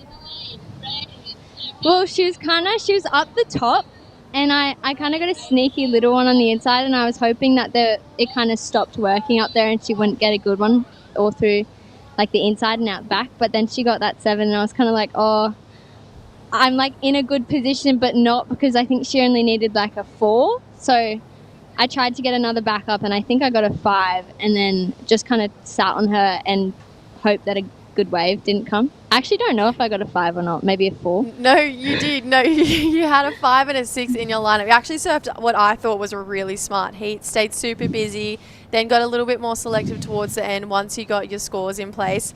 Ziggy, I feel like every time I watch you compete, you look more and more mature and composed. Do you feel like doing events like the Parko really help to translate into those bigger events that you do as well? Yeah, for sure. I feel like a comp's a comp, and there's pressure in all of it. And I think just the more time you spend in heats and the more time you spend in the water just helps and pushes you towards that end goal, you know? So it's always fun to come down to these and surf against new people and old people, and yeah, it's all fun. It's really fun. Oh, we love that you're having fun, Ziggy. We'll let you rest up and get ready for the final, and hopefully we'll talk to you again soon. Yeah, hopefully. Thanks, True. Thanks, Ziggy. That was our last heat's winner. She's through to the final, 25 minutes with one of these young ladies, Alice Hodgson, currently getting the nod. 2 minutes to go. And you could see that priority error serves back to white. So red paddling for a wave, looking to get it, and they're just off the bank. They're really paddling tenaciously. And Stella Green will need a wave under priority in under 2 minutes. A lot of pressure, but can deliver gold. Can deliver, absolutely. When she's on her feet, she's a very, very talented surfer. And that's kind of been the theme of what we've been saying all day, Crispy. The more time you're on your feet, the more opportunity you're giving yourself, and the more time you're showcasing your talent. And yeah, like we've been mentioning, it's the people who have kind of taken that plan in their stride, like Ziggy McKenzie. It's paying off for them. Yeah, definitely. And again, Lane Beachley giving Stella Green an award last year, most promising. Now is the time to bring that promising deliverance in under a minute and a half. She's got to sell a wave or hope for a set of 2 or 3 waves to really shake it up and really showcase the surfing. So Alice Hodgson, go back to that quick start, heaps, 4 or 5 waves. She's currently got the rhythm in her place. Alice up and riding, playing the defense card. So Stella goes down. It was a set wave. She had to take it. 2 nice turns there. Oh, and a third. Okay, Juggers left. It's looking good. Well, so how's that? Takes the wave with priority. That's why you saw red exit Stella, so there's no interference and game over. But Alice Hodgson, she got pretty vertical. I dare say that's going to be her. She's going to extend the lead. 40 seconds to do something good for the lady in red. Yeah, we can see she's having a scratch here. That wave isn't going to eventuate, so a little bit of frustration from Stella Green. Let's see what that last wave score comes in. I'm curious to know how the judges are going to score the left. Yeah, so really good turns. We'll try and get a replay, but I'll tell you what, Stella Green, 20 seconds, has priority, but enemy is the time running out. Look at this. Late takeoff, but right there, nice little snap, and this one is where the goods are. Lifts it above the lip. And again, nice little reform, little foam climb. I loved it. Foam climbs are underrated. They're that hard. So Alice really showcasing she's got a strong backhand as well. So looks like it is going to be Alice moving on through, and we're going to be looking to get our under 18 boys semi-final started, and then we're going to move into finals time. So we've got a lot more action coming up today, Crispy. That is your heat leader on the screen. We're going to go to a quick ad break. Don't go anywhere. Under 18 boys coming up next. Here on the Sunshine Coast, you'll find the sunshines from above and from within. Come find your sunshine moment. For real. The mighty Suzuki Jimny is a 4x4 that's quite possibly built just for Queensland. Suzuki Jimny, built for Queensland, made for you. From just $34,990 drive away. Visit suzukiqld.com.au. Suzuki! Looking good, eh? Keno. What do you think, Nonna? Giramento de che. Hey, boss. Kenneth sorted it. All good? Kenneth. From big jobs to even bigger jobs, get the Kenneth feeling. Kenneth. Kenneth's make your job easy. It's such a vibe down here. It's absolutely packed. There's so many women that just live and breathe surfing, and at any skill level, at any age. It's such a good vibe. This festival's not just about surfing. It's about celebration and recognition of all the things that women do both in the water and outside of the water. And it's a great opportunity for women to come and connect, to learn and get stoked about what surfing can do for our lives.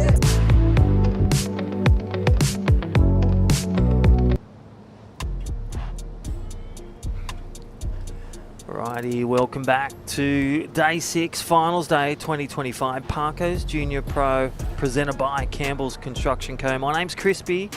Welcome back, one of the great sisters here, and it is true. It's true. Is that true? Oh, who knows anymore, Crispy? And wow, that was huge. Well, this is under 18 boys, and they are taking a leaf out of Alice Hodgson, last heat's winner, going through to the final to take on Ziggy McKenzie and commiseration Stella Green from the Queensland. You know, another New South Wales Queensland thing, and I'll tell you what, this next interview is going to be interesting because we're rolling into the semi-finals. We do, yep. And I'm going to now talk to a Victorian who loves New South Welshmen, and we'll talk to him very shortly for Surfing Queensland's newest CEO, and that is Mark Flanagan. Yeah, looking forward to having a chat with Flano. That was, though, in the White Rashi, that beautiful arcing carve. Yeah. That was Darcy Dwyer. He's taking on Henry Dowling in this first under-18 boys semi-finals, and then in the next 40 minutes, we're going to be done and have completed all the semi-finals, and we're going straight to the finals, which is so exciting, and I cannot wait. That first wave of Darcy Dwyer, 5.83. So a pretty good start there for this first semi-final. And a shout out to our Up Next. All those online, stay online. You know, get someone else to bring a coffee or get Uber Eats. Because Mitchell Peterson, he'll be representing Queensland and Noosa board riders up next to make his way to the final. But Oki Fraser. But we're going to throw down to Flano. And I remember this guy, and we're going to ask him when, you know, we're doing Grom searches at Maroubra. Welcome, Mark Flanagan. Remember Maroubra back in the day?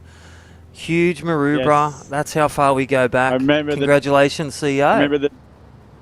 I remember the dulcet tones of Crispy and of True. Great to touch base with you guys. Flano, it's so nice to chat to you. How are you going? Fantastic. The event's it's been a tricky day trying to find the best possible ways for the whole day. As you guys know, you run a full day of competition and you try to look for the best ways over the duration of the day. And been talking very closely with Parko.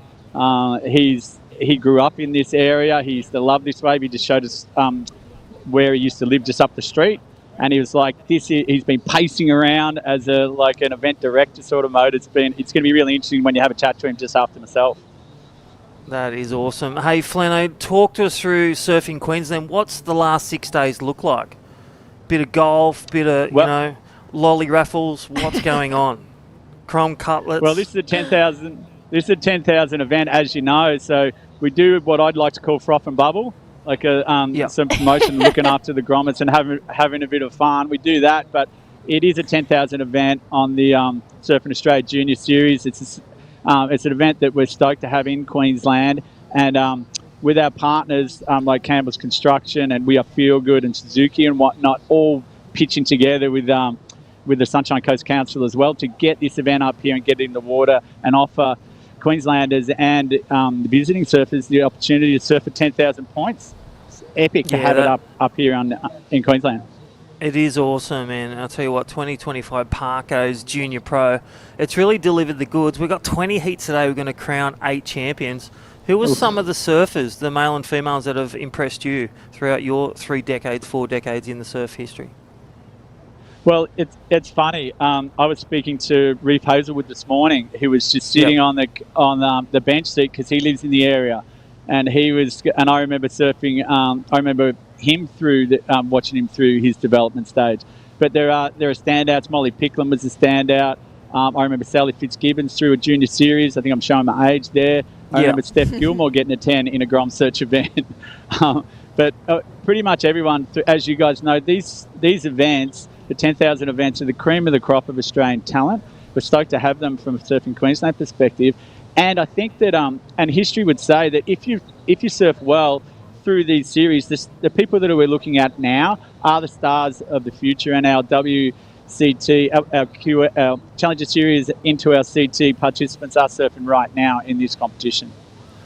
Yeah, I couldn't agree more with that, Flano. I think it's, there's such an amazing depth of talent in these events. I wanted to ask you, the last few days have been at Ann Street, from what I've been told is correct. What was behind the change in location today? Well, we consulted with the experts, which is Joel plus our crew from a Surfing Queensland perspective. Tapper's up here. He gave us some insights, and the local board riders club. Also, you know what you do when you're at an event. You just try and get the best ways for the whole day.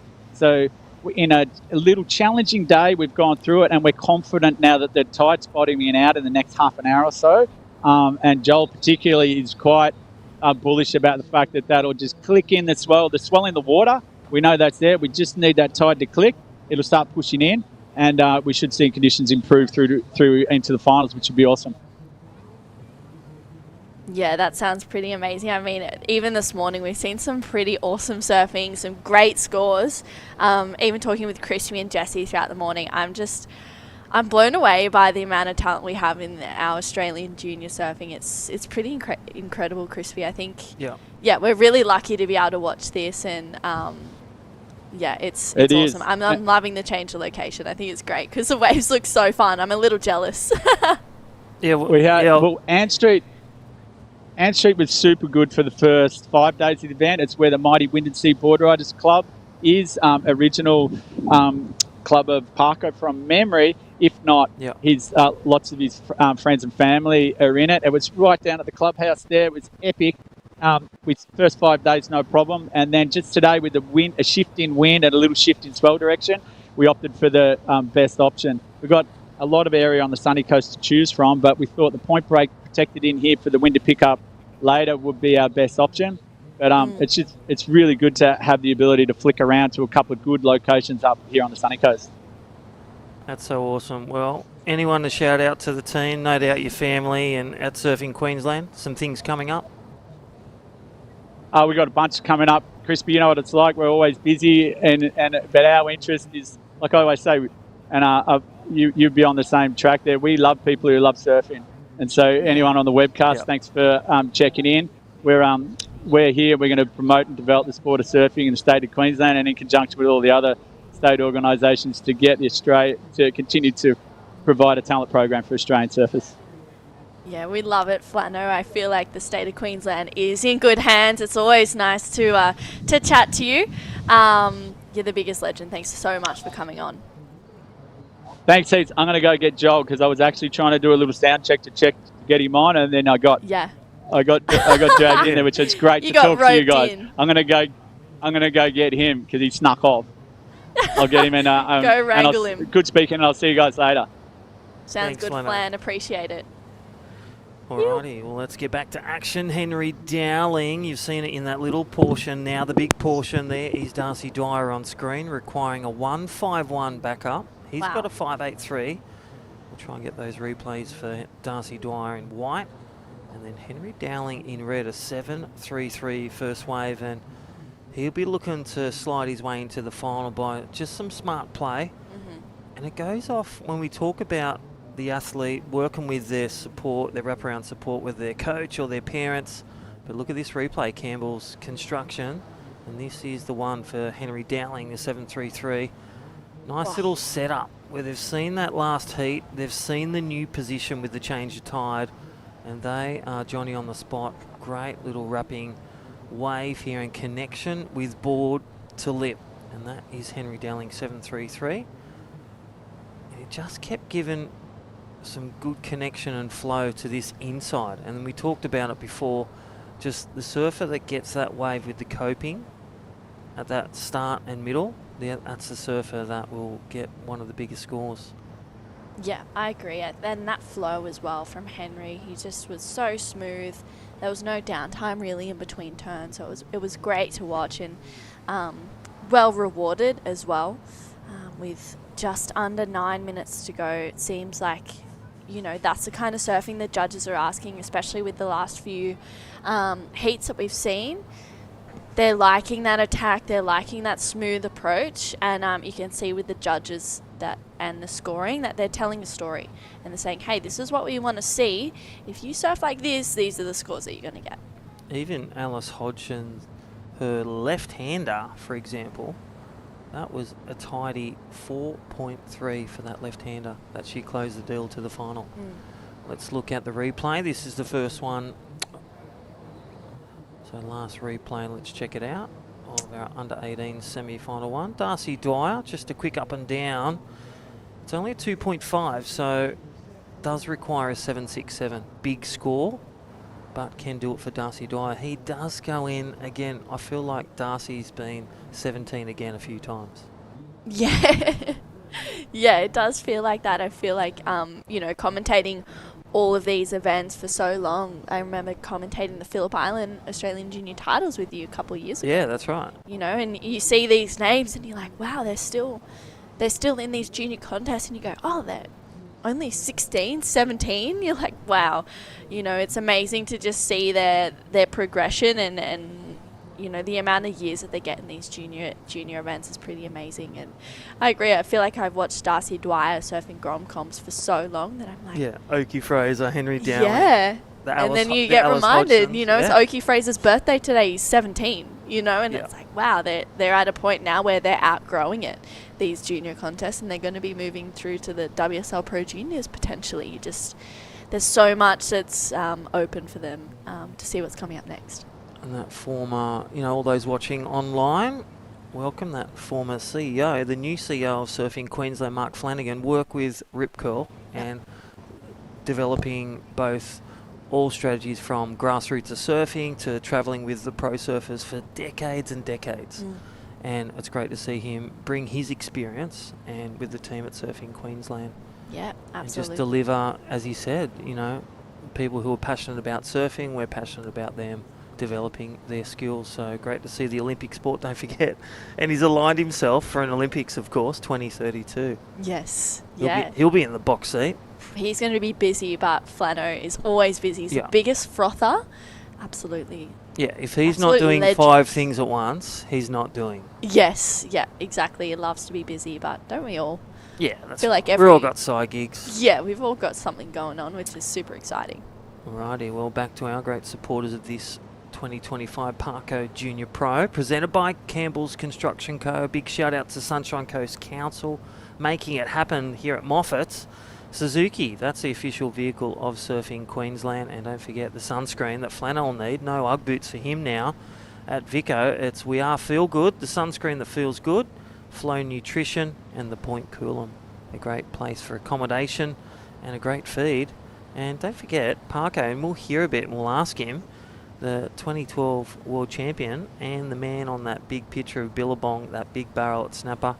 He just launched a new brand. We want to hear more about Neoactive, with his sister and nephew, Bianca and Ty Richo, to redefine wellness. Yeah, that's really exciting. I'm excited to hear what that's all about and the, you know, what's behind it.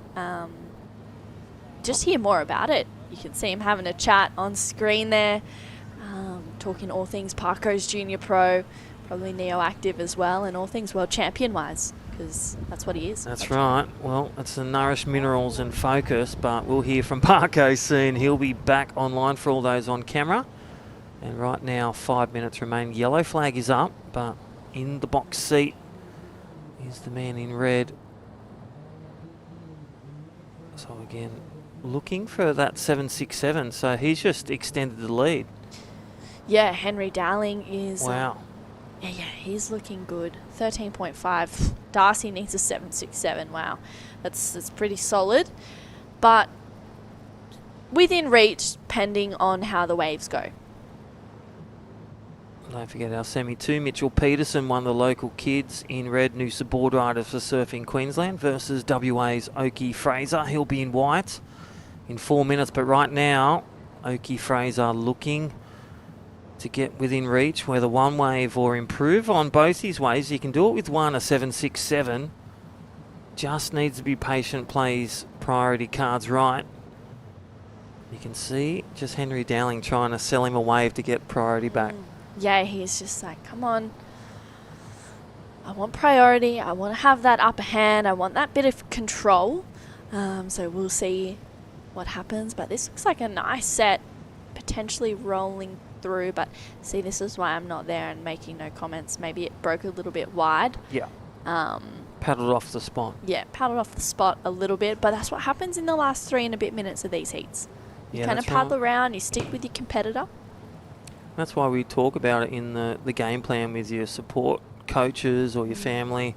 That quick start is so useful and necessary. Yeah. To get points, to build the rhythm. Yeah. To get your feet in the wax.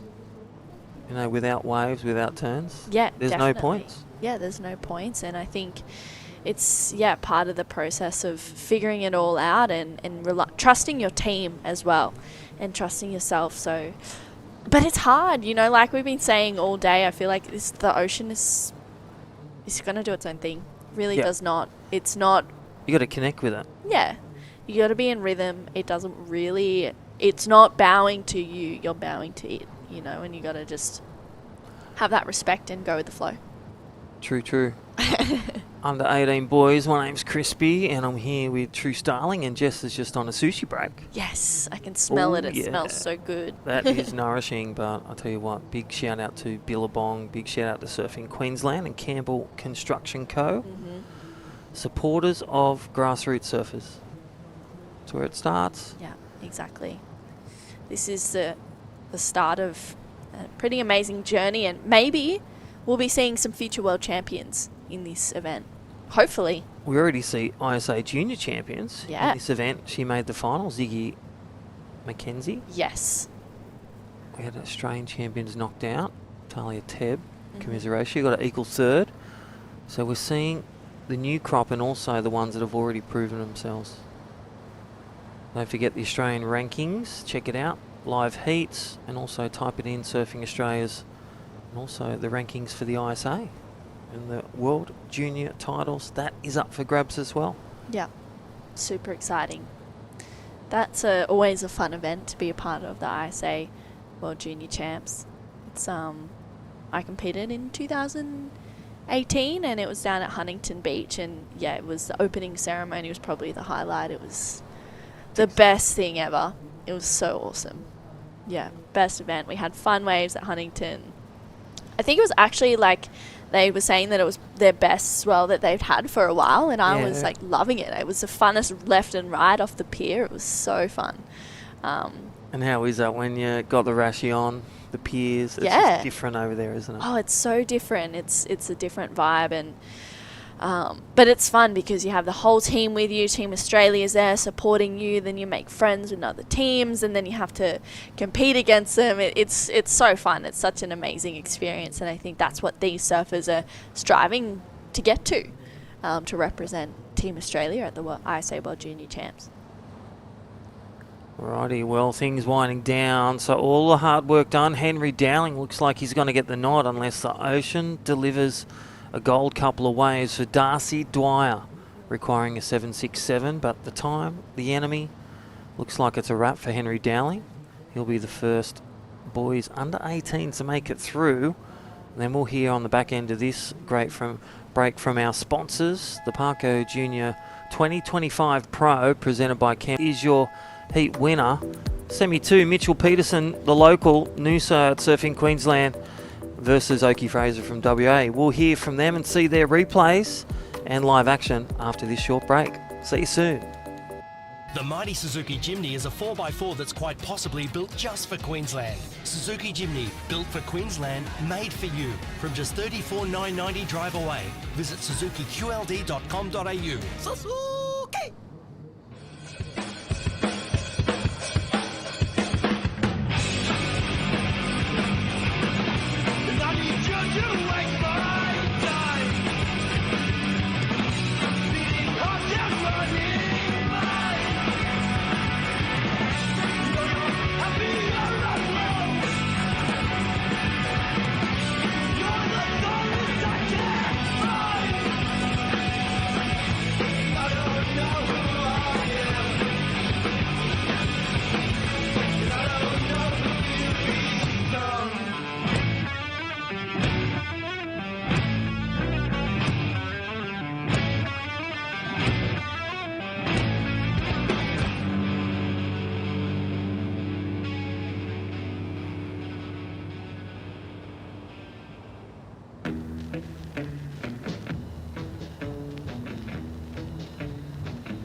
Welcome to the Parko Junior Pro.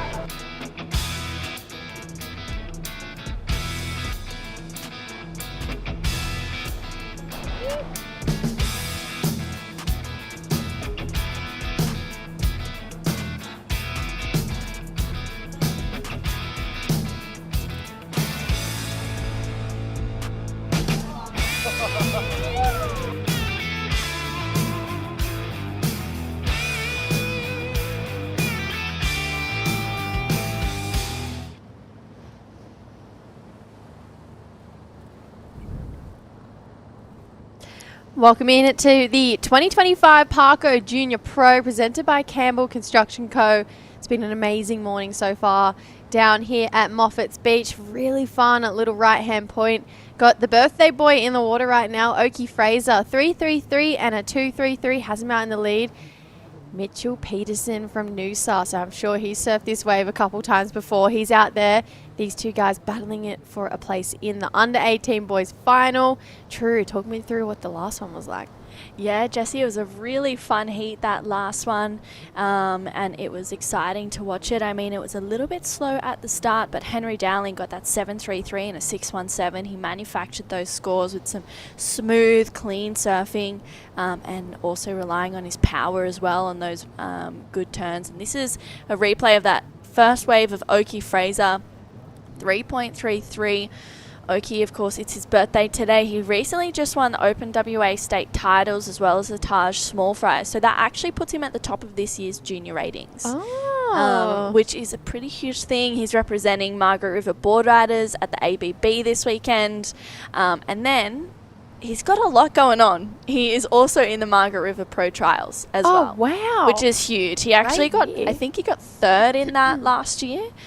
So he's looking to get a spot in the actual CT event coming up soon. Considering he got third in that last year and he would have come up with names against like Jack Thomas, a lot of those Felix Lever, he probably would have competed in it too. A lot of big WA names over there. So yeah, good on him. I mean, Oki's such a talented surfer. I'm not surprised that he did so well in those trials, but it's exciting knowing that names like this, names like Oki's are going to come up potentially in the highest platform on our sport. Like this championship tour doesn't get any better than that. I mean, you know, some people, there is that question mark. Do you want an Olympic gold? Do you want a world title? But right now, championship tour, that's where it is. So really excited that Oki gets that chance. And Mitty P, he is one of the most sweetest, kindest souls going around. He is such a beautiful, well-respected young man. He is just so lovely. I know that he's pretty close with Cooper Davies, which is a great thing because Cooper's quite the same lovely person. Yeah. So Noosa, it's kind of like a family community up there at Noosa. It feels like it's a really cool one to be a part of. Oh, absolutely. And Mitch, as well as being kind on land, he is a shark in the water. He just got second in the Pro Junior down at Phillip Island, and then he also came away with fifth in his first ever QS 3000, which was pretty amazing. So he's lovely on land, but don't let that fool you, because as soon as he gets the jersey on and as soon as that hooter goes, he's ready to unleash. See a big happy face on our screen there, a bit of a thumbs up. That board looking very spicy as well. Love that swallowtail. It's going to definitely help generate some speed out there today. That is Henry Dowling. He's moving on through to the final, our first finalist there for the under-18s. God, it's a good feeling when you get there. Oh, absolutely. You've made all this work. You've surfed probably 6 out of the 6 days, I'd say, in this event. So to progress through to the final is pretty amazing. A 7.33 and a 6.17. I'm looking forward to having a chat with Henry at some point soon. And this second semi-final has been a little bit slow. We've got about 14 minutes to go. And Oki's got, I would dare say, these should be throwaway scores by the end of this heat. Absolutely. I feel like we've definitely got a lot of heat to surf yet in this next 13 minutes. I feel like no one's really got anything done, especially Mitch. He hasn't got his heat underway yet. And like we've seen it consistently throughout the day, it's been those people who've been catching lots of waves, staying busy. It's kind of the way it's got to be when it's small like this. Like, there's hindsight is a beautiful thing. Yeah. Looking at Gromcoms now. I wish I had these eyes when I was in Gromcoms. Yes, definitely. Well, looks like Mitchell Peterson is up and riding on this one. Nice opening carve. Gets a second one in, snaps it, brings it around for a third turn. He's looking smooth on his feet. This will be the best wave of the heat so far. And Mitty P just driving through a few more connections. Tags it there to finish this wave off. Gets a little bit of a rebound. I mean, that wave just kept giving and giving for Mitchell Peterson. And I tell you what, Jessie, Oki is in and out of that one. I'm excited for this next heat because it's under 12 Girls Final. Everly Morgan is going to Yes. take on Luna Thomas, and it is going to be a really exciting one. I believe they're 25-minute finals. Yes. So that extra 5 minutes is going to be luxury, and we're going to see some really good surfing go down in the under-12s division. I am such a fan of the under-12s. Mm-hmm. I would go as far out to say as one of their biggest fans. I absolutely love the under-12s division. They surf so good. They compete so hard. And it is just one of the most entertaining divisions to watch, including the under-18 boys. We've got Henry to chat to us. Henry, congrats. You're in the final. Yeah, thank you. It was a super tough heat, but managed to get the win. So stoked. Henry, you got a 7.33 and a 6.17 on your first two waves. What a way to lock away that semi-final pretty much straight away. Yeah, well, I mean, I was bummed because I couldn't hear the heat when it started, so I let Darcy go that first one, but then I was lucky to get a really good wave and just tag it through to the inside. Henry, we got some footage of you walking up the pathway just before you had the biggest smile on your face. I feel like sometimes when you get to the semi-finals, it almost feels like a bigger hill to climb to get to the final rather than surfing from the opening round to the semis. It's got to feel just that kind of like weight off your shoulders, like, yes, I'm in that top 2 spot.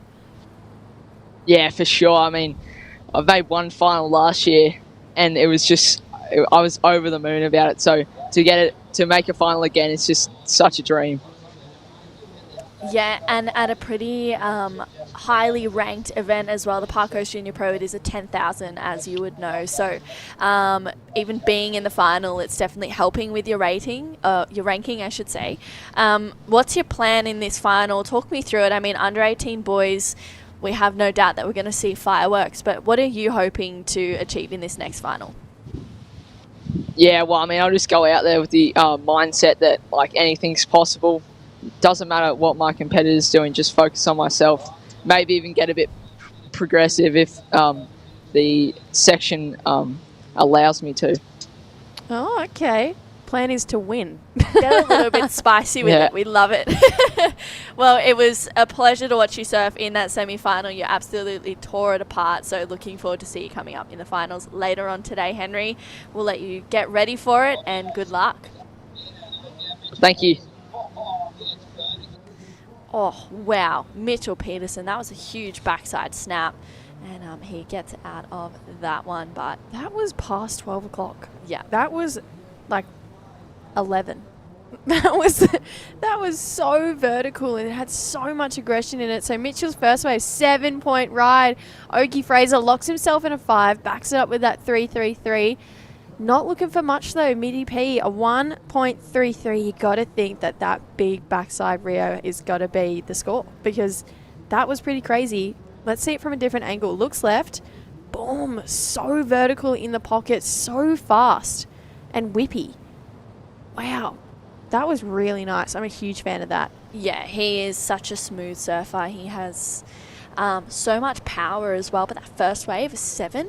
I mean, that's a pretty good way to start off this heat, applying the pressure onto Oki Fraser. But he knows how to perform under pressure as well. He's, at such a young age, he is such an experienced competitor. So I feel like this is going to be a really exciting semi-final. That last wave for Oki was a 5. Let's have a look at this 7, Jesse.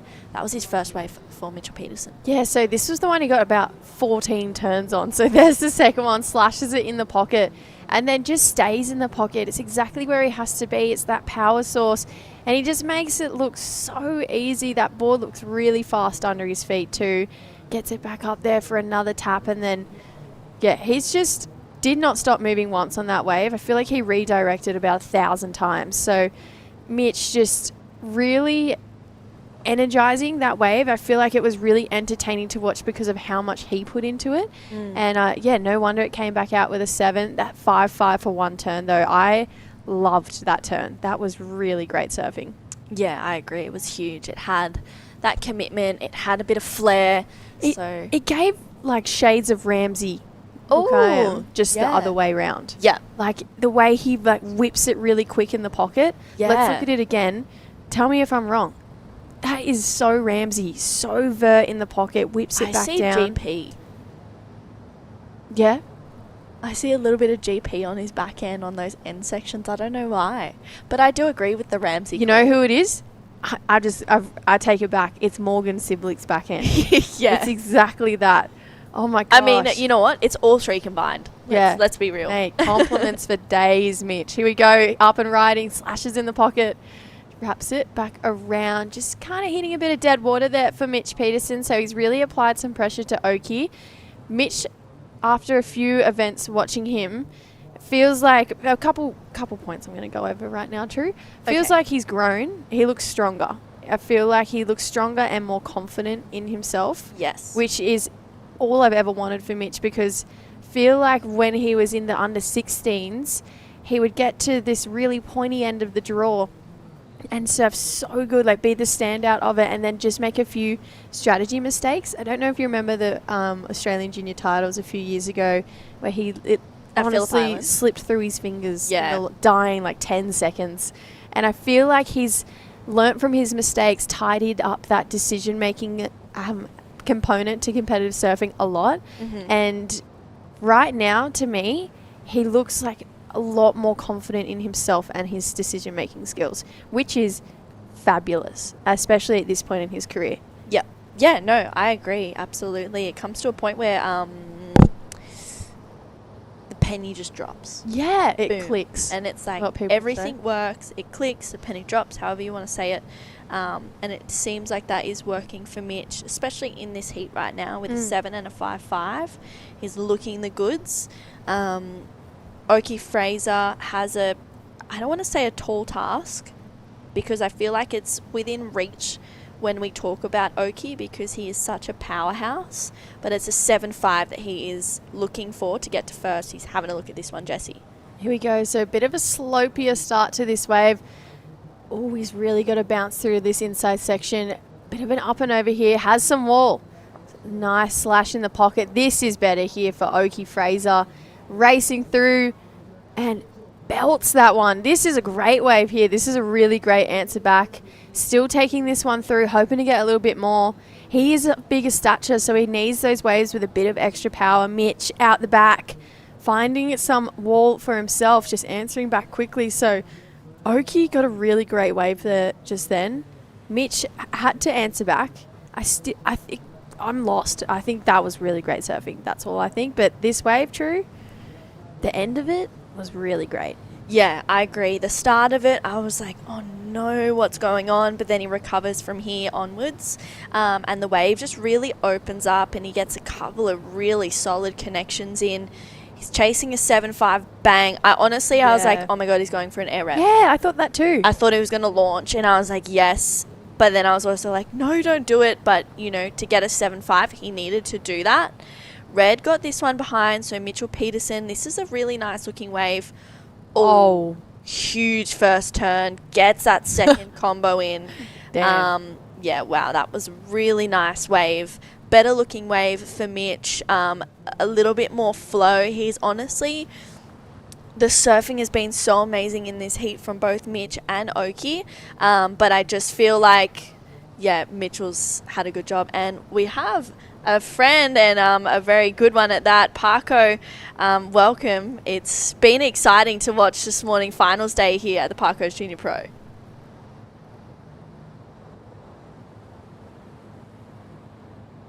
Well, we may have had a sound issue there, so we'll come back to that. But yeah, 617 for that last wave of Oki Fraser. Lowers his requirement there, Jessie. Yeah, I feel like Mitch has got a big score coming. I'm not going to lie. I feel like he's got a big score coming. That first turn was really great. Maybe the best wave I've seen come through all morning so far, like wave shape-wise. 617 is a great answer back for Oki, but yeah, I was going to say, I feel like I'm feeling 8s coming towards Mitch, and there it is, 8.67 with 3 minutes 25. Wow. This has been a great heat. This is exactly the energy I thought that these guys were going to bring into this semi-final. And I believe we have Parko back on the mic. Parko, how are you? Good, guys. How are you? We're great. I'm not going to lie. We were in a replay and then we came back to the screen and then you were on the screen and my jaw dropped. I was like, oh my gosh, there's Parko on screen. It's been a sick event to watch so far, Parko. You got to be kind of pinching yourself with the talent that our juniors have.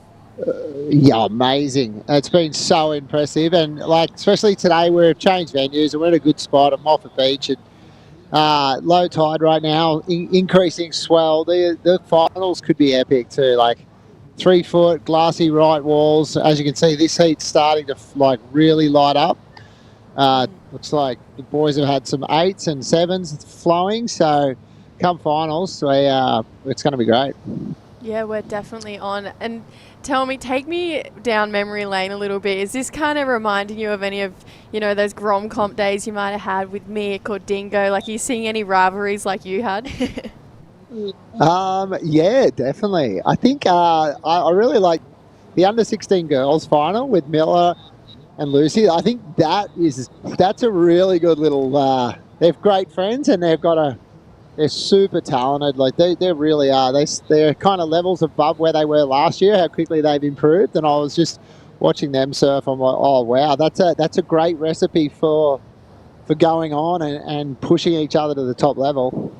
Yeah, we couldn't agree more. We were watching those semi-finals thinking, wow, whoever is going to get through this is going to be a really stacked final. I think for any of the, divisions so far, I've got to ask, Parko, looking at all of the sponsors we have this year, feels like you're really tapping into that nutrition, body, mind, health, kind of passing that on to the next generation. Was this something you really wanted to tap into at this event? Yeah, I think we've also got Campbell Construction, and Ben Campbell's a mate of mine, and he really helps the event come to life with with the sponsorship. And then we have a bunch of other sponsors that really help it out. And I feel like the last few years it's just getting bigger and better, and everyone's stoked. It's a great vibe down here, and I can't wait for next year to make it even bigger and better. It's a long event, it's 6 days where it's like a marathon event, but everyone's still in good spirits. On day 6, we've had some fun waves. We haven't had much rain, which has been great. So I know rain can really dampen an event sitting in a wet tent all day, but it's been great. The weather's been good, and the surfing's been amazing. I'm going to put you on the spot here. Have you seen anyone that you're like, all right, I reckon they're going to take this out? Like any name or any surfer in particular that you're like, I think they've got the win? That's a hard question. That's a hard question. I know. I said I'll put you on the spot, Parko. Let's go with the 16s. If you put me on a hard spot with the 16 girls, I think Miller will really be suited to this wave. But Lucy's amazing too. But I think Miller's suited, and I think Mitchell in this too. I think he seems so much stronger. He's gotten better and better each heat. I know he got a couple of big scores then. I feel like he hasn't even peaked. Like, I still think he's got more in the tank. So that'll be great. But I feel like it's all close. Like, there isn't anyone that's just a whitewash, There's so it should be exciting to watch. Parko, before we let you go, we just seen Mitch Peterson. He's moved on through the final into the under 12 girls. It seems like this event has just, like you said, it's grown every single year. It's got to feel pretty special to know that you're such a big part of our junior development here in Australia. Yeah, it's really cool. For me, I'd love to make this one of the premier junior events in the country, and if not the world, and be a part of it. And I'm stoked that, it feels like a legacy to pass on and be a part of. And I'm honoured that, to have this event named after me and it comes to life and everyone's enjoyed it. And hopefully one of these years we're going to get absolutely pumping waves here on the Sunshine Coast, and it'll be the best event of the year. I definitely think you've left a legacy, Park. I could name a million surfers who'd love to be you and surf like you. And yeah, just a big thanks for everyone, just for doing what you do for our sport and what you've done. And I know True and I are massive fans of yours too. So yeah, love the event, love what you do, thanks, and heaps. Enjoy finals day. I will enjoy. I might jump back on a bit later and see after we see some results. Yeah, have a yarn. Sounds good. Always keen to have a chat, guys. Thanks, Enjoy. Thanks for jumping on the webcast and doing it. Cheers, guys. No worries. It's good fun. Thank you. Well, we're into the under 12 girls. Everly Morgan up and riding, getting a nice backside turn in there, and Wow, flowing through it again. Everly, under 12 girls. Are we sure this is the under 12 girls? Because that was huge. I absolutely love Everly Morgan. She just gets better and better with age, and she's 11. She is so good. Oh my goodness. So we're going to say farewell to True. Welcome back in, my dear friend Crispy, for the under 12 girls final. Everly just kicked us off with an absolute bang. I did. I saw that one in the foreground, and how's that replay? What a way to start your final. 25 minutes. They've added 5 minutes to the final for these competitors. But they've been waiting around all day. This is their first heat. They've made the final, and this is game on. That is a great way to unleash all that energy soaked up. She's found a spot, and the under 12s. You can hear the whistles from the beach, which is like 500 metres away. 7-8-3 to kick off this heat for Everly Morgan. That is exactly what you want to be doing. I love her. I love the way she surfs. She's got Luna Thomas, so a really great competitor in this heat to try and take it to Everly. I feel like Everly has that Macy Callahan kind of Molly Picklum-esque about her, where she wins a lot. She dominates a lot in this division. But women like Luna are going to really take it to her. So I feel like this is great competitive rivalry between these two. She's looking like she's having another look here. Yeah, I think she was looking at that left, and there has been some lefts come across that awarded, and also just under priority. You can see the maturity in the under 12s, even separating from the pack. A quick backup for heat leader, 7-8-3, putting salt to the wound for this final under 12 girls. And great to hear from Parko. Great words with, 2012's world champion, Parko Junior Pro, representing where he grew up, putting back into the community grassroots of surfing. He's just great. He is just great. That's all I have to say. I love Parko. And still the smoothest surfer. Oh, he's just, whenever you see him in the surf, he's still him and Mick and Dingo, still the nicest guys, always have time for anyone and everyone. And to be fair, no matter who's in the water, they outsurf them. Yep. They outsurf everyone still. This is a 7-8-3, Crispy. Tell me what you think. Yeah, so good looking wave, and look at the way she's just low profile, just unleashing that energy. Nice back foot kick, demonstrating some great spray from these under 12s. Just great. Ticking all the boxes, and that is why it's such a high score. That, they talk about excellent scores. It's actually from 7.8 to 10. Oh. Excellent. Wow. 7-8-3 on the score. Wait, she's in excellent range. Everly Morgan, she spends a lot of time in Indo too, so she already has that, comfortable around reef breaks, bigger waves. She's already challenging herself, and she's in the under 12s, which is just crazy. But we've got 20 minutes on the clock. We are going to go to a quick ad break, guys. We'll come back with the rest of the under 12 girls final right after this.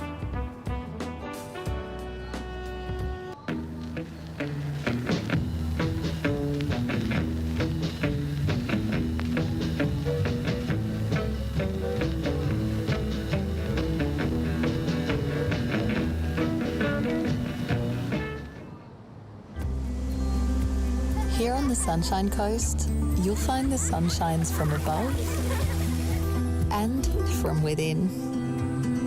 Come find your sunshine moment. For real. The mighty Suzuki Jimny is a 4x4 that's quite possibly built just for Queensland. Suzuki Jimny, built for Queensland, made for you. From just $34,990 drive away. Visit suzukiqld.com.au. Suzuki!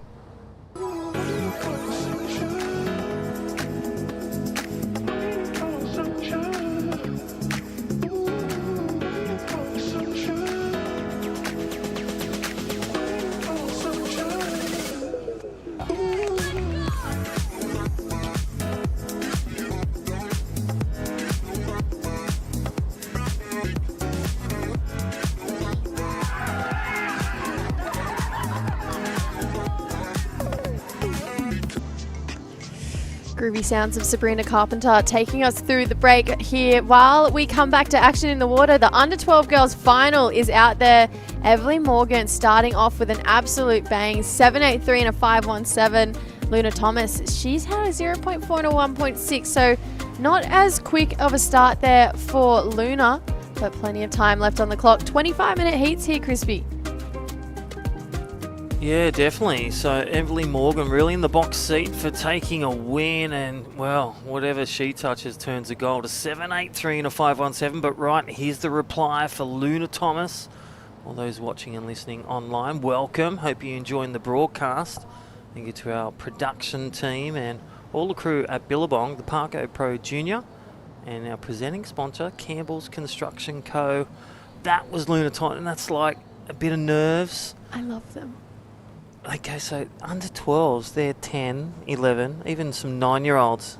Like 8, 9, 10, 11. It's absolutely absurd how good the under 12s are. Speaking of someone who is insanely good at surfing, Mitch Peterson is on the mic, and he's hands down one of my favourite surfers. Mitch, how you going? Congrats on making the final. Yeah, thank you. Pretty stoked.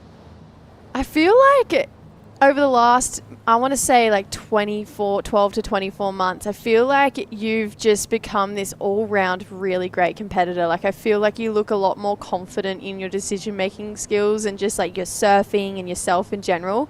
What has changed? Because you look amazing when you're in heats. Yeah, thank you. I guess I've just been surfing so much at home with all my mates, having a good time, and I guess just doing so many comps now, I'm just like getting a lot more comfortable, not getting as nervous, and yeah, just performing a lot better under pressure. And this is a huge event, obviously 10,000 points on the line. The goal is to get to the ISAs, but it's also to kind of develop your craft and develop what kind of competitor you want to be. Having Parko around this event, that's got to be a pretty cool thing for you to draw inspiration off. Yeah, it's pretty cool. Like I just remember this morning we were heading out and we were groveling on the inside when the tide was high, and I felt like I was struggling a lot, and I look out and he's just ripping on one. I'm like, jeez. He's so good. He's still one of the best surfers in the world. He actually just tipped you to win in the last little interview that we did with Parko, so that's going to be a bit of a confidence boost. Taken away from this event just for a second, are we going to see you in Team Noosa again this weekend for the ABV? Yeah, 100%. We're all ready. Ready for this weekend. Looks like there's going to be some swell on offer, so hopefully this time we get the win. This is a good confidence builder, making the final. We'll let you rest and get all ready for that one against Henry Dowling. We'll see you soon. Yeah, thank you. Really great surfer, Mitch. We absolutely love him. Yeah, and, you know, he steps up. He gets comfortable in the uncomfortable, does the Pro Juniors on the WSL calendar, Yeah, does got a few second. QS as well. So, Yeah. And last year, he was top 5, just to say, when he was doing his development in under 18. So, you know, going against the Sammy Lowe's last year and, you know, the Landon Smale. So Yeah, he made Rico Haybiddle. semi-finals, Mitch Peterson. Yeah, so he was very close last year. Put all that together, the progression, the learnings. He's got a big year up ahead this year and in the best position. Yeah, I agree. He's definitely, in my eyes, probably most improved. I feel like he's always had the talent. There has never been any doubt about his talent. It's always been those subtle decisions, you know, those extra 1%ers in heats that he's kind of taken a lot from and learned. Like, he's made the mistakes, but he's learned from it. And watching him in that heat just then, that was the most confident and well put together Mitch Peterson I've seen in a Rashi. So yeah, I was really impressed by that last heat. That is Luna Thomas trying to stroke in, couldn't quite get there. 3.17 on that last one though. She's got a really cool style, big wide arms, taking it back to the pocket, but she's got to get one of those better waves to take to Evelyn Morgan here. Yeah, so our first final, we're going to crown a champion in 13 minutes, and then we have 7 more crownings to go. The under 12 Woo-hoo. boys will be out there, then the under 14 girls and boys, all the way to the 16s and 18s. 25-minute heats. Thank you, Parko's Junior Pro, and thank you, presenting sponsor, Campbell Construction Co. Yes, thank you to all of our sponsors, Campbell Construction Co, or CCC if you'd like to put it that way. They just get amongst everything. They support so many local sports, especially on that Sunshine Coast, board riders clubs, They're just a local business that just want to put money back into the community, and I think that is such an admirable thing to be like, I love my community and I want to embrace my community so much, so let's support them, you know, from the grassroots up. And yeah, thank you, Campbell Construction Co. We absolutely love you here. Yes, support them back. Yes. And talking about supporting under 12 boys, they'll be firing up next heat. Jaya Sahedra again. Young grommet, like you think's been around in the push-in series for so long, and he'll be by himself taking on Hayden Mee. Wow, that is a really great final coming up next for the under 12s, and then we're going to roll through all of them: under 14s, under 16s, and then the under 18s. Goodness me, some of these competitors' last ever, you know, event here at the Parko. Yeah, that's right. So enjoying the journey as well, because don't forget they dip their toe into come the regionals. They got the states, and then they got the Aussie titles, and they get selected if they get the top echelons with the Australian rankings. They'll be selected for Team Irriganji's Australia to take on the world at the ISA. I cannot wait to see who the next team is. We've obviously got a pretty strong team for the ISAs this year. That'll all be announced pretty shortly. Under 12 Girls Final, 11 minutes 45, so we're well over that halfway mark, 7.83. That wave was just insane from Everly Morgan. Backed it up straight away with that 5.17. Left Luna looking for a pretty solid score.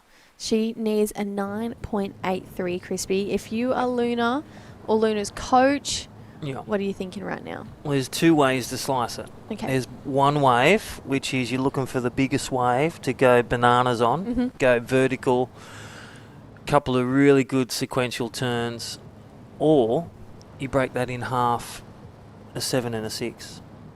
So two waves, a 7 and a 6 will get her into the lead, or one wave, it's got to be a banger, her best performance to lift it over Everly Morgan. Open with a 7.83 and a classy backup 5.17. And here we go. Pulls the trigger on this one for Luna Thomas, and the under 12s, that's just not the one. Not quite the one. Didn't have that inside track, but you could just see how much of a competitor Everly is. She just had her eye on her competitors that whole time. Look at her. She's already paddling back in to Luna. There's 10.5 minutes on the clock. Do you reckon they got their step-ups, which is probably a 4.6? Yeah. What do you I reckon. Epoxy? 4.6 epoxy, yeah. Yeah. Absolutely. A bit more foam under the front foot. Paddle power. Well, it's great to see the learnings. Don't forget, check out Surfing Australia or Surfing Queensland for all your events coming up for Junior Series. All those watching and listening and wanting to do what Everly and Luna are currently doing in the final. Learn to surf with your local board riders, and then join a board riders club, and then get onto the regional in the States and all the progressive surf events like Woolworths Surf Groms. Yes. Yeah, we're so lucky here in Australia. We are so event rich when it comes to just developing our junior programs and having so many platforms for the juniors to compete in and develop their skills and figure out what kind of competitor they want to be. And like Mitch said in that last interview, I surf so many heats now that I don't get as nervous. I feel a lot more confident, and that is exactly how we want our juniors to feel. Everly Morgan having a paddle there, but couldn't quite get in that one. Yeah, just a bit off the spot. And this is what happens, again, we love it. Even in the finals, the under-12s, they just push each other off. They're looking at mums and dads, and they're not bringing in planes. They're waving them over. And here we go. Good-looking wave for Luna. This is the fight back on this one. Here we go, replay. Campbell, talk us through. This is the 7.83 of Everly's. This turn here. Oh, so good. Under 12s. No wonder she got a 7.83. That was a serious backhand Rio. And right in the pocket in a really hard part of the wave. And yeah, she just attacked on her very first wave. It just shows where her head's at. She's at win or nothing, you know? And again, they've watched 10 heats for positioning, for what the judges, what are they hearing and what are they seeing that the judges are rewarding. Good wave, good turn, good finish. Absolutely, and that's exactly what she did to get that score. Need Luna to try and find herself one of those walls. We know how talented she is. Try and get herself on one of those waves where she can really execute some great turns that we know she has in her repertoire. There's a bit of a wall coming through now. She decides not to go, so maybe a bit of positioning error from our ladies right now, either too far out, too far in. We can't really tell from this angle, but I feel like the bank and the swell has gotten better throughout the day, especially with that lower tide and it's shifting down the point a little bit. Feels like it's hugging that reef a bit more. Yeah, definitely. Couldn't agree more. You can just see the lines and the steepness of the wave, even for Everly just to do that turn. It was really steep wall, and that's again what the judges are looking for, the selection of wave and the placement of the turn. And what type of turn? Like we talk about carves, do a carve, they might get a couple of points, but the steeper they go, the more points they can potentially be awarded from the judges for the criticalness and radicalness of the turn. Funny how Rad's still there. Rad is still there. Absolutely. 86 word. Was it? I love the word rad. They should change it to Sigma. I love rad. I also love the word unreal. Like, I think this final, I think that 783 was unreal. 7 minutes to go. 7.83 still has Everly Morgan out, but look at these clouds. There's a bit of weather coming through, but it is not dampening the mood on the Parko. You heard Parko before. He's having a great time. Not letting it affect anyone. Oh, it is dark out there, though. Is that some of the Tassie teams competing at the A? Making their way Making their way up with the tents and the crowd. Yep. Or Vico. Cahill, Bell Warren and Adam Robinson. Good luck, fellas. Oh, goodness. Xavier Huxtable. What a team. Yeah, looks like a bit of wind puffing up as well. A little bit more texture on the ocean right now. That'll bring in some swell. Yeah, well, there is a increase in swell this afternoon. And I can tell you, Bede Durbidge was taking a school group out with his, go to school, do your surfing talent program. And he said the waves have picked up, even at Cabarita, 2 to 3 feet with bigger sets. So here we go. Oh, great first turn there for Everly Morgan. That wave hits a bit of deep water, but what do you reckon? Is it going to better that 517? It was a pretty nice snap. I think it's going to get close, and it's going to keep a warm number one and just keep that momentum flowing her way. Let's look at the Campbell's construction replay. Look at this, swoops down. You want to do a good bottom turn? Well, it starts with it get low, hit on the rail, swing up and look at that lip, and bang, do it like Evelyn. Oh, absolutely. Love that turn. I love her approach. She really draws out her bottom turn too. She doesn't let go of it too soon. She has a very similar style to a Sawyer Lindblad, I'd say. Good one. Really, really low center of gravity.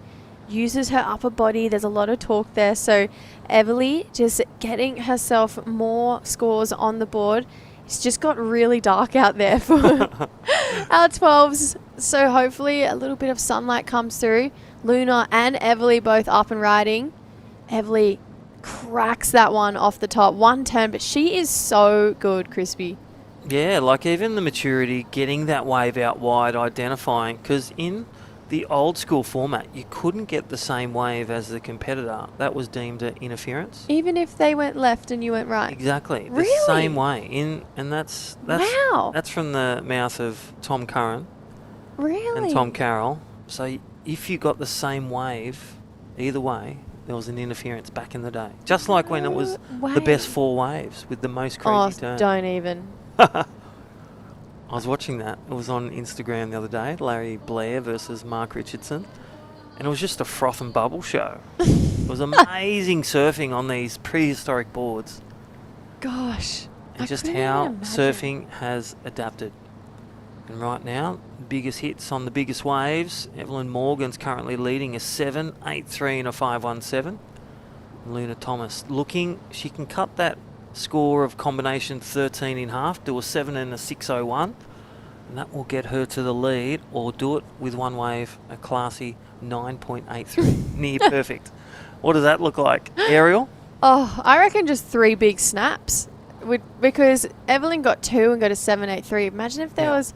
Everly. Imagine if there was a third section on that wave. It could have gone 9s. Easy. Yeah. Easy. Imagine Luna just goes for it and does... She just does an air rev. Just does the first air rev in under 12's history in a final at Parko. There's a 10. That would be iconic. That would be rad. And I'm pushing for the 11 because when the judges throw out a 10, then someone does something better. There should be a criteria where they add that extra point. Okay. You like that? I do like that. Because that's how you separate. Like if Toledo does 2 big air revs or At full J rotors, Bay, yeah. and then John does 3, where do you go? That is so true. It is. Because you wouldn't think you could get any better. Yeah, wow. Oh, it's really food for You like thought, that? isn't it? Anyway, at home, let us know. But hope you're enjoying the broadcast. Under 12s Girls Final. We are chipping away. There's 8 champions to crown. The first one at this stage, if nothing changes in 3 minutes, Everly Morgan will be your champion in red. And we're hearing from Parko, the junior pro, 2012's world champion, and our great sponsors at Campbell Construction Co. and all the broadcast team doing a great job. Oh, absolutely. Feel like we've got some pretty epic finals coming up on our hands. Even when you just look at all the matchups, like they've got to be good. You know, thinking about Henry Dowling, Mitch Peterson, even, you know, the 16 girls, the 12 girls, the 14 boys. Think about those semi-finals we had with the 14 boys. They were stacked. Now we've got Cade Kelly. Cannot wait to see Cade Kelly out there again. He just looks so composed. So 2 minutes to go before we move into the under 12 boys. Jaya is such an impressive surfer, so I'm looking forward to seeing what he can bring. I feel like we've definitely got an action-packed afternoon on our hands. Nothing that a little bit of rain can change. You can see that weather's really set in here at Moffat's Beach. And those surfers, they're paddling out up the point for that next heat. So 1 minute 30 on the clock. It is looking like right now it will be Everly taking this one out. There's not a lot on the horizon, but these guys don't need a lot. They're so little that they can make it work with anything. Yeah, well, looks like a victory lap here with 1 minute and 10 seconds to go. Just didn't scratch into it, but that's okay. But an excellent near-perfect score for Luna Thomas to take the win off Everly Morgan, and all the hard work was done on that first wave, showcasing the under-12 girls level where it's at. Oh, it's at a super level. It is. I don't think Not I've ever seen seen under 12s this good. Ever. Everly And Morgan. it's a development. It's grassroots. It's the support from schools, the support from our states, Board all our riders. events. That's right. All our coaches. Well, Everly can thank all the support. Mum and Dad. Team M&D doing it again. 35 seconds to go in this one. So a bit of a wave coming through there. Luna, like you mentioned, looking for almost excellent. She's gone left. Here we go. Jagger Phillips left.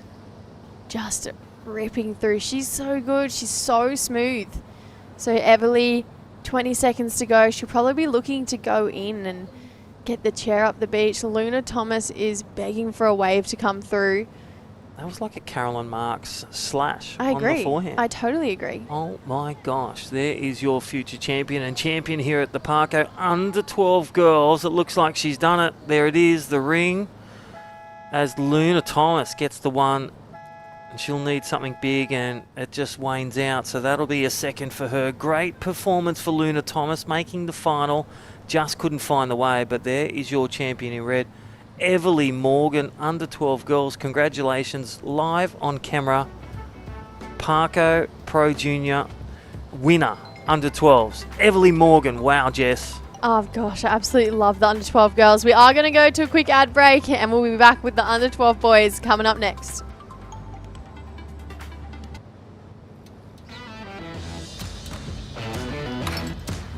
Looks good, eh? Ken Earth. What was that, love? I said Ken Earth.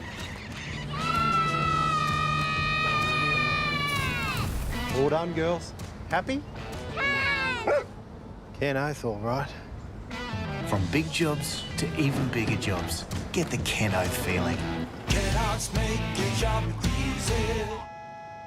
The mighty Suzuki Jimny is a 4x4 that's quite possibly built just for Queensland. Suzuki Jimny, built for Queensland, made for you. From just $34,990 drive away. Visit suzukiqld.com.au. Suzuki!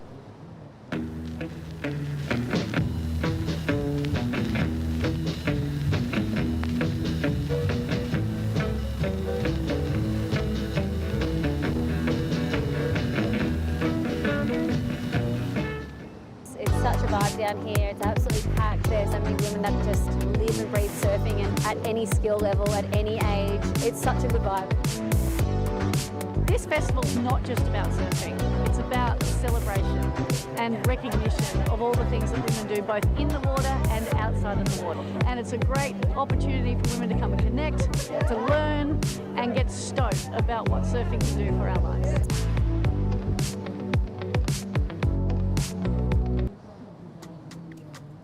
Alrighty, welcome back. The under-12s boys, they are up and riding 25-minute final. Jaya Sahedra, again, one of the locals in New South Wales. Around Cabarita, where the High Performance Centre is, always getting some great waves.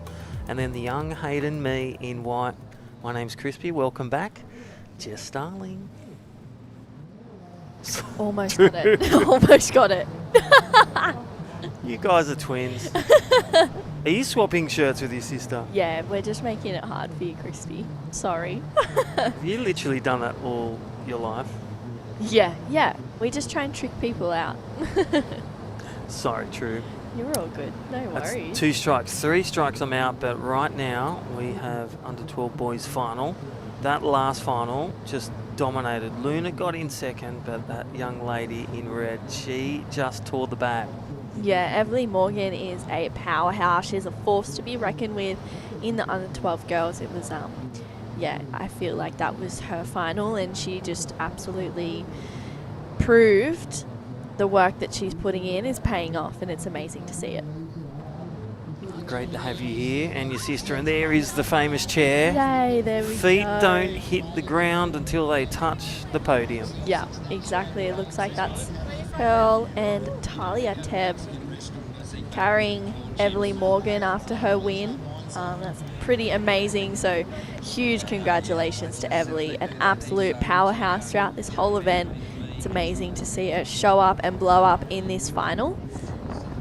How's the board? That looks amazing. Her sled looks so fun. in sync. Yeah, full girl power right now. Yeah, and Billabong surfer. Yeah. They're great to see. So Parko will be happy, 1 from 1 for him.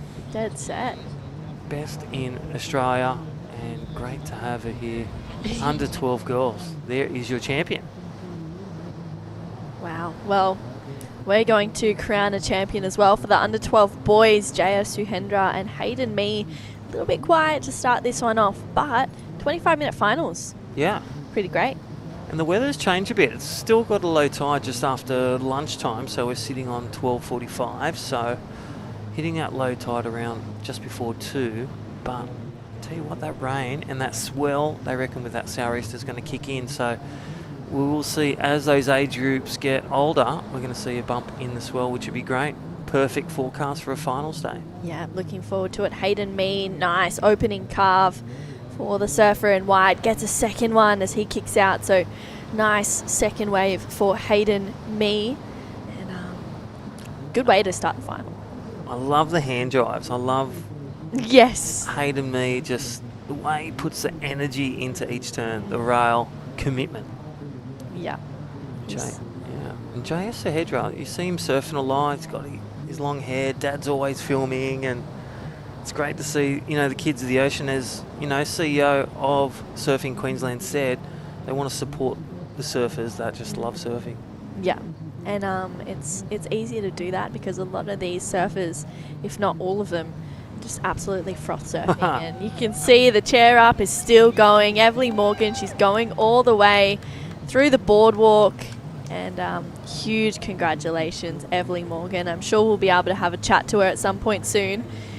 What a win for the Parko's Junior Pro for Everly Morgan.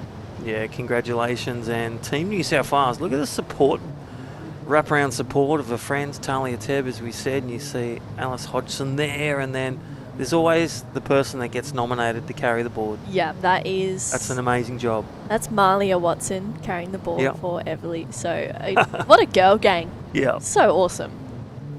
And you've seen such a, throughout your surfing career too, the development of female surfing. You've been a big part of that. Thank you. Great to see that you're still here too. I know, yeah, it's great. Still here. Still kicking. Still surfing. It's, always. I think it's just amazing to see so many girls be inspired to surf and have fun and go hard and rip in. And I think, girl power, it's a big thing. Love it. Yeah. I get around it. Plenty of events coming up. The one Surfing Australia. Seize the day. Seize the day. Don't forget that in June. You've seen the commercials. Yep. And yeah, log on, register, and get a part of it. Yeah, it's going to be so fun. Jessie and I will be down there doing a little bit of work as well. So it's going to be a good event. Hopefully pop on the Rashi for a team as well. We'll see. But wasn't there thousands last year, competitors? Yeah, so many. It's amazing. Yeah, I think it was. It was like something like 6,000 surfers over the weekend last year. Incredible. It's absolutely unreal. It's probably one of my most favourite events, I reckon.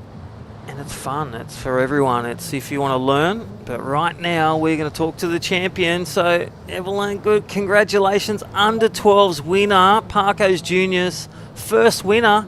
How do you feel? Yeah, I feel really happy. Talk us through when you got that first wave, the 7-8. What did it feel like when you heard the score? Yeah, I was pretty psyched. It's just good to get a first score like up on the board. So yeah. And what was it like? Did you find yourself? Did you have a free surf this morning? Talk us about the morning preparation for your heat for the final. So I have an early surf, have brekkie, and then just hang around the comp a bit and watch the waves. And did you find yourself learning from each semi-final, like where to sit? You know, what are you listening to what the judges are saying through their scores, or the commentators? Yeah, I do. Yeah, I always look at priority and make sure that I don't like drop in or anything like that. Evely, I feel like that's such a good point as well, but you just look so smooth and on rail. Coming into this event, what was your preparation like? Were you surfing heaps? Were you doing some training with mum or dad? How did it look coming into this event? Dad knew that the waves were going to be grubbly, so we just practiced in like bad waves and made sure I know how to get like speed and stuff, so then I wouldn't like like that. That's awesome. Well, I feel like it's definitely paid off, as you can see. You just took out the under 12 girls. I mean, is there anyone that you'd like to thank over the broadcast who might be down at the beach or watching from home?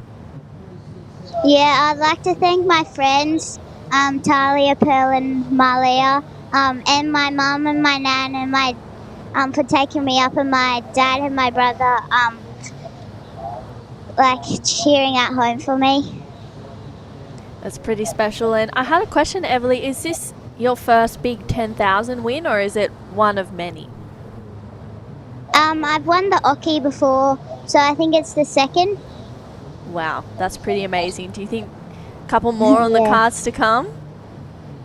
Hopefully. I feel like with the way that you've been surfing, we'll see a fair few more wins. I heard Jessie and Crispy saying you remind them of a little Caroline Marks. So big future. Yeah. We were so excited to see you in the final. Congratulations, Everly. Thank you. Thanks. No worries. Go enjoy it with your friends and family, and we'll chat to you soon.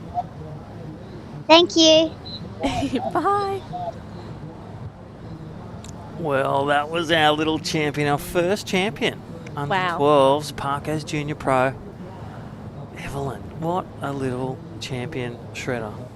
Absolute sweetheart. And she's got 20,000 points. 10,000 at Oki, 10,000 at Parko's. Huge. Just hanging out with all the pros. Yeah, just having fun. And World champs. enjoying it. Well, Jaya Suhendra, he's bouncing his way through to the inside. Nice connection there for Jaya. 467 for his first wave. I think this is a 633 of Hayden Mee. Bang. Wow. Nice turn there, Crispy. That was critical. I love the way, just lifting those hands, just with that body, and again, that connection of board to lip. That is really mature for the under 12s. Again, Hayden Mee rewarded the points. A 633 and a 367 leads the charge with a 10-point combo. Opener for Jaya, still pretty good, 467. So this is closely matched. Again, only needing around the 5 range to make amends and get on in the leader's position. Yeah, it's a tight heat so far with 14 and a little bit minutes to go, and The under 12s, I feel like for me is my favorite division because they absolutely blow me away every time. Yeah. You know, and there's just so much awesome people in this, boys and girls in the division, and there's just so much great surfing going down it, and you're just always left with your jaw on the floor. It's so great. All right, Hayden Mee out there in the lead in white. All those watching at home and listening, don't go anywhere. You know, definitely order online because we are crowning 7 more champions. Currently, one hand on the trophy is Hayden Mee, but looking to steal the gold is Jaya Sahedra. Looking for a second wave, and, you know, again, they're privy to that priority usage, which means they get a turn at selecting the wave from whatever position. Mm-hmm. So red will have priority, whereas white has to give way, even though he might be on the inside and first on the wave. Yeah, definitely, and it's a process, but wow, Hayden Mee, nice opening carve. Gets a second turn in to ride out of that one, and a third. What? Wow, that was great surfing from Hayden Mee. He's just finding the good sections on this wave as he kicks out, so I feel like that's going to go into his top 2 for sure. He just turned a boat chop that wouldn't pretty much bring us in from the out the back, and he turned it into something special. Campbell Construction, look at the replay. Just nice little slashing carve, stays with it. Look at the rail turn, lifts the hands, and look at the balance there. Just the feet are stuck to the wax and the pivot pad. Wow. And wow, look at the rail-to-rail turning. That was impressive. And I dare say he might drop that 367 with that last wave. Oh, absolutely. Yeah, that's going to go into the top 2 for sure. That was such a well-surfed wave. And as you said, he just turned nothing into something. And it was, it was so great to watch. And like I said before, I'm always amazed by the surfers in the under 12s division. Yeah. Just the energy, and don't forget the kilogram. He probably weighs 22 kilos, yeah. So he can ride and slide if he gets his body technique as he's doing on those rails, and dead set using those extra small fins. Yeah, he's stepped up. Yes. All right, here we go. Live action. Jason Hedra. Oh my gosh, he just dropped the hammer on that one. And that was sprays to the sky. Wow. It just stopped raining, and then Jaya Sahedra just made it Yeah, rain. he's like, it's raining. Grab your umbrellas. Wow, that was huge. That first turn was so solid. That is going to be so well rewarded. It feels like, let's have a look at Campbell Construction replay. Oh my goodness. Bull. Bang! Yeah, that's huge. Again, go back to what the judges are looking for, what they've been rewarding with that layback hammer. And that was in the under 14s and 16s where they rewarded some big turns like that. Yeah. This is the under 12s. Jaya Sahedra stepping and surfing above his age. And Hayden Mee just extended a 5.87, but hold the phone, 7.5, one turn. It was a turn of consequence. Oh, it sure was. The judges absolutely loved it. I absolutely loved it. He's up and riding again on the inside. Nice second turn for Jaya. He's looking for a bigger section. Looks like this wave might cooperate. Gets another little drop wallet there as he drives this one through. I mean, Jaya, he's looking absolutely rejuvenated right now. A 7.5. He's gaining speed. Bang. Wow. Gets a finish. And that's what I love. In these 25-minute heats, we're in the finals. These surfers can strike from anywhere, and Hayden Mee looked to have sewn up this heat with 15 minutes to go, and he's still going. He's got 10.5 minutes. This is the under 12s giving us the best performance, as with the girls that previous heat. Yeah, this is amazing. It's so exciting to watch. I feel like this heat is just going to be a seesaw battle. It's going to climb the combos. They're in the 12 range. Yeah. I reckon these next scores that are going to go in, it's going to take them to the 13 range. Yeah, look how tight it is too. It's 0.17. And let's have a look at this Campbell Construction replay of Hayden Mee. Oh my goodness. Drifting air, innovation. We haven't talked about it much. Yeah. But he just delivered. That's what we're talking about. A big high-risk manoeuvre. Oh my gosh, we could be seeing, a topsy-turvy. This is going to flip the lid. This is insane. Hayden has just answered back. He's heard the 7.5 and he's gone, I'm not happy with that. No, I need one of those to my name. This is absolutely insane. It doesn't even matter that he didn't actually complete because the damage was already done. This is that last wave of JR Crispy. And that was after his one-turn 7.5 class act, Jaya Sahedra. And this is the thing, he's got the second, he may have the second highest wave, but then he, with that drop wallet there, and then that connection and adrenaline and attack, he may have the second best wave. So this one will go down. The judges, boom, their head must be spinning. My head is spinning. I don't even know where to put this. This is absolutely insane stuff. These boys are just pushing the limits and defying all the boundaries and the thresholds. They're just absolutely going for broke. It's incredible to watch, and we have some pretty big scores, I would say, to lock in. So Hayden Me, they're currently with the 12-point combo. Score to come for Jaya. That layback hammer he got after his 7.5, and then Hayden Me, a drifting flare turn, and with a nice finish turn and an extension. Oh my gosh, and there it is. We've just lifted from the 12s, and boom, talk us through that one. 917, excellent. Excellent score for Hayden Me, and 917, as you said, Crispy. The judges rewarding the innovation. They absolutely loved it. Jaya dropped a 7.6 on his last wave, so they're both in the 15-point combination. There's 0.4 separating them. How insane is that? I mean, wow. Let's look at the replay. Again, this is White's class act, excellent score. First turn, bang, set turn, lifts it. It's like a drifting turn, a little bit of a credit card air, and then stays connected. Look at him rail to rail surfing, and then skips and scoots over this. Eyes out. He zeroes in on that section, slams it. It's amazing. And then gets another backhand turn. That is future champion surfing, unravelling the under-12s, taking on the world. Hayden Me, 917 awarded.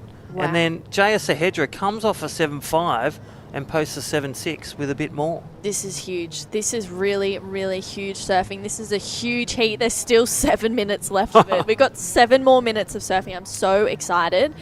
Jaya needs a 7.91, and I just feel like Hayden is not in a good spot right now. Like, I know that he's in the lead, but it's not by a lot. And with the talent in this final, it's you never know what's going to happen, and it's exciting.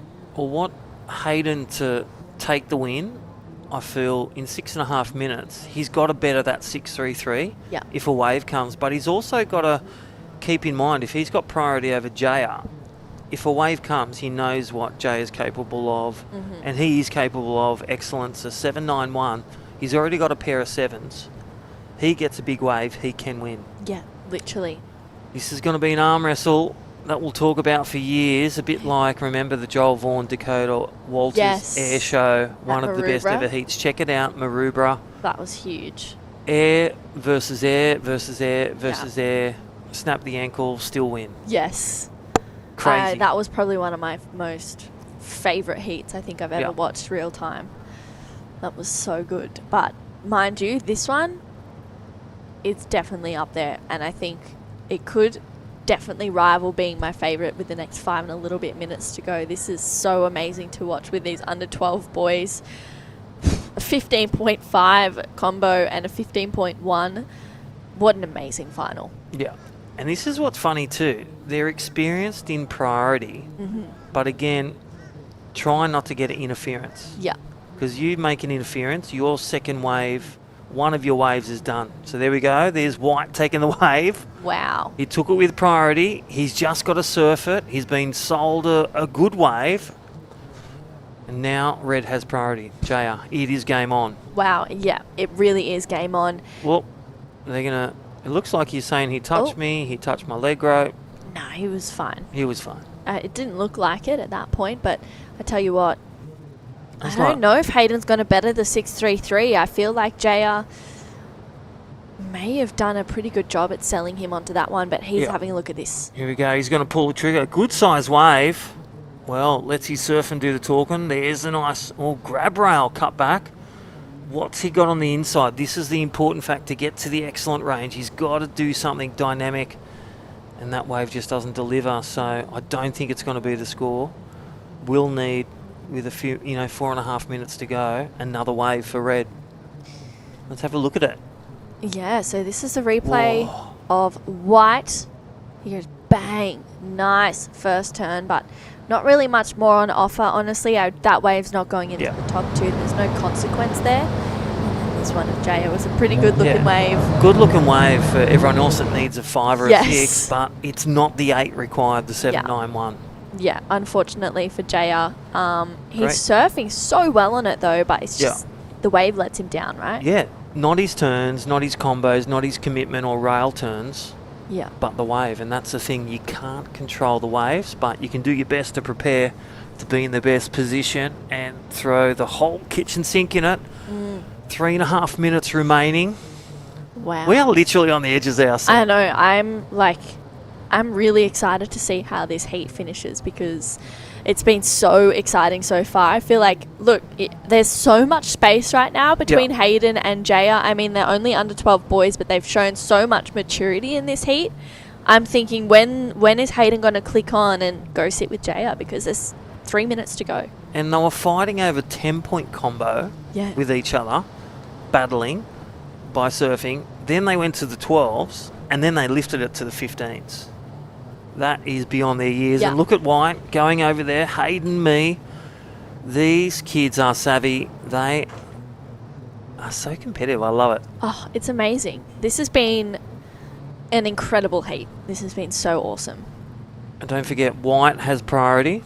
Yep. And then go back to the criteria as well. Like, read it on the Surfing Australia Judges Rule Book if you're not a judge or you do know it.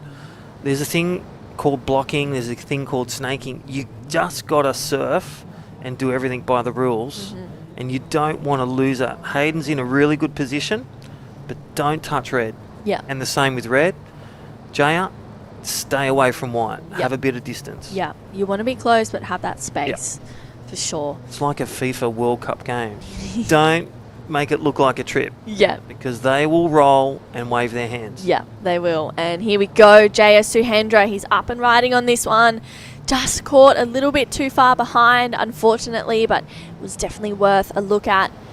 He needs a 7.91, which he's already got a pair of 7s. So as you said, he'll get that at some point. And that 7.5 was one turn. So go back to it. What does it look like, the 7.91? A medium set wave with one of his big hammer turns and a finish. Yeah. That is the 791. 2-turn combo, or even bring out the air rev, JR. We're calling it under 4 minutes, a minute and a half, 90 seconds. Let's see an air. Bring it on. To take the cup, the Parko Cup Pro Junior, 10,000 points, Campbell Construction Co. They'll fill it up with cordial. Yeah. Maybe a bit of quick milk. Bag of lollies.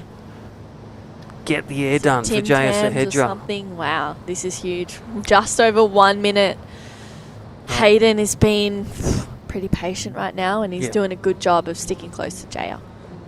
Yeah, he's like a support worker, just there, Hanging out. Hanging out on the shoulder. Yeah. Huge. This has been a huge heat, an incredible heat to watch, Crispy. I mean, wow, that 917 of Hayden me was absolutely insane. And then the pair of 7s, it's like, I don't even know. They ticked it all. So think about it. Okay, let's go back to the start of the heat, the quick start, get the turns done, completion, build your house, get your quick back up, and then build.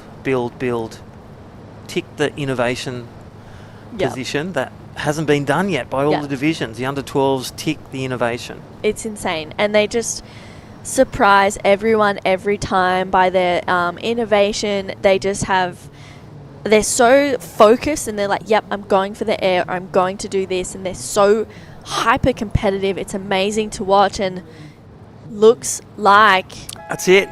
Wow, that's Hayden it. Me again couldn't pick a winner. They fought their way the whole way. It was topsy-turvy and great surfing. Under 12 who's surfing like an 18. Hayden, me, Jaya Sahedra will take a second admirably. Yeah. Surfing is the winner. It's amazing. Surfing is the winner. Don't go anywhere. We have a very exciting under 14 girls final. We'll be right back for that right after this. The mighty Suzuki Jimny is a 4x4 that's quite possibly built just for Queensland. Suzuki Jimny, built for Queensland, made for you. From just $34,990 drive away. Visit suzukiqld.com.au. Suzuki!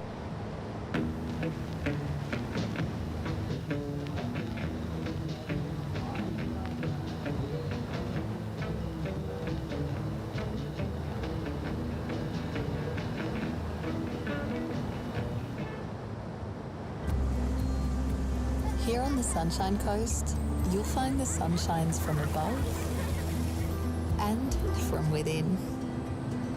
Come find your sunshine moment, for real.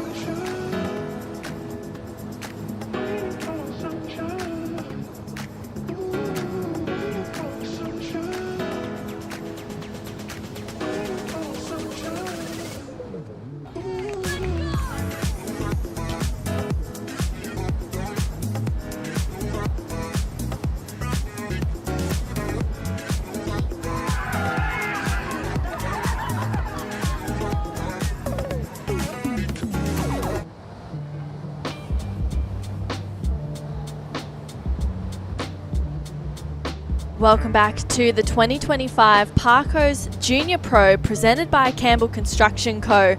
And I tell you what, it has been an incredible finals day so far. We just saw Hayden Mee taking out the under 12 boys, a 9-1-7 and a 6-3-3, an incredible win against J.O. Suhendra, who got a 7-5 and a 7-6. There was 0.4 between first and second place in that heat. It was an amazing heat to watch, and this one I'm really excited about. Good friends taking each other on. Eiley Fraser and Estella Carbonelli, they've competed against each other for quite a while, I'd say now. They're good friends, so I think it'd be really fun to share this final, but the competitive fire is definitely still there. Yeah, 2 WA girls, pretty sure I'm right in saying that, and Eiley getting her campaign underway. 3.5 so far on this one. Looks like it might have just been just the one maneuver. Carves it back to the pocket for a second, but that wave a bit lacking energy just a little bit, so she's going to get out of that one. 25-minute finals. I'm loving that we've extended them by an extra 5 minutes. We get to enjoy the entertainment that these Groms are putting on for us today. And Estella Carbonelli, she was a really big standout for me this morning. It feels like it's been forever since we've been seeing them back in the water. We've seen so much surfing, but yeah, both of these surfers were pretty impressive this morning. Oh, they definitely were. This is Estella up and riding. Nice opening carve on this wave. She's bouncing her way through, looking to find a second connection. Doesn't quite get it there for Estella. And you can see on screen that is Hayden Mee, the winner of the under 12 boys. Where is the chair up? Cade Kelly. He's coming up in the finals very shortly. What an exciting under 12 boys final that was, Jessie. A 9-1-7 for one of Hayden's waves. It was it was pretty incredible. I reckon that moment is what makes it all worth it. Just seeing that chair up, that feeling of, being chaired up the reef and having some of your mates, some of your guys you look up to in the form of Cade Kelly. Just what a cool experience for Hayden Mee. I wish I saw that 9-1-7. Yeah, it was incredible. There was so much innovation. He got one huge fin drift kind of credit cardy air. It was so unreal, and then tagged it again and got another fin release. I mean, it was very innovative surfing. But these girls out here, the under 14 girls final, is going to be an exciting one.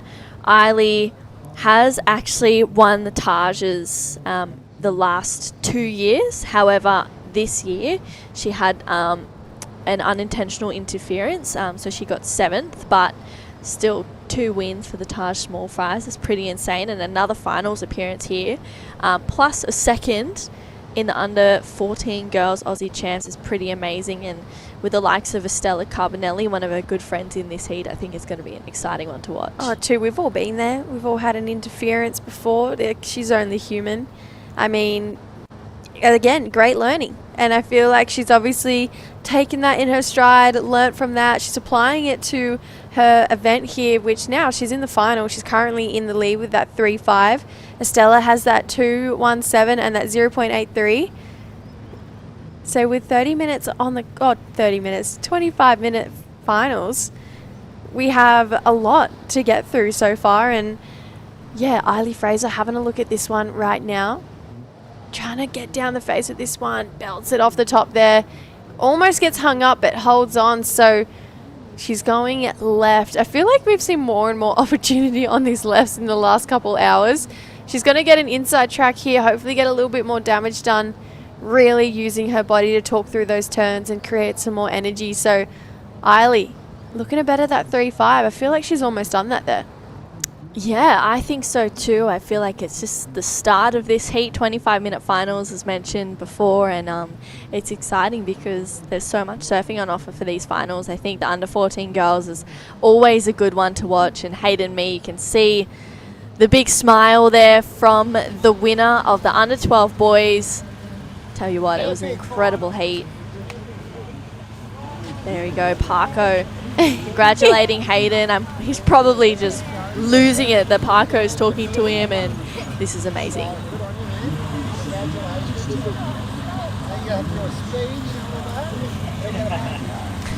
Trying to listen in to what Parko and Hayden are chatting about, but I mean, what a cool moment for him. Imagine taking out the Parko and then coming in and having Parko just cheer you on, encourage you.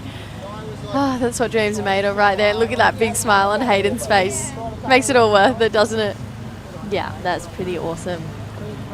Huge congratulations to Hayden Mee. I mean, yeah, he'll remember that forever, to have Parko congratulating him after the win and walking him up to till he gets to chat to us. I'm excited to chat to Hayden and see what his thoughts are on that final. But that last wave of Eiley Fraser, a 5.33. So Eiley extending her lead in this final. She also has a 3.5. Yeah, it's been a huge final so far, Jessie. Yeah, 17.5 to go. That 5.33, it was nice. She really linked that wave all the way through, put a lot of effort into it. And that's what the judges want to see. We want to see good completed rides from start to finish, a lot of flow. So she's out there in the lead right now. This would be a huge win over her good friend Estella, who has been taking out a lot so far this year. She won the Tara Small Fries this year. So Eiley unfortunately making that mistake, but Estella jumping onto it. So this is that last one of White True. Yeah, gets that nice turn in there off the top, driving through a carve. She redirects it left, which we haven't seen too many of those throughout the day so far. It's been predominantly rights, but she's finding the opportunities, just driving through a few carves. And this was a 5.33 for Eiley Fraser. So it's a good score so far, but I just have a feeling that, it's probably not going to be her best. I feel like there's more to see from Eiley, and there's definitely more to be seen from Estella as well. Yeah, absolutely. So 16.5 minutes, time will tell, and then we'll move into the 14 boys. But we would love to chat to our second champion actually. Hayden, congratulations. You are the winner here at the Parko Junior Pro. That must feel amazing. Yeah, it does. So good. Hayden, you got that 9.17. Dude, talk me through it, because that wave was absolutely insane. My jaw was on the floor. Yeah, when I took off, I just saw that there was a section down the line, and I hit it hard, and I thought I might have not made it, but then I made it, and then I saw another really good section down the line, and yeah, so lucky to get that good wave. Yeah, it was absolutely incredible. It was excellent surfing, as we saw in the scores as well. Was it pretty special to be able to share that final with Jaya out there? You guys were just going blow for blow. It was so awesome to watch. Yeah, it was so fun to surf with Jaya. He won it last year, and yeah, he rips. Yeah, so stoked to beat him though. And how cool to come in. You won that final, and then, to hang out with Parko and walk up the boardwalk with Parko. That must be pretty cool. Yeah, super special. Yeah, Parko's so cool. What was he saying to you? Oh, he's just saying like how it felt to do that, to have that 9, and how awesome it was. Yeah. Yeah, it was pretty awesome. We love seeing you win. I mean, this has to be one of the biggest wins of your career so far. You're already winning in the under 12s. What's the goals for the rest of the year? Do you have any more comps that you got your eye on that you want to take the win at? Yeah, Oki would be amazing, but yeah, I'm stoked with this, and this is my best result ever. Awesome. Wow. Well, we're stoked for you, Hayden. Yeah, congratulations. Hey, is there anyone that you would like to shout out to back at home, or anyone that you'd like to thank that's been there supporting you throughout this event? I'd like to thank Dad for supporting me and taking me up, and the sponsors for this comp for just running it and that, and Parko for making the comp and making it so fun. Amazing. Thank you so much, Hayden. We're so stoked for you. Congratulations on your win. You're absolutely ripping, and we can't wait to see you at the Oki. Hopefully you can get that one as well. Yeah, hopefully. All right. Thanks, Hayden. Thanks, Hayden. Have a good afternoon. Enjoy your win. Yeah, you too. You have a good afternoon. Thank you. Oh, heart melt. He's so sweet. That was very sweet from Hayden me. Here we go. Eiley Fraser. Sweet, but not so sweet. As soon as she gets a Rashi on, she's a shark, a competitive shark at that, and that was a good 2-turn combo from Eiley. And yeah, she's looking fired up. Yeah, during that interview, we saw Estella really attack this one section. She got herself a 4.83, so definitely her best wave score of the heat so far, but she's going to need more because that 2-turner, that was probably the best wave we've seen of the heat so far. Bit of a bigger wave, 2 more committed turns, and she's going to put the pressure on one of her good mates. Estella said, 2 of WA's finest right now, just going absolutely at it for the win. Yeah, this is amazing to watch. I feel like, you know, of course, like we've said before, these 2 are good friends, and it's always special to share a final with your friends, but I feel like it encourages you more to surf good and beat them. Yeah, definitely. I mean, look at that last wave score, 6.5, so just like I thought, it was going to be pretty solid score. It had to be with those 2 turns too. It was just really quality surfing there for Eiley. I feel like she knew it as well. She looked pretty confident pulling off that wave, and she's really set the tone for the lead in this heat right now. Yeah, she definitely has. And this is this last wave of Estella Carbonelli, and she goes bang, big turn there for Estella. It was a 4.83 this last wave. That was a really committed turn, and you can see the patience here. She tries to get a bonus, so pretty much a 4.83 for 1 turn, and then Eiley Fraser's last wave draws off the bottom. That was a good section, a good connection as well from Eiley. Her backhand is looking strong, and I'm sure that her brother Oki and sister Layla are down on the beach just supporting her and cheering her on and getting ready to maybe cheer her up. Full fam affair. That would be a great birthday present for Oki. Yes. Seeing little sis take it out. Yeah, that would be a pretty awesome birthday present. Oki unfortunately bowed out in the semi-finals, but had an amazing heat against Mitchie Peterson, who just couldn't put a foot wrong. We'll see them in the under-18 boys final last heat of the day today, which will be exciting to watch. And right now, the under-14 girls final. It's been a little bit slow the last minute or two, but 11 minutes to go, so still some time to watch these girls absolutely go to town out there, Jessie. Yeah, I feel like Estella hasn't really hit her strides yet. She's definitely a very competitive surfer, and this morning we just saw that she was just going for it. She was going for it on everything that came her way, and I feel like she's playing that little bit more of the selective card right now, and fair enough, she's got to get a big score to try and get back into this heat. Eiley's really set the tone, and Estella knows she's got to answer back and answer back strong. So, little lump coming through here, no takers. This has kind of been dreamy conditions for a junior pro finals day. Plenty of waves on offer, really fun sections coming through. Estella just needs to find herself on one of those mid to bigger size waves, get a couple steeper sections and just do what she does best, which is attack, and she does it very well. Yeah, she does. And I think once she can find, as you said, Jessie, the good wave that comes through, she can really capitalize on that. I feel like we've seen her. She's been super consistent throughout this whole event, dropping some big scores. So I'm excited to see what she can do once she gets on a good wave. You can see the conditions are getting a little bit tricky, but still some really decent waves coming through. And it's definitely gotten better since this morning, since these girls would have surfed their semi-final. Oh, absolutely. Swell's filled in. It's moved down the point a little bit, hugs that reef that little bit better. Tide's probably on its way back up, but I don't think it'll get to as high as it was earlier.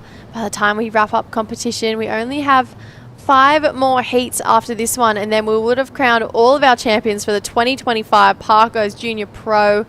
All the sponsors, thank you to putting on this event. We're so grateful. Looking like we've got a paddle here from our surfer in white, Eiley.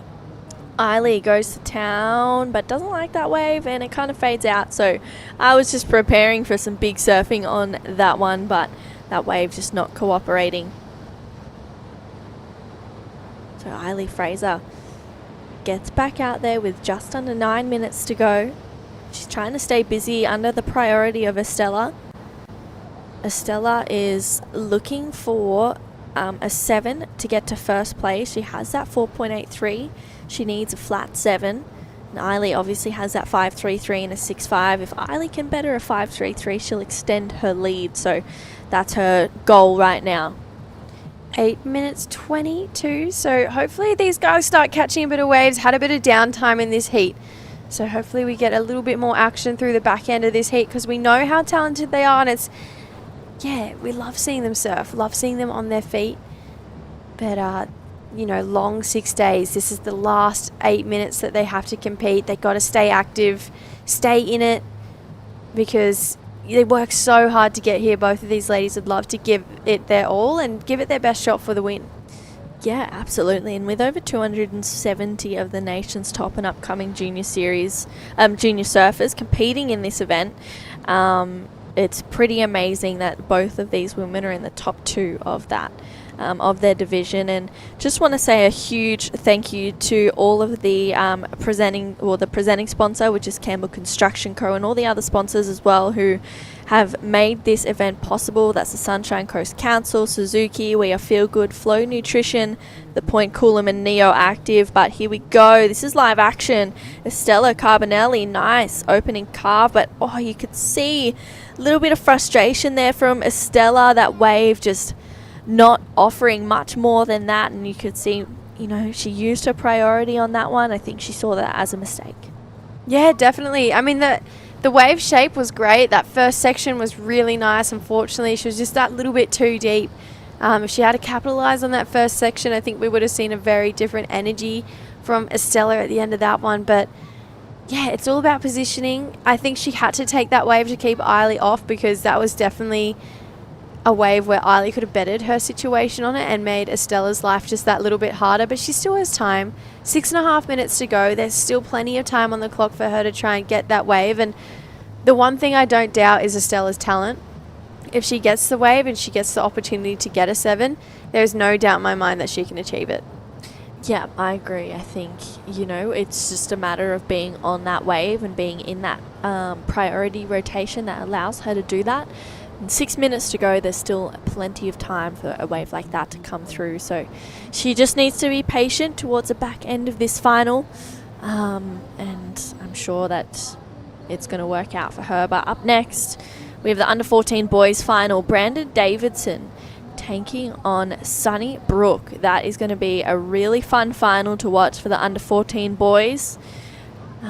Of course, all these finals are 25 minutes, so it's going to be a super exciting day, a super exciting finals day at the 2025 Parko's Junior Pro, presented by Campbell Construction Co. And even this morning, I've just been so impressed, Jessie, by the talent of surfers that we've seen, especially just watching those last few heats of the under-12s, or the finals of the under-12s. They are absolutely show-stopping. I love the under-12s.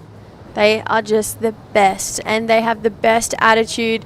They are so comp smart, so young. It is ridiculous. I'm not sure if you saw, oh yeah, you were with me, that 783 of Everly Morgan. She has to be one of my favourite surfers of all time. She is so good. She's got such a great style and such a great attack to comp surfing too. I love the under 12s. I love the passion in the under 12s. Yeah, it's so awesome. It's so great to see. And they're also just hyper competitive, which is just the best thing ever. And, you know, it's going to rise and show throughout the rest of their competitive career. And you can see Eiley Fraser waving her arm. She's asking for a situation update, hoping, you know, to be told that she's in the lead if she can hear, which she is. It's a 5.33 and a 6.5 that has Eiley Fraser out in front. Estella Carbonelli in second with a 2.17 and a 4.83. Estella is looking for a 7 to move up into first place. So it's definitely a challenge to get that, but if she gets the right wave and she does the surfing that we know she's capable of doing, she can definitely reach for that goal. Absolutely. Bit of a lump coming through here. See if we have any takers. Not looking like Estella is going to be able to get on it. Kind of rolls underneath them. So 3 minutes 40. Another little wave coming through. We'll see if either of these ladies decide to go. Wow, Estella played her cards really well just then. Carl's back to the pocket. Oh, and just can't find those waves that has that connection all the way through, has that energy all the way through. Eiley did really well to find that 5.33 and that 6.5. She also surfed the wave very well too to be able to, you know, create those scores on those waves. Estella, I should say, sorry, has the talent to do it, but unfortunately she's just been stuck on those waves that aren't allowing her those sections. And that one wave where she got a steeper section, she did capitalize, got a 4.83. Just hasn't found one with those 2 turns yet. Yeah, it's her surfing hasn't let her down. It's just the wave selection, unfortunately, for Estella. But I feel like, you know, she might be able to get away and find one under the priority of Eiley Fraser. But once again, Eiley is such a smart competitor. She's been in many a final. She knows what it takes to win a final as well. So yeah, it's going to be interesting to see how the next 2.5 minutes play out, and who will we crown the under 14 girls Parko Junior Pro champion. I feel like this is the start of a long not rivalry, but competitive relationship between these two girls. They're really good mates on land, but both being from WA, both have had wins, both know what success feels like. Feel like these two aren't going to realize yet how great they are going to be for each other and how great they're going to be for each other's career. They're both going to push each other so much. So 1 minute 50, I think this is one of many, many finals that we're going to see Eiley and Estella share. Yeah, I agree, and it's exciting. I'm excited to see that. I'm excited to see, you know, at one point, maybe if they're on the CT, how many stats, like what the stats are like, who's won how many, and, you know, who's got the jump in whatever location, or, you know, how you get all those super cool stats. So we'll see how that plays out for these under 14 girls. It's definitely an exciting future ahead for them. Yeah, a bit of a slow back half to this heat though. We are down to that 1 minute mark. Not really any wave surfed in the last 8 minutes. We've had that one quick up and out from Estella, but she was really hoping for more in this final. I hope she's not too hard on herself if it does come away with Eiley taking it out with the next minute, because she's put on a great performance all week. She's a very talented surfer. And like we mentioned, this is the first of many finals, not just between these two girls, but for each of these ladies too. I feel like they've both got very promising careers. 40 seconds to go. Desperate times right now for Estella. Looking for a score. Needs a flat 7 to get herself up into the lead. Take that first place off Eiley Fraser. Crazier things have happened. We'll see. But Eiley looks like she's got priority. She's not letting Estella out of her sight. Oh, Eiley pulls the trigger on this one, but just goes over. So, with 15 seconds to go, will there be an opportunity for Estella Carbonelli out there with priority ever so quickly? Will she be able to lock in that 7? It doesn't look like there's much coming through with 5 seconds to go. Seems like it is Eiley Fraser taking out the under 14 girls here at the 2025 Parko's Junior Pro, presented by Campbell Construction Co. A huge congratulations to both the WA surfers, Eiley and Estella. Don't go anywhere. We have the under 14 boys final coming up next. Brandon Davidson taking on Sunnybrook. Here on the Sunshine Coast, you'll find the sunshines from above and from within. Come find your sunshine moment. For real. The mighty Suzuki Jimny is a 4x4 that's quite possibly built just for Queensland. Suzuki Jimny, built for Queensland, made for you. From just $34,990 drive away. Visit suzukiqld.com.au. Suzuki! Looking good, eh? Cano. What do you think, Nonna? Giornamento de che? Hey boss, Kenneth sorted it. All good? Kenneth. From big jobs to even bigger jobs, get the Kenneth feeling. Kenneth. Kenneth's make your job easy. It's such a vibe down here. It's absolutely packed. There's so many women that just live and breathe surfing, and at any skill level, at any age. It's such a good vibe. This festival's not just about surfing. It's about celebration and recognition of all the things that women do both in the water and outside of the water. And it's a great opportunity for women to come and connect, to learn and get stoked about what surfing can do for our lives.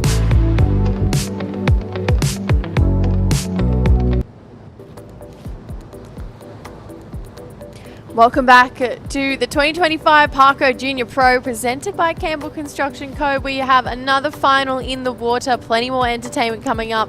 Under 14 boys final. 25 minutes on the clock, 2 minutes down, 23 to go. Crispy, to take me through this one, who are we looking at? Yeah, so Brandon Davidson, again, another Aussie dual passport surfer, and Sunnybrook, the local in white from the Sunshine Coast. Absolutely love it. Brandon was very good this morning. He was exceptionally good, actually. He was one of those ones that stood out to me a lot. Very entertaining, really lively surfer. Like you said, has that dual passport, has spent a lot of time in Indonesia. He flies that flag as well as the Australian flag, and I love the fact that he has that experience from both areas of the world. And I love that it's a goofy footer versus the natural footer, which is the undying. Look at this replay. Campbell Construction from the start. There's that layback hammer. He's taken that one out of the book of under 12s. Absolutely. Absolutely. Wow, that was a sick opening wave for Sunnybrook. I love the way he just put everything into that layback. I really wasn't expecting that, so that was epic start from Sunnybrook. Let's see how Brandon can answer back. I hope he's back on that yellow board, because that board was looking really spicy this morning. Yeah, there it is. 2 quick waves, a 4.5 and a 6.33. Again, this is the final.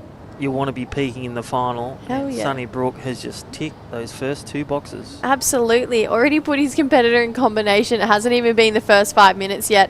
Obviously, Brandon hasn't caught any waves yet, but just to, have that kind of on the back of your mind when you're Sunny, be like, yeah, all right, I got 2 quick waves. I'm already above that 10-point mark. That is probably a coach's dream to have that in the first 5 minutes. Be on the first good wave, then get your quick back up, put the pressure up. Yeah. And paddle. The P's. The P's. Pressure and paddle. And win the Parko. Mm-hmm. Absolutely love it. 21, just under 21 minutes. And I feel like this is going to be a really electrifying final between these two, because when Brandon's up on his feet, he's lively as well. And we can see these two cheering each other on. Best mates, these two. Yeah, so good to watch. And we've seen not only the competitiveness like in the under 12s, but also just the camaraderie we're seeing right now live on screen. Just the sportsmanship and sportswomanship as well. There's big brother Oki Fraser. Wow. Layla as well. It's big brother's birthday, so this is a pretty cool birthday present. There is the big chair up, Crispy. That is so cool, and he's got, he's donning, I'm going to carry the board. He's the initial board carrier. And look at her friends. They are stoked. There is your champion. Absolutely. Under 14 girls, Eiley Fraser, arms are up in the air. Is that not just the best feeling in the world? Sister, brother supporting him.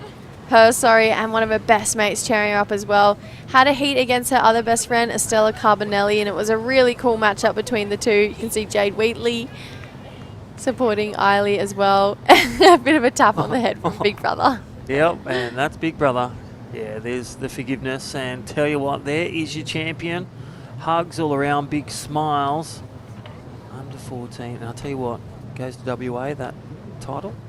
It does. It does go to WA. No matter what, no matter who won, it would have gone to WA, that one. It was an all West Oz final. Cuddles from potentially Mum there.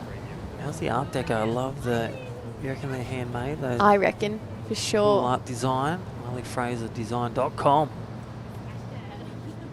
Love the support going down. Such a cool community. There's the hug between the two, Estella and Eiley. So a lot of battles to be fought between these two in their career. I have a feeling they're going to have a lot of love, a lot of respect for each other. There is the golden handshake from 2012 World Champ Parko, congratulating our latest winner under 14s, Eiley Fraser. How cool. How cool to come in and get a handshake from, or a high five from the Joel Parkinson. It's a pretty cool experience. And then there's Big Brother. Big Sis. Oh, actually, that looks like Olive Hardy. So this is more of a WA clan going on right now. Back in the heat. Nothing too much to report on so far. 6.33 and a 4.5. Those two scores locking in for Sunny. Brandon. Still no waves locked in yet. And we're almost 10 minutes into this heat. That's okay, though. You think right now the extra 5 minutes is looking pretty good for Brandon. I like the way Sonny's parked himself out the back. So priority lays with Brendan Davidson. No waves yet. And then Sonny has parked himself way out. Don't forget it's getting low tide. So like the waves, he's duck diving now. Looks like he's going to get it. Unperturbed. And here he goes. Heat leader, Sonny Brook. Nice little wrapping carve. Is just in rhythm at the moment with two good waves. A 4.5 and a 6.33. That one won't, no doubt, make his top two. Just one turn. But good energy at the start of his final campaign. Yeah, definitely. Ocean has slowed down a little bit this last 50 minutes. We had a pretty slow final in that back half of the under 14 girls. It's still moving a little bit slow. However, Sunnybrook capitalising on anything that comes through. There's the first turn. The second one's a carve. Moving into this third turn, snaps it again. This was a great take. Wow, how smooth was that line? Oh, this was a great wave for Sunny. That was under the nose of Brendan Davidson, so really just took it as he rolled in. And that one just kept giving some nice steep sections, but hold the phone. Brendan Davidson, he's having a look at this one. Is this a set of consequence to get him back into gear to take the title? 16.5 minutes remaining. We'll try and get that last one of Sunnybrook on replay. Under 14 boys already surf 4 waves. Well, here it is, Campbell Constructions. Look at it on the middle, under priority 2. There's the set up turn, carves back to the pocket, and then look at this one. As it steepens up, throws another snap up there, and there's that nice little cutback right back to the whitewash, demonstrating to rebound, get some more speed and rhythm. That was a tidy wave. I feel that that's going to drop that 4.5. I think so too. That carve was beautiful. Maybe just the way, six, another 6. Where you I think so. 5.5, 6. That carve. There it is. Whoa. 6.83. So actually betters. Yep. That's his best wave of the heat. Which you know what? I'm not mad about it. I really loved that wave. That one carve had so much style and finesse to it. He really held his line all the way through. There was a lot of flow.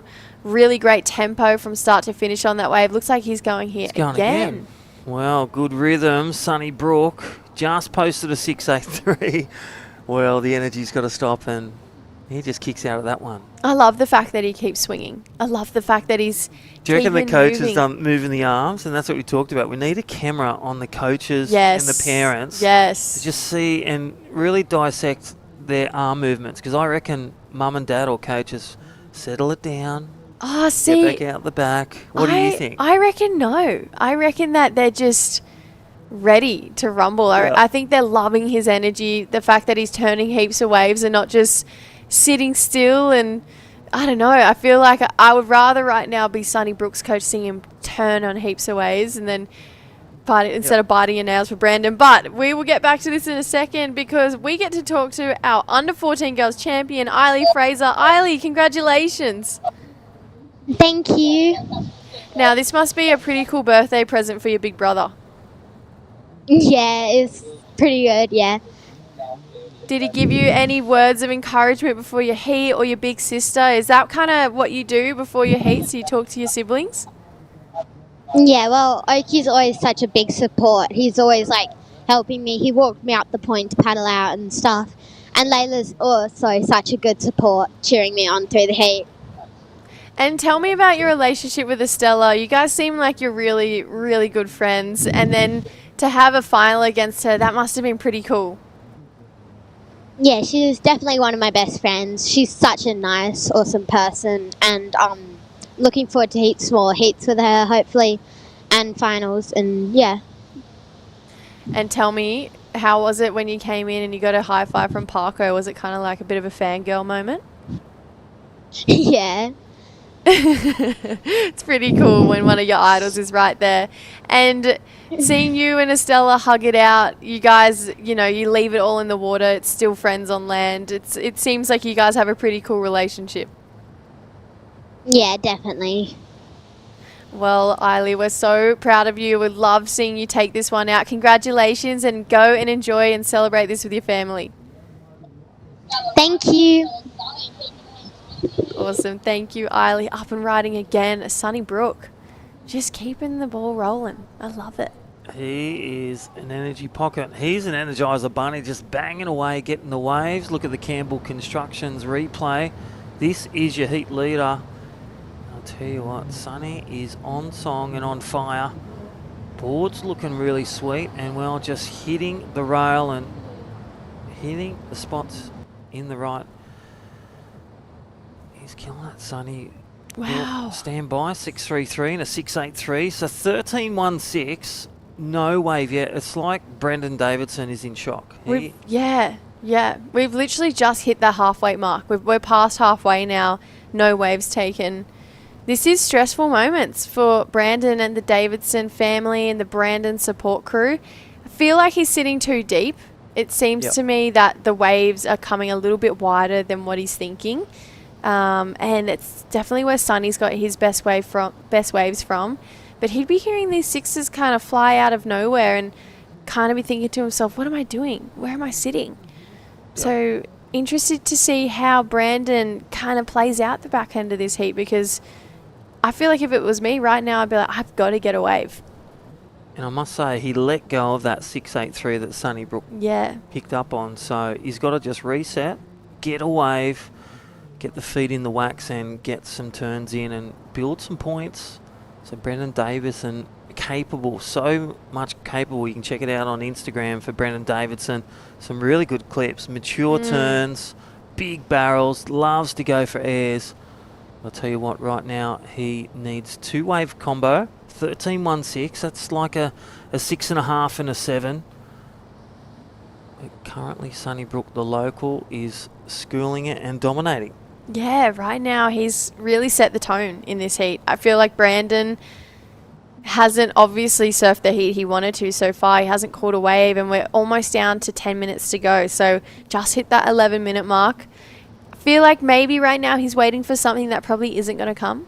Yeah. He's probably waiting for a 4-foot perfect set to roll through, which we know he would absolutely annihilate. It would be incredible if that did, but we haven't had waves like that come through today. And the ones we had, I could think of 2 waves, one being Cade Kelly and one being Mitch Peterson, that have come through. They've been that bigger size set, bowly all the way through. Other than that, the sets have been like sectioning. It's down to the surfer to know how to read it. Yeah. So I feel like he's waiting for something that hasn't come in quite some time. Well, here's some commotion in the ocean as we see Sonny Brook. He's going to go left at Jagger's left and, well, doesn't have a look at it, Brendan Davidson, but Sonny Brook keeping the juices flowing.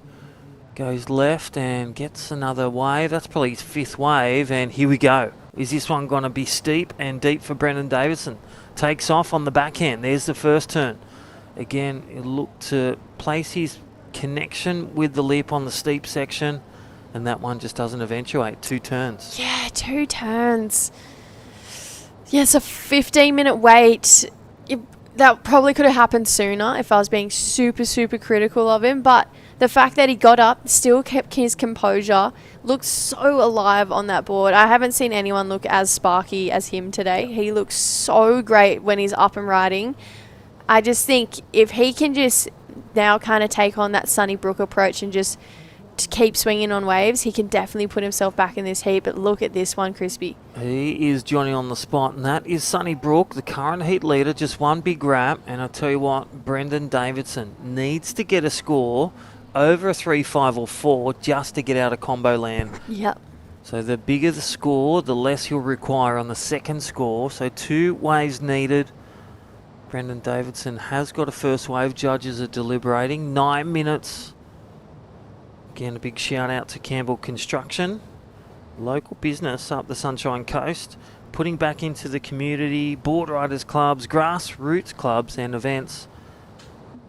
And again, Sunshine Council, big thanks to them. Tourism and major events, supporting Surfing Queensland to bring great events to the beautiful Sunshine Coast. And here we go, shining a star is one of the Sunshine surfers, Sonny Brook.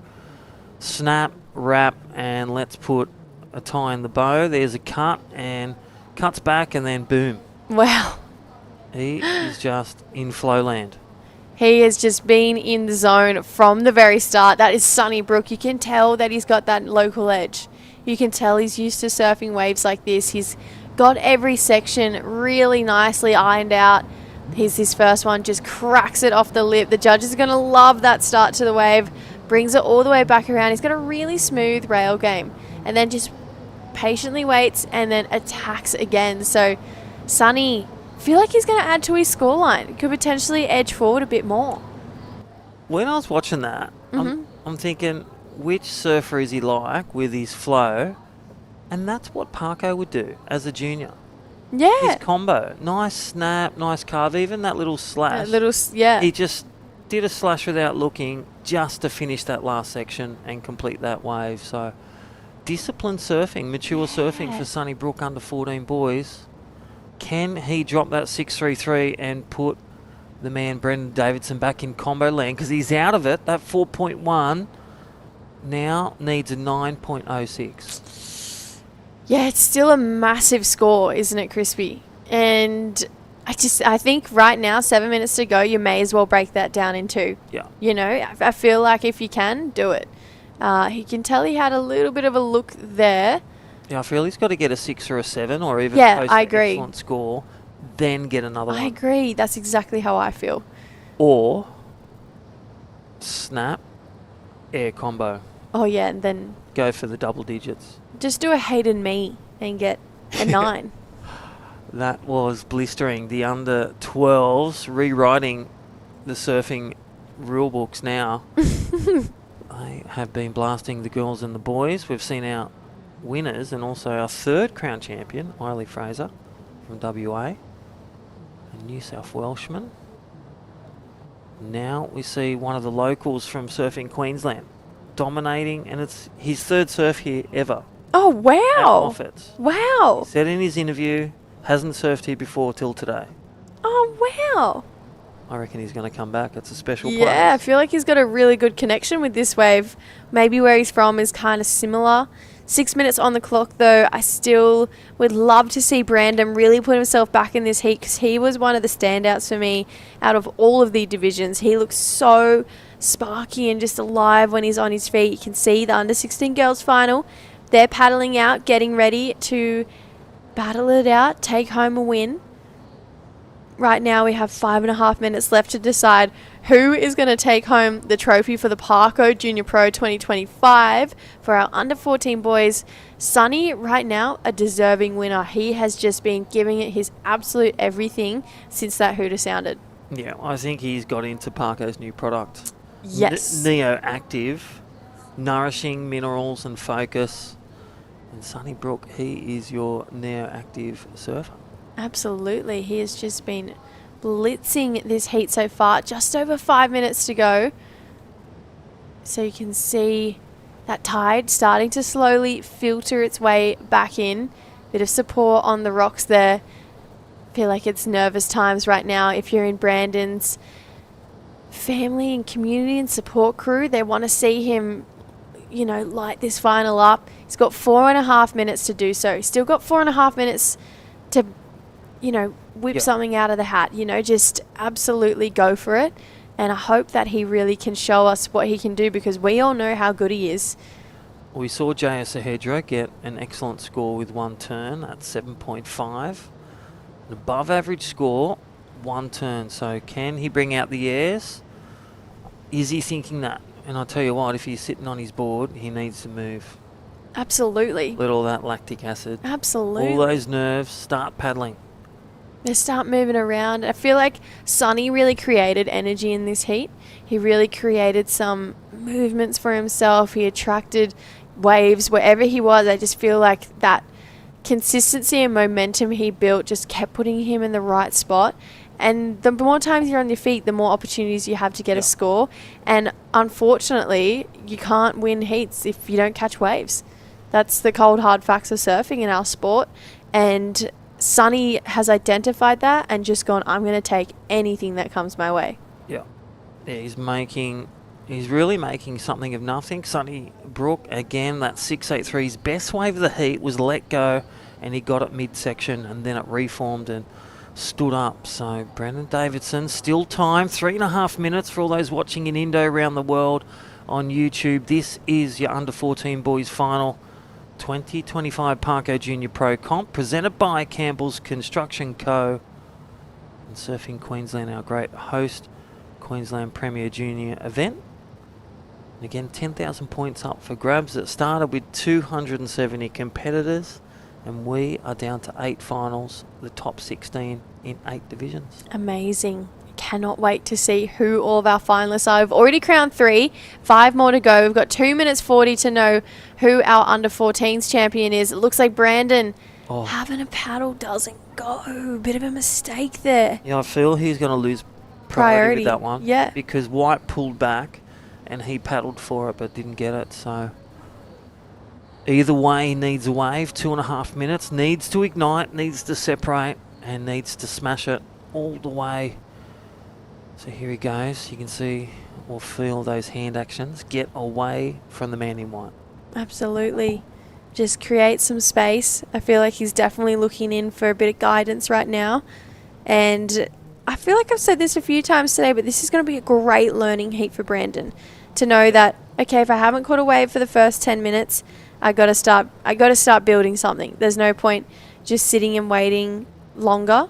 Here we go. Sonny up and riding, carves this one back to the pocket, looking for a steeper wall through this inside section.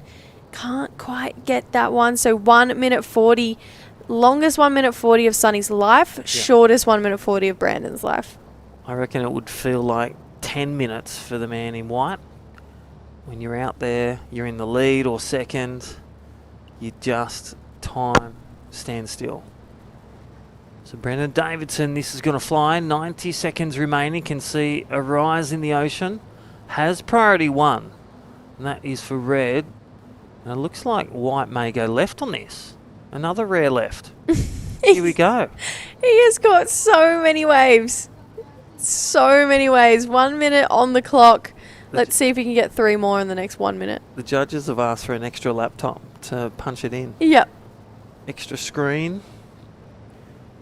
11 waves caught so far in this heat. So Sonny, I love the energy he's brought. I've absolutely loved everything about Sonny's strategy here. 45 seconds on the clock. Brandon looking for his second wave. Looking like a bit of a lump coming through here. he's not going to take it. So hopefully he can get that second wave just to get 2 scores on the board on this final. Yeah, real learning curve, but time will tell. 30 seconds. Is it worth the wait to get the wave of the heat? He will need the best score. They'll measure it around the 6.83, but is this a victory lap? 20 seconds ago.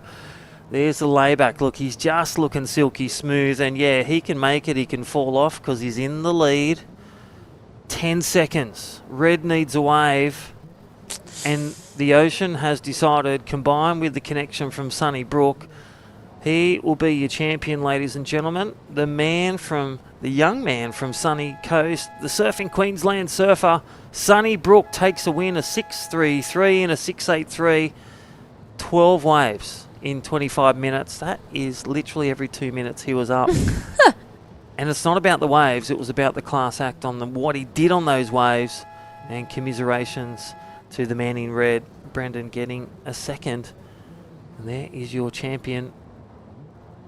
Can't wait to talk to him. I know. Still a great result there from Brandon. We are going to go to a quick ad break and come back to you with our under 16 girls final. See you guys soon. The mighty Suzuki Jimny is a 4x4 that's quite possibly built just for Queensland. Suzuki Jimny, built for Queensland, made for you. From just $34,990 drive away. Visit suzukiqld.com.au. Suzuki!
Welcome to the Parko Junior Pro.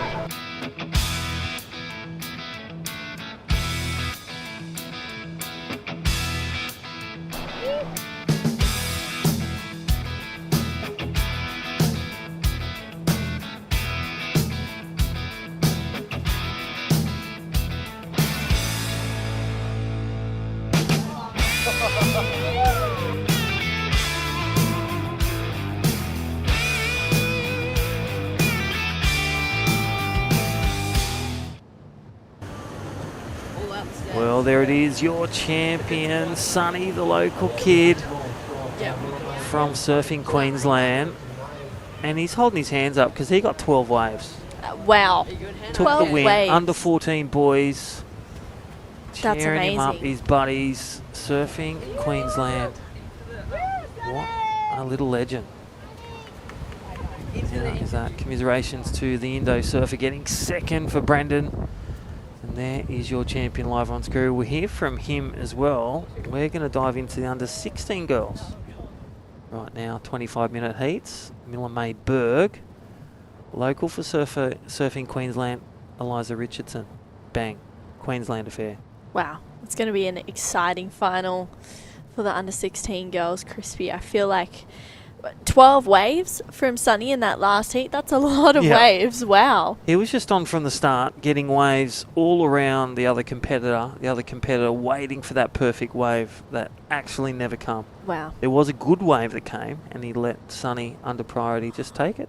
Wow. That might haunt his dreams for a couple of nights. Watch it back. It does sting, but it helps with your wins. Yes. Definitely does, and it looks like it's come out sunny there now. Yeah, so 4 seasons in one day, and we are live pictures, live action. The Parko crowning 8 champions here at the Parko Junior Pro, presented by Campbell Construction Co. We've seen the under 12s, boys and girls, take their wins. the under 14 boys and girls, Eiley and now Sunny. Mhm. And right now we have a Queenslander, Eliza Richardson versus her mate Miller Mayberg. Yeah, it's going to be an exciting under 16 girls final and a pretty exciting under 14 boys final. We just saw Sunny Brook take that one out. Sunny, congratulations. You are the Parko's Junior Pro under 14 boys champion. Congrats. Thank you. Thanks so much. Well, Sunny, we know your game plan. Get 12 waves, smash it, go all around the park and, get cheered up. Is that the plan? Yeah, I got a couple waves, my plan was just catch lots of waves because most of them look like they're going to be bad and they go good. It's just, you don't know if they're going to be good or bad waves. Talk to us about when you get your first wave in, you hear it from the commentator.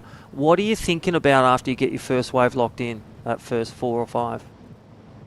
Well, I can't hear out there, but I feel like it's just really good that I have 2 locked in scores, and yeah. Now, what are you thinking of doing? Talk us through the pressure that you put on. What makes you grow with? Do you go back to the other competitor, or do you just keep building on your waves? What were you thinking about?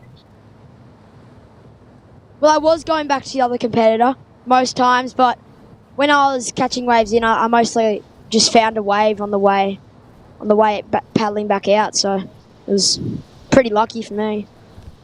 Now, mate, tell us about 90 seconds to go. Did that just feel like 10 minutes?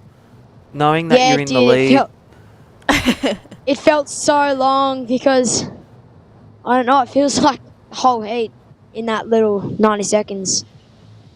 It's pretty crazy, Sunny, how slowly it goes in the last 90 seconds. I mean, did you kind of feel like in that time, even though it felt like forever, did you feel like you'd won the final?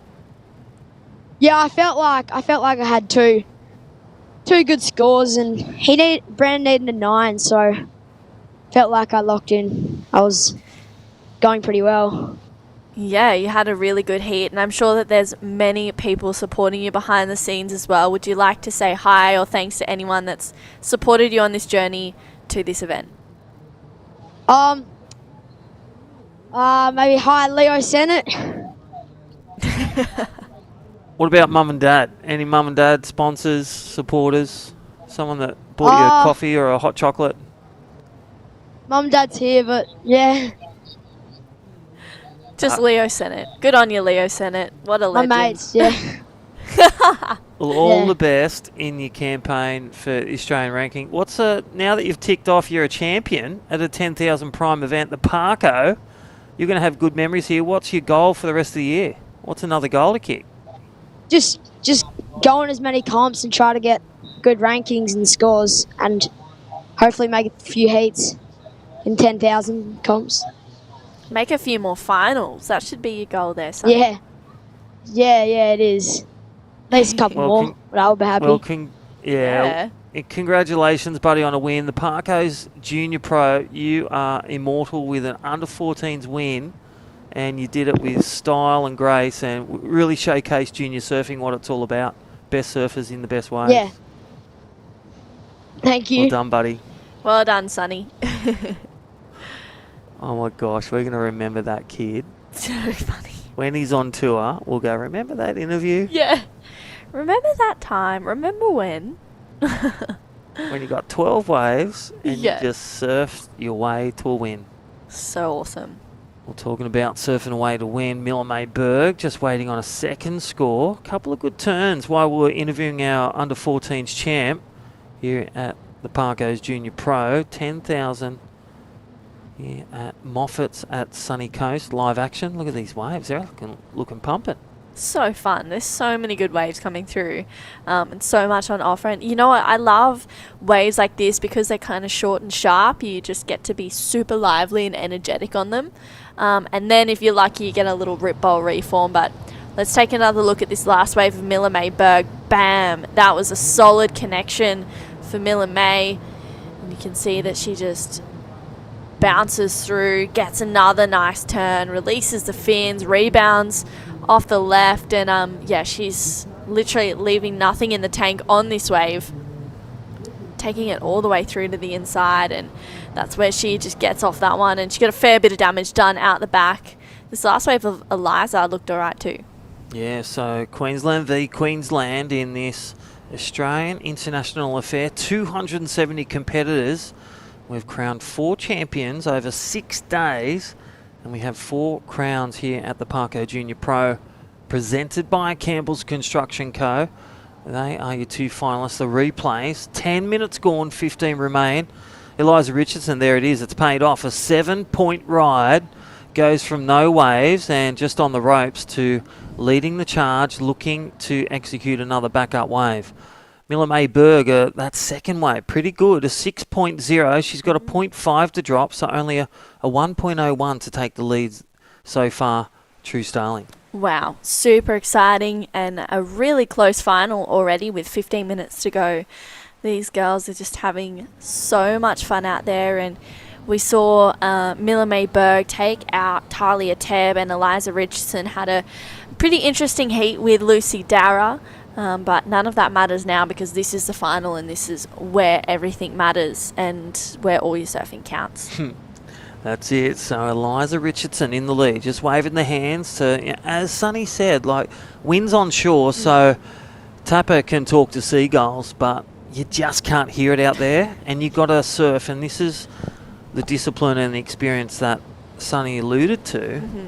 He knew the value of a wave and what he needed to do and his game plan, and he stuck to that and he took a win. So mature surfing from Sonny. Absolutely. I feel like that's always the way to go. You have a game plan, you stick to it. More often than not, it works out.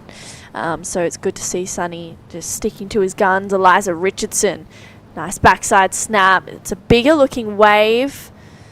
Kind of catches a little bit of rail there, but she makes up for it with that turn as she kicks out. Yeah, I like that little backup. She just attacked it. Really just going, it's like they call it into 6th gear. Just, you know, I'm here to win. I'm in the final and I'm leaving nothing in the tank. Yeah, definitely. It's how you got to be, especially in these 10,000 events. Good looking wave. Let's look at the replay. Thank you, Campbell's Construction. First one, throws it up there, that carve there, and then just goes for a bit more. Could have probably settled that down to just 2 turns, but then makes amends on that last one.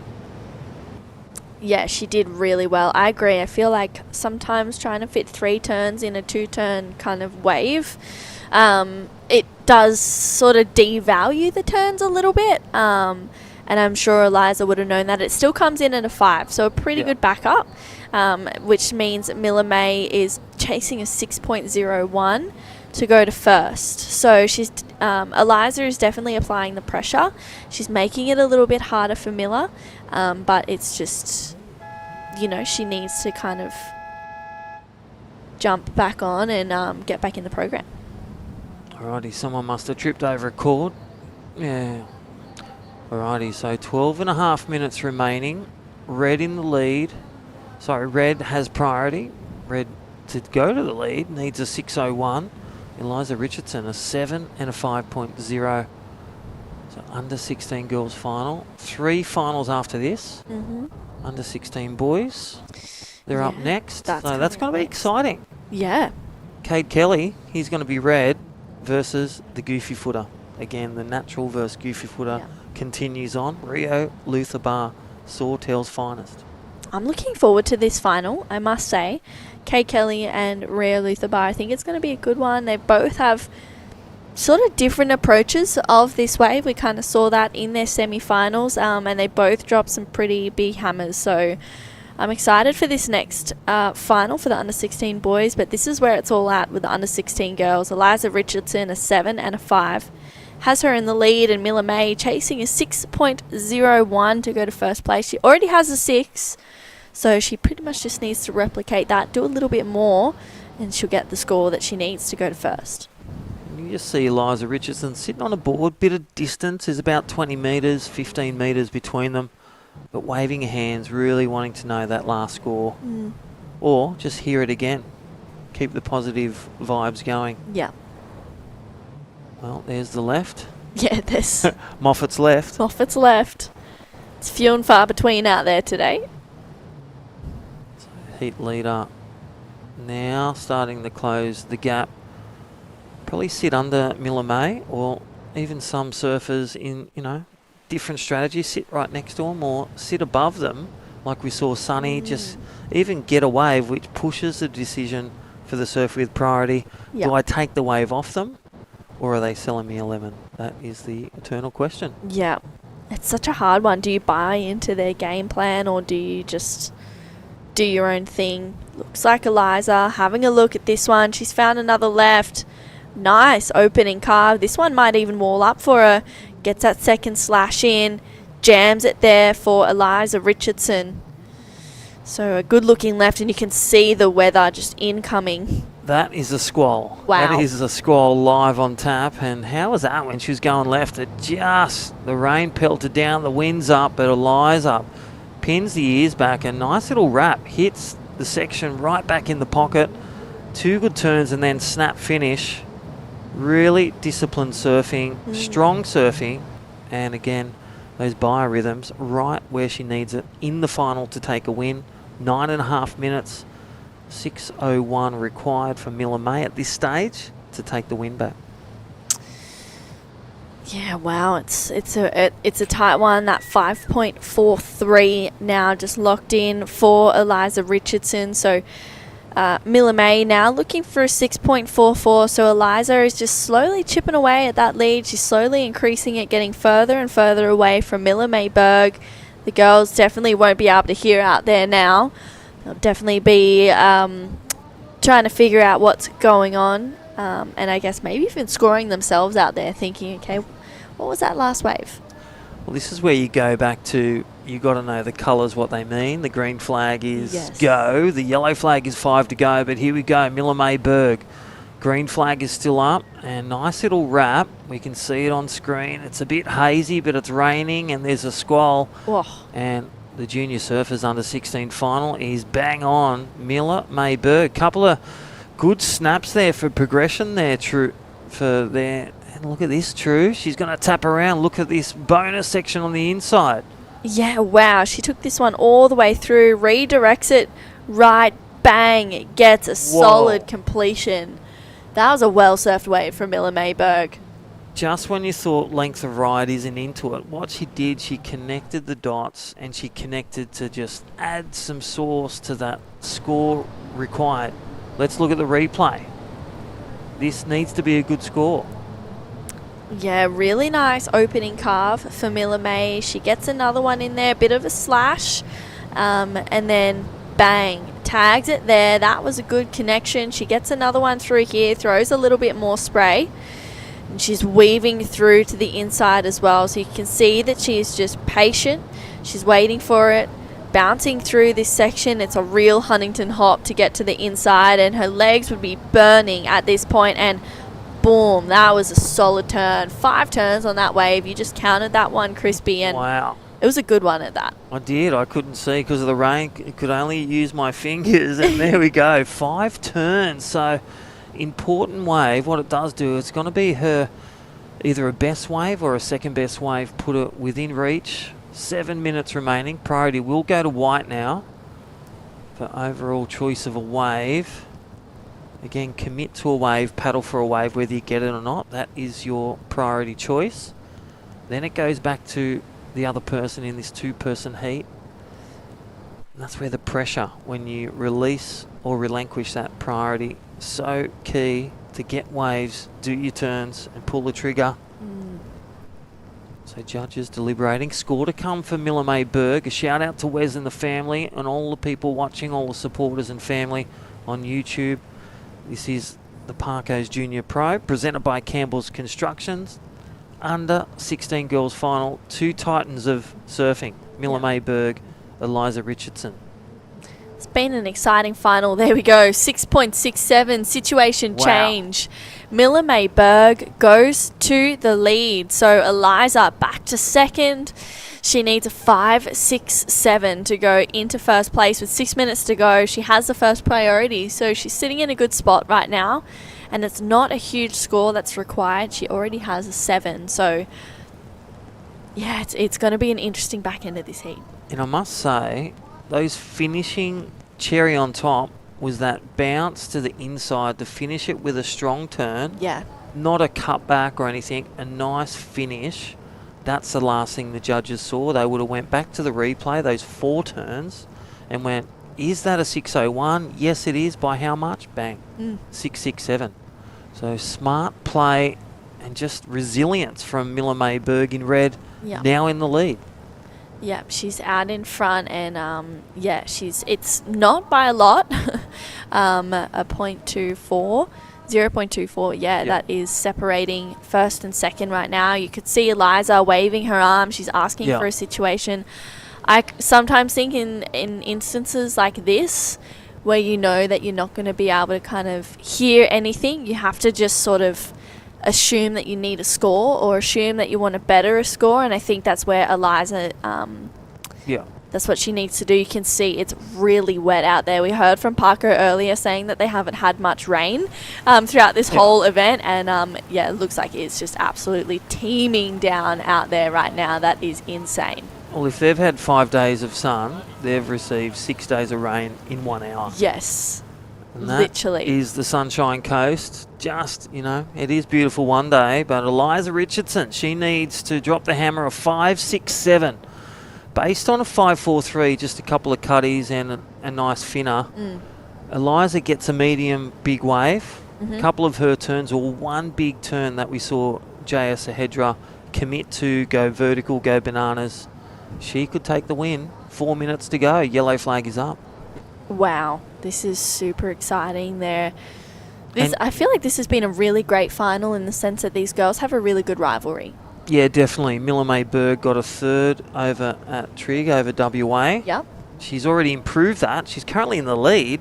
She's either going to get 1st or 2nd. And she's currently improved from her learnings over WA, the 10,000. And then Eliza Richardson had all those wins the last couple of years where her and her sister just shared wins all year. Unstoppable. It was incredible.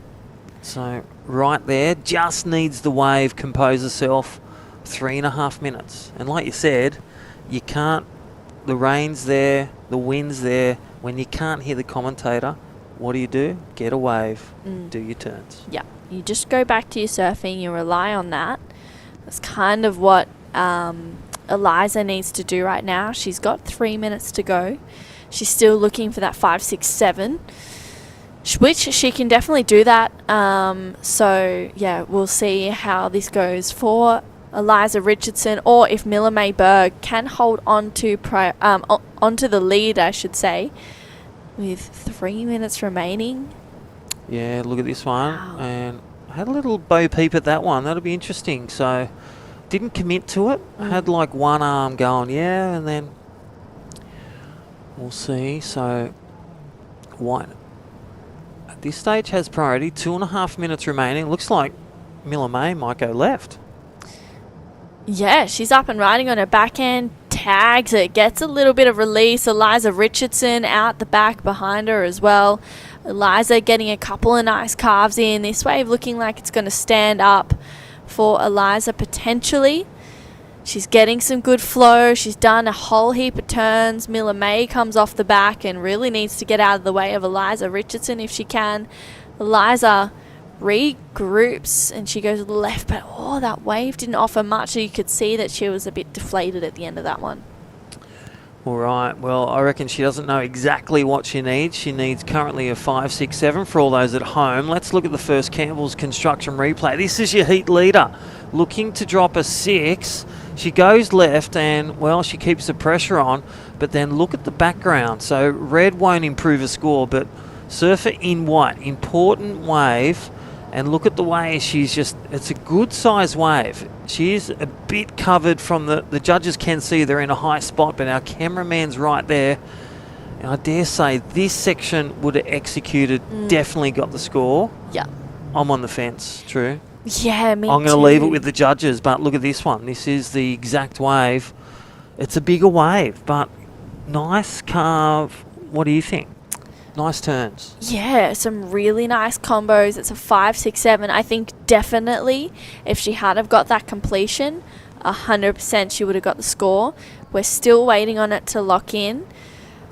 We'll see where this goes for Eliza Richardson. A 5, 6, 7 is the score she's requiring with 45 seconds to go. I feel if they compare her 5, 4, 3, which she got, think of that left. Yeah. Now they've got recall better than us. Nice carve left, nice carve, nice finish. Yeah. That was a bigger wave. Yeah. And boom, there it is. Wow. Answers the score according to the criteria. 7-point ride. 627. 627. Sorry. 627. 627. Yeah. So she gets a score in the last literally 20 seconds of this heat. So Eliza just answering back fiercely. And again, bigger wave. Yeah. And kept her strengths, what the judges are rewarding, those big turns. Didn't get the end section, but got it done. Wasn't an excellent score, but it was a good score enough. 6.27 as the lightning cracks in the background. Wow. So huge congratulations, Eliza Richardson. She's just solidifying that win with that one. Miller May Berg was trying to get this wave before the heat finished, but it looks like it'll be Eliza Richardson winning that one. Wow. And that was done in the last 20 seconds, plus that wave to come for Wyatt. Oh my gosh. Up next, the under-16 boys, Cade Kelly will take it away in red. And Rio Luthabar from Sawtell, New South Wales. We're going to hear from our great sponsors and be back with our under-16 boys final. See you soon.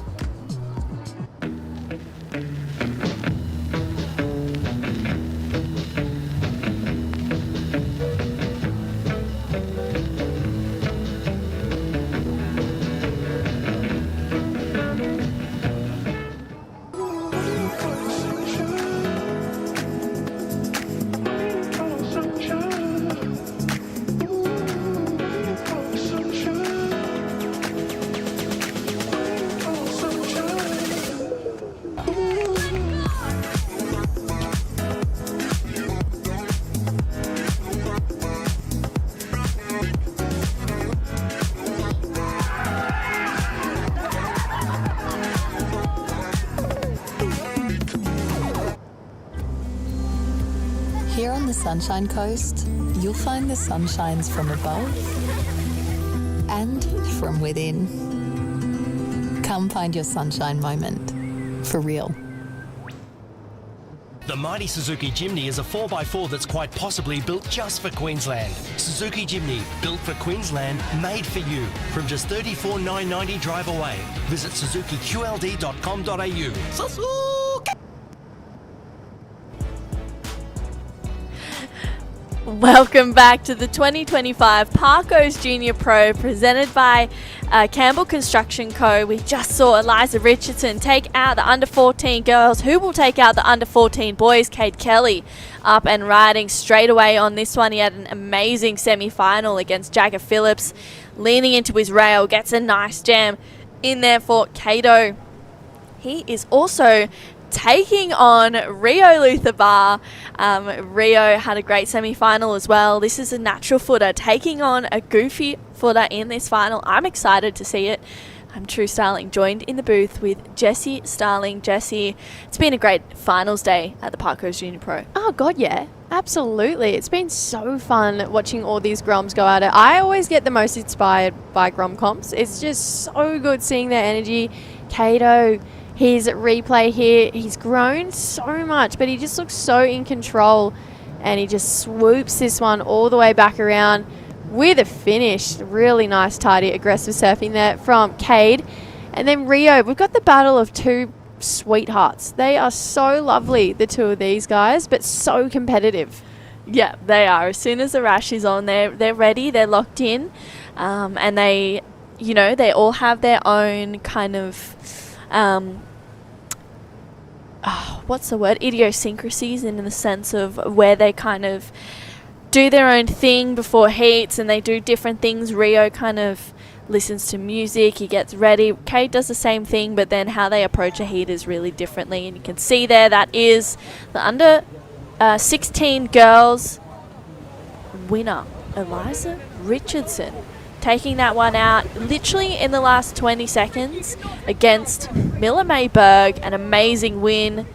Huge congratulations to Eliza. And she's getting the chair up. She's hoping she doesn't get a fall. Looks like her sister Rosie, and maybe that might be her brother. I'm not too sure, but definitely a good chair up there for the winner. And it was a hard final, that one, Jessie, and Eliza just literally taking it out in the last 20 seconds. Oh, stop it. Nothing like a clutch win. Yeah. Right at the end. Here we go. Cade Kelly up and riding. Really nice in the pocket there. Rips it back around. He's looking so well put together and then kicks the fins out again. He just looks so composed. I haven't seen him look this composed in competition before. I'm loving this Cade Kelly that we're getting. Yeah, he's fired up. Jesse is ready to go, and as soon as Cade locks in and when he gets kind of in the zone that he's like, yeah, he's unshakable. He's pretty hard to beat, but Rio Luther definitely is one that's able to challenge that. A couple of nice backside connections, jams it there for Rio. Both these under 16 boys, are looking for a win here at the Parko Junior Pro. Cade has been a little bit busier than Rio has been, so there's a few scores still to lock in just yet.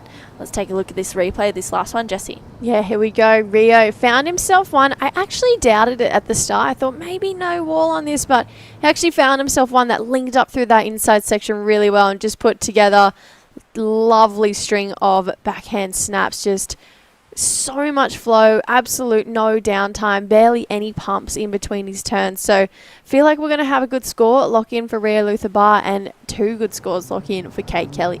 Yeah, 5.33 for that second weight of Cade Kelly and a 6.83 for his last one. So Cade out in front with Rio Luther his first wave locked in at 5.5. So Rio is chasing a 6.67 to take the lead, and someone who was able to get a 5.67 in literally the dying minute of that last heat was Eliza Richardson, and she took out the under 16 girls. Eliza, that would have been a nerve-wracking back end of that heat. Yeah, well, I haven't done a comp for at least like 10 months because I broke my ankle and it's my first comp back.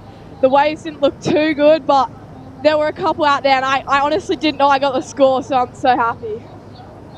And Eliza, I feel like I've noticed a change in board equipment and it looks really good under your feet. Tell us about what you're riding now. Yeah, so I'm riding a MF DNA DHD. We tried a few out and yeah, they go really well, so we're going to continue riding them. Talk to me more about this time off that you had. Is it kind of hard watching all your best mates surf in competition while you're injured, and then you got to be pretty revved up to come back and get a win straight away? Yeah, it was like pretty hard watching because I missed out on quite a few comps, but it means everything coming back and winning my first comp back. Yeah, it would have been pretty amazing. I mean, having that time off and that time out of the water would have been a bit torturous. I know I would have, been going crazy. What were your expectations coming into this comp? Were you just hoping to have a little bit of fun and get the rashi back on, dust the cobwebs off, or were you still had your sights set on a win? Yeah, well, obviously, I wanted to do well. I just took it heat by heat and had fun. So yeah. And I mean, Miller was pretty much winning that whole heat up until the end. How did you stay composed and, execute like you did on that last wave? Well, the wind and the rain was really bad, and I couldn't hear what score I needed, but I knew I need something in the 5 range. So I just I saw the wave coming and I just tried to milk it the best I could, and yeah, happy to get the score. And Eliza, I want to ask you a sister's point of view question. Obviously, True and I grew up doing all the comps together, and I just thought it was the best thing in the world having a sister do it with you. Do you feel the same way having Rosie? Yes, it's so good. So fun along the way, and it does get competitive though. Oh yeah, absolutely. Yes, definitely. Yeah. But it's worth having a best mate with you pretty much no matter what. For sure. Through the highs and lows. Well, we're stoked for you, Eliza. Congratulations. First one back with a win. Can't get really any better. So congratulations. So enjoy it, and we'll chat to you soon. Thank you so much. Thanks Eliza. Well, Cade Kelly had a couple of good sections on a wave out there as well. He's got that 5.33 and a 6.83 in the lead, and he just locked in a 5 for his last wave, so not going into the top 2 with 16 minutes to go. And the under 16 boys final is going to light up at some point. Talk me through the replay, Jessie. Oh, that was sick. Big fin drift to start that wave off. Look, he's found himself a little double up. If he can get down this wall, maybe I've just fully jinxed that wave, even though it's already happened. But he's trying to find more through this inside. But that first turn, really, really nice surfing there from Cade Kelly. Yeah, just leaving it all out in the water. It locked in at a 5, so it doesn't go into the top 2. Of course, we can't forget up next is the under 18 girls final. Ziggy McKenzie is going to be taking on Alice Hodgson, but right now, live action, bang, Rio Luther Bar getting a solid backside snap in. And he's just waiting for this wave to re-wall up on the inside. He's patient through here. He's such a patient surfer and unleashes on that section, but unfortunately that wave doesn't open up anymore, but he definitely made the most of what he had, Jessie. Oh, absolutely. I love the fact that he has no downtime in between his turns. He's such a smooth surfer.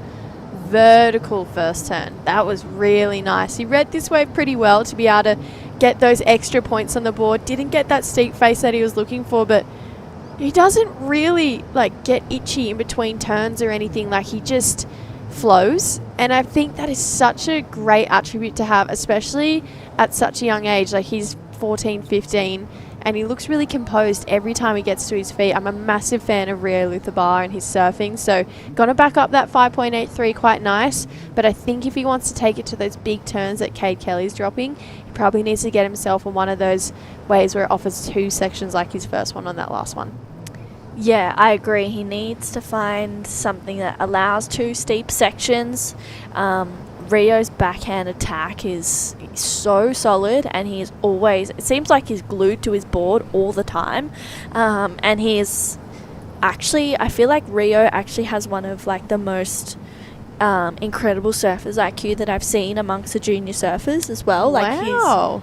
He's really switched on, and he's really, so is Cade as well, but they're both just really aware of what's going on around them, and they're really good at dissecting the waves that they've had and being pretty on point with the scores that they think is coming, or where they need to be or anything like that. So I feel like this is going to be a really good heat.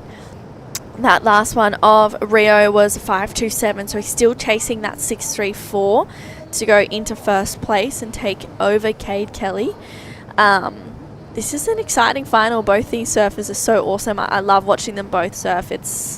I'm really stoked that they're both up against each other. Yeah, definitely. I feel like 2 different approaches, but these guys are just, they're going to have plenty more heats. I feel like I'm looking into their future in all of the finals, especially that Eiley Estella final. They're definitely going to have plenty more matchups. Cade and Rio absolutely are going to meet up in a final time and time again. And I think this is great. This is such an exciting time in their career, and enjoying these Grom comps, these junior pros, and these guys will go through the ranks together and they'll hold on to these memories forever. So 12 minutes 40 though, both of these guys really want the win. Rio has to get a little bit of work done. Cade hopes no more waves come through for the next 12 and a half minutes. So let's see how the rest of this one plays out. And I find that sometimes when I watch Cade Kelly compete and he gets himself into these positions and he's winning, sometimes he almost thinks the job's done before it's over. But I feel like the Cade I'm looking at is new and improved, and I just don't really see that happening. He just looks so the most switched on I've ever seen him look. Yeah, definitely. I think there was a heat, I can't remember who it was against, in the Aussie titles, and that actually happened. He expected to have, well, not expected, but he had a great heat, surfed really well, and still got knocked out because he kind of was I thought I got through, and then the kind of took his foot off the gas pedal just a little bit. That's the right Not word. much, just a little bit. And then the other surf got the wave. Sort of similar to what happened in that last heat with Miller May and Eliza. Eliza just got the the wave in literally the last minute. Things like that just happen, you know. So, but I do think Cade, he wants to dominate this heat from start to finish. At this point, he is doing that, but he has definitely allowed Rio a little bit of room to move. Rio's got a 583 and a 527. He needs that 634, which we know Rio is capable of. He drops 7s all the time. So it's an exciting heat. It's a good one. And with 11 minutes to go, there's still a lot of surfing left. Yeah, I feel like both of these guys leveling up, not only just in their surfing, but their decision-making skills. And, you know, we've done a few of these events now. It's really exciting to see them level up as well and just take on their lessons and take on their wins and their losses and apply it to each heat that they surf. So 10.5 minutes. Let's see how composure comes into play in the last 10.5 minutes of this event that these guys will be surfing. Let's see how that decision-making process comes out now. And then coming up next, we roll into the under 18s. 2 more heats left after this one. Yep, 2 more heats left, which is super exciting. Rio actually just spent a fair bit of time over in Hawaii with his parents. He had the best time over there, and then he also got second at the Barney Miller Surf Classic last month in March at some point, which was awesome. Rio is from Sawtell, so he feels comfortable out there, so it's pretty awesome to kind of see Rio charging and also getting really good results. Cade is from Newcastle, and he's spent a lot of time down there. He's a funny kid. He has such a great personality. He got second at the Urban Surf Rip Curl Grom Search towards the end of last year. Obviously qualified for Aussie Juniors, which is pretty unreal. So, yeah, Cade, I feel like, you know, for such an incredible surfer, I feel like we're going to start to see a little bit more results come to his name in the sense of wins and finals appearances and things like that. But he's also really good in the air. Cade can throw down some huge airs without even thinking. I also think he's looking stronger than a lot of his competitors too. And if he can put that into his advantage, that would be absolutely amazing. Especially at this point in his career, he looks confident, looks like he's backing himself. So Cade Kelly, hopefully he can show us some of those aerial maneuvers, because I agree, he's a very, very talented aerialist. So is Rio as well. So it looks like they're scratching for something here though. 8.5 minutes on the clock. And it looks like Rio deciding not to go. So a bit of a slow moment in this heat right now. Yeah, it's a little bit slow. The boys out there are being a little bit more selective, which I don't mind it. Rio almost taking that one, but decides against it, which was a good call, in my opinion. Interesting fact about Cade Kelly, he's actually winning the Good Pick Fantasy League at the moment. No, he's not. Currently number 1. Is he? Yeah. For the event or? No, overall so far. Wow. Cade Kelly's winning. And it slightly annoys me because I want to be winning. Oh my god, that's so funny. Go Cade. He's got the good picks. He does. I like your pun on that. Thank you. Yeah, well done. Thought it was quite clever. Well, with 7.5 minutes to go, Rio Luther Bar chasing a score of 637, not holding on to priority, so he's able to have a look under the prio of Cade Kelly. Is there going to be any takers on this one? Cade decides against it. Rio doesn't like it either, which is fair enough. Not much really happening on that wave that was going to offer into the sixes.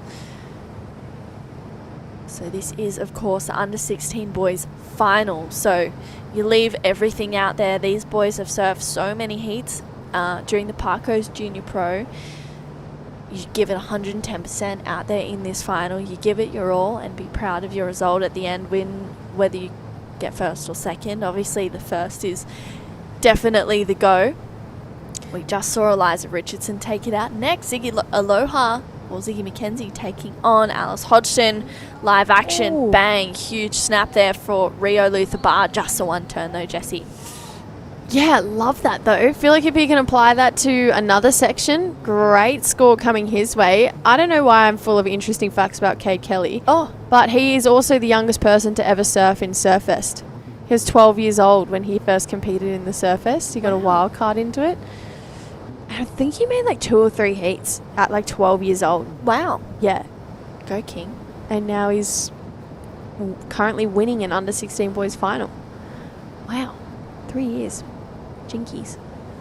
No, like jinkies. Waving his hand. Both of them feel like it might be a little bit hard to hear out there. We've seen, or we've heard in a couple post-heat interviews that people are unsure when their heats have started. Like, oh, that's never a good sign, is it? No. But good thing we have the flag system. Yes. Jesse, tell me what did the colours of the flags mean? Green means go.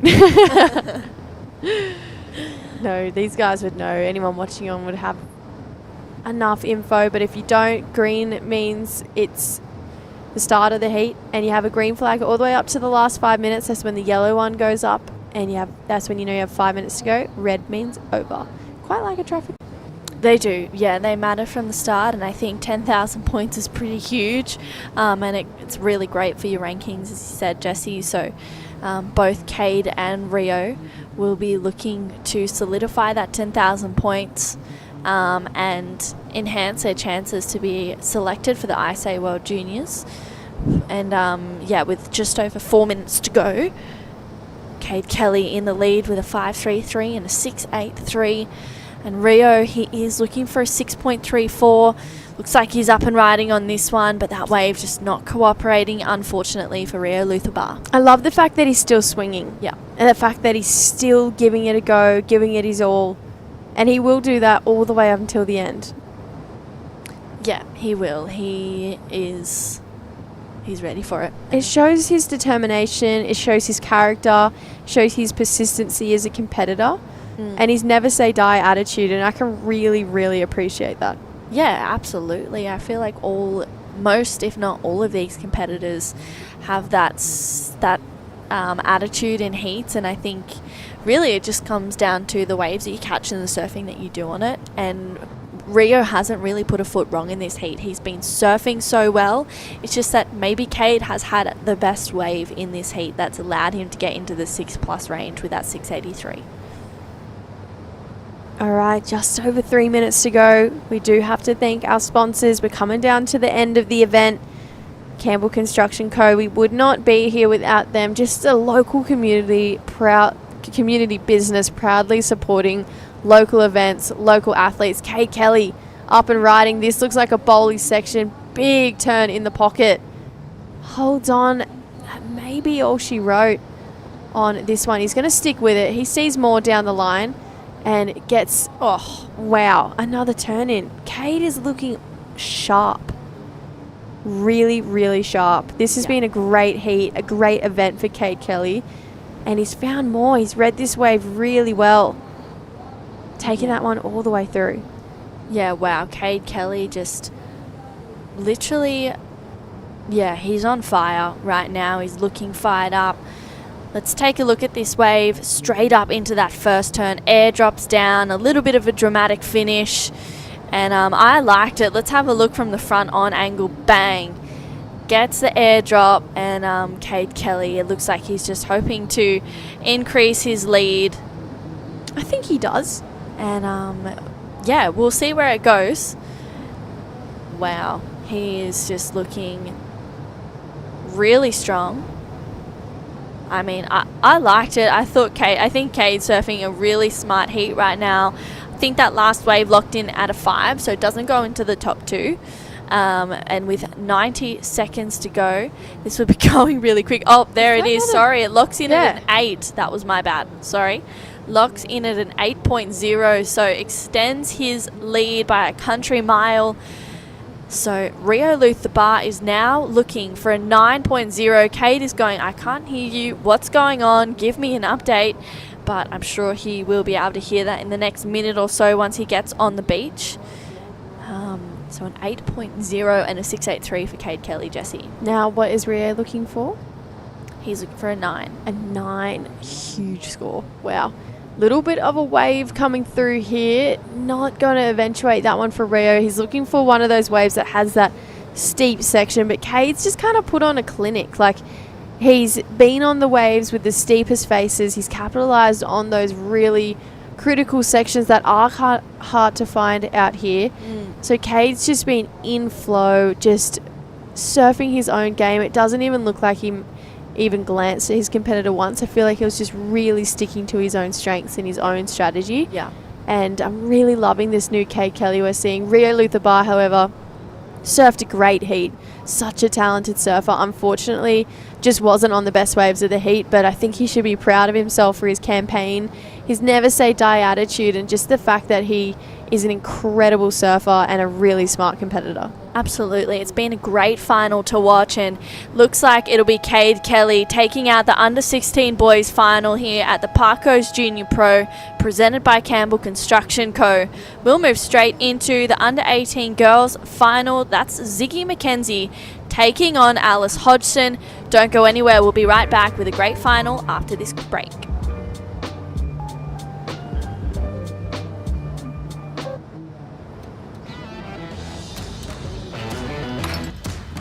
Looks good, eh? Ken, What was that, love? I said, Ken, oh!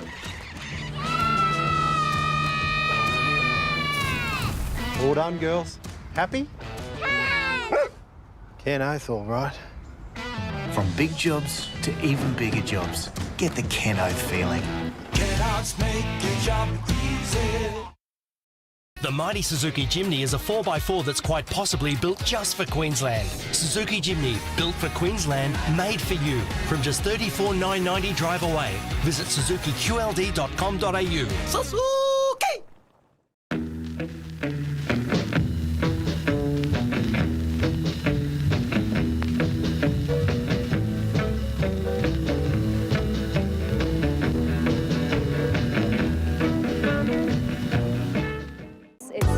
Down here, it's absolutely packed. There's so many women that just live and breathe surfing, and at any skill level, at any age, it's such a good vibe.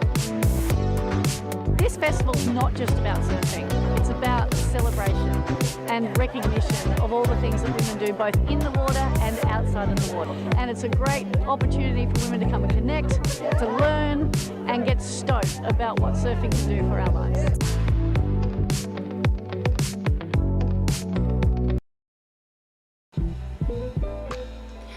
Welcome back in. Under 16, goodness. Under 18 girls final is in the water right now. Ziggy McKenzie taking on Alice Hodgson. Second last heat of the 2025 Parko's Junior Pro, presented by Campbell Construction Co. Crispy, welcome back in. Exciting final on our hands. Yeah, definitely. So Ziggy McKenzie, always a big performer in the finals and the wins. ISA former world champion, junior champ. And then versus the Titan from the South Coast, I call her Little Sow. It's Alice Hodgson. She's such a competitor in and out of the water and just a all-round frother. Yeah, True says she's quite the funny young girl as well. Like, she's got heaps of character, heaps of personality. And I haven't had too much to do with Alice, but love the way she surfs, and who doesn't love a bit of charm and character? Yeah. Cade Kelly, though, Oh, taking it out. Incredible surfing. he has been a big standout the last 6 days and throughout his career last year. Had a few disappointments, and that's what we talked about. Those learnings you get in those junior careers, and he's come back firing from, not his best performance last year in the Aussies to getting crowned up the beach and winning 2025 4 months later. I love this. You can see that looks like Joey Silk cheering him up the beach, and I think Oki Fraser, I'm not quite sure, couldn't quite get a good look at. Oh, how's his boards, his Stacey's? I've got a couple of them. They go well, and winning sleds. Oh yeah, absolutely. All right, getting this heat underway. Alice Hodgson just fumbling a little bit, catching a little bit of rail, but that's all right. Yeah, just, first wave, get the feet in the wax, get the cobwebs off the rails. This is the final, and the second last final of the day. We've crowned 6 champions here at the Parko Junior Pro, and again presented by Campbell Construction Co. Alice Hodgson from the South Coast, A 1-3-3, that first kick out of 10. But wait for Ziggy McKenzie, former World Junior Champion, ISA champ. Yeah, and Ziggy is proof in the pudding that this new system that Surfing Australia has put in is working, because she's been through it. She's surfed in these events. She had to battle for the rankings. She's been in the Australian junior surfing titles. Then she got to that big stage and she won. Yeah. It's just proof that this new format that Surfing Australia has developed for our junior series, it's just incredible. And look, Parko and Cade sharing a good chat. Looks like the sun's come out a bit there. It's not as wet anymore. You reckon he's trying to arm wrestle him to say, you want to come on the Billabong team? There you go. I don't reckon Stacey would let that happen at all. All right, so back to live action. Alice Hodgson, a 1-3-3, first to white. Shout out to all the South Coast family watching and listening on YouTube. And then Ziggy McKenzie, also been overseas, all the international fan club watching. Yeah. Shout out to mum and dad and all the fans around the world for her. Yeah, all of the Indonesians probably tuning in. She spends a lot of time in Bali. I actually worked for 3 years alongside her uncle, Yeah. Kiki. Hey, Kiki, if you're watching in too. So Ziggy looking to pull the trigger here. She's just a bit too deep, so this one going wide. Alice, wow, laying the railing quite nice there. And gets a snap and two. Combos it up. She's looking for more down the line here, Crispy, and gets a fourth turn in. So it's a good start. It's a nice start. Good rail turns, and I must say, you can see, just they're in the under 18s now. So the Campbell Construction Pro, just have a look at the fullness of the turn. So there's under priority 2, big cutback back to the wash for more speed, then floats it up there. But the strength in the legs, you can see that the strength and conditioning is really paying dividends for Alice Hodgson in her turns. Yeah, definitely. It's all about that. The stronger you are, your bigger your turns, and feel like these. I know Ziggy puts a lot of time here at the HPC and wants to get stronger, but someone who I think who has rapidly improved, Cade Kelly, congratulations on winning this. And honestly, I reckon the best heats I've ever seen you surf this event. It's been so good to see, Cade. Wow, thanks so much. I'm just over the moon right now. I'm so stoked. So tell me, fill me in. When I watched you, I feel like the last time I watched you compete was probably Aussies last year. True mentioned that, you had a heat where you may have made a mistake right at the end, but it looks like you've really learnt from that. You look super confident in yourself, and I feel like your surfing's looking stronger than ever. Yeah, last year at Aussies, I just got knocked out in the semis, unfortunately. I just was going for airs, which probably I could have got the scores doing turns, but yeah, fixed it up a bit, not going for as many airs, but yeah, just doing a couple of turns. Yeah, what happened in the off season? Did you put in a bit of time into, your physical training, your surf training, any headspace training going on? Yeah, just been surfing, like trying to surf as much as I can, getting in the gym a bit and just working on my strength. And this is a pretty important comp, 10,000 points in your back pocket. Now, obviously, the goal for you is to get to those ISAs. How good does it feel to know that you're off to the right start? You got 10,000 points and you're getting there. You're stepping in the right direction.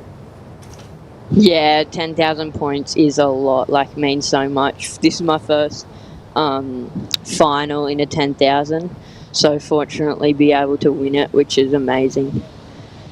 Yeah, that's awesome. Kate, it's Crispy. Hey, just a quick one. Who are some of your heroes that you look up to over the years? Oh, definitely John Florence and Griffin Colapinto. Yeah, you can see, mate, you're really surfing well. We even said that you looked a bit like that man, Joel Vaughan, through his junior series and now. So keep on shredding. All the best. Anyone to shout out to say thanks back at home? Yeah, or sponsors? Yeah, shout out to my mum watching at home and all the East End board riders crew. Thanks for tuning in and watching. Nice. Did East End get in the ABB? Nah, we unfortunately didn't make it, but not this year, but surfing like that, Cade, you'll probably be in it next year. Yeah. So congratulations, and we're stoked for you. Love seeing you win and love seeing this new, improved, competitive Cade Kelly. It's really great to see, mate. Congratulations. Thank you. Awesome. Thanks, Cade. Ziggy, up and out. Gosh, he's such a lovely young guy. He's lovely. Well-rounded, great surfer, great future. But don't you agree? Don't you think he's just leveled up recently? He looks stronger. He looks more confident. And I like the way you do get some people say, do all the comps, do as much as you can. He's done the Reflections Cup at Port Macquarie. And he's done the 10,000 here. Didn't go to WA. He just worked on stuff. Yes. Reflected, learnt from last year. Yep. And that's what we say. You get second all the way to 64th. What have you learnt? What have you done well? Yep. Where can you stop, start and continue to your next win, just like Cade Kelly? I love it. I love it. Shades of the Walters brothers. They didn't do every event, but they just kept working on their surfing. And I think it's a really smart play. This lady up on your screen, Alice, big first turn. And then floats it down the line, trying to get round to some extra green face. Carves it back around here. And potentially that's all she wrote, but I love that first turn. And can I say, looking at the energy of finals day from the semis, Alice Hodgson is on fire right now. Yeah. She knows what she needs to do. She's up against, she has to step up a level. She's against the ISA World Junior Champion. She has to put a best foot forward, and she's doing that right now. And Ziggy McKenzie waited 8 minutes, and that was just a 2.0. So just a little wave selection error, but she's got 15 minutes to rewrite and get back in the lead. But look at this second wave. This is a keeper for Alice Hodgson. Yeah, absolutely. That first turn, Crispy, really tight in the pocket, threw heaps of spray, and then just kept her momentum flowing down the line. This is exactly what she had to do, especially considering that it is a smaller, weaker swell. So the fact that she kept her momentum throughout the entirety of the wave and just kept it going. Looks like we've got a bit of a paddle battle going on. Oh, the under-18 girls paddle battle never gets old. I love it when it goes in the under-12s like they didn't disappoint. And did we ask the under-12 about the leg rope, the hands waved? No, I forgot. We'll have to ask him online then. Obviously with his parents' permission, but here, wow, look at that. So again, this is one of those moments where you look back, she's exited a wave, hasn't completed a wave because she's thought that priority is more important. And that's a choice. Yeah. Whether it's right or wrong, 14 minutes will let us know that. But she's made a decision, a 2-1-3. So Ziggy McKenzie basically looking for something around the 6-point ride.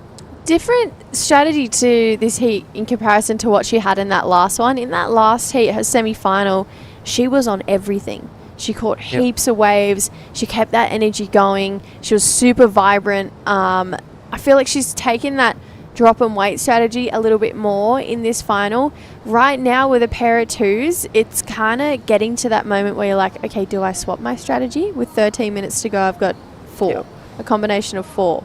So do I stick to it and hope that a wave comes through, or do I try and just turn a couple waves? Because right now she only needs 2 4s, which is so capable for Ziggy. I mean, she's a world junior champion. She's very, very talented. This is where I'm interested to see what comes into her mind at this point.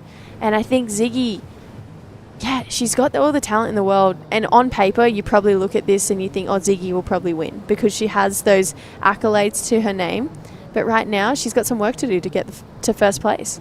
Yeah, and she's right against one of the Surfing New South Wales. She's been through the Talent ID program and all the Surfing New South Wales program. Alice Hodgson from the South Coast. And again, her and her friends, they just surf hard and they just run amok. I love that. I love that. In a good way. They just have fun. They enjoy. They be kids. As they should be. One of my best mates is from the South Coast, and I just love it down there. The South Coast is epic. Any events that are down there are amazing. Just like any events that are on the sunny coast, they were always so fun. Just feel like there's always really good energy and good vibes on the sunny coast. Definitely. All right, well, they've had a mad 6 days. A big shout out to Surfing Queensland. Thank you to all the competitors and M&Ds, the mum and dads.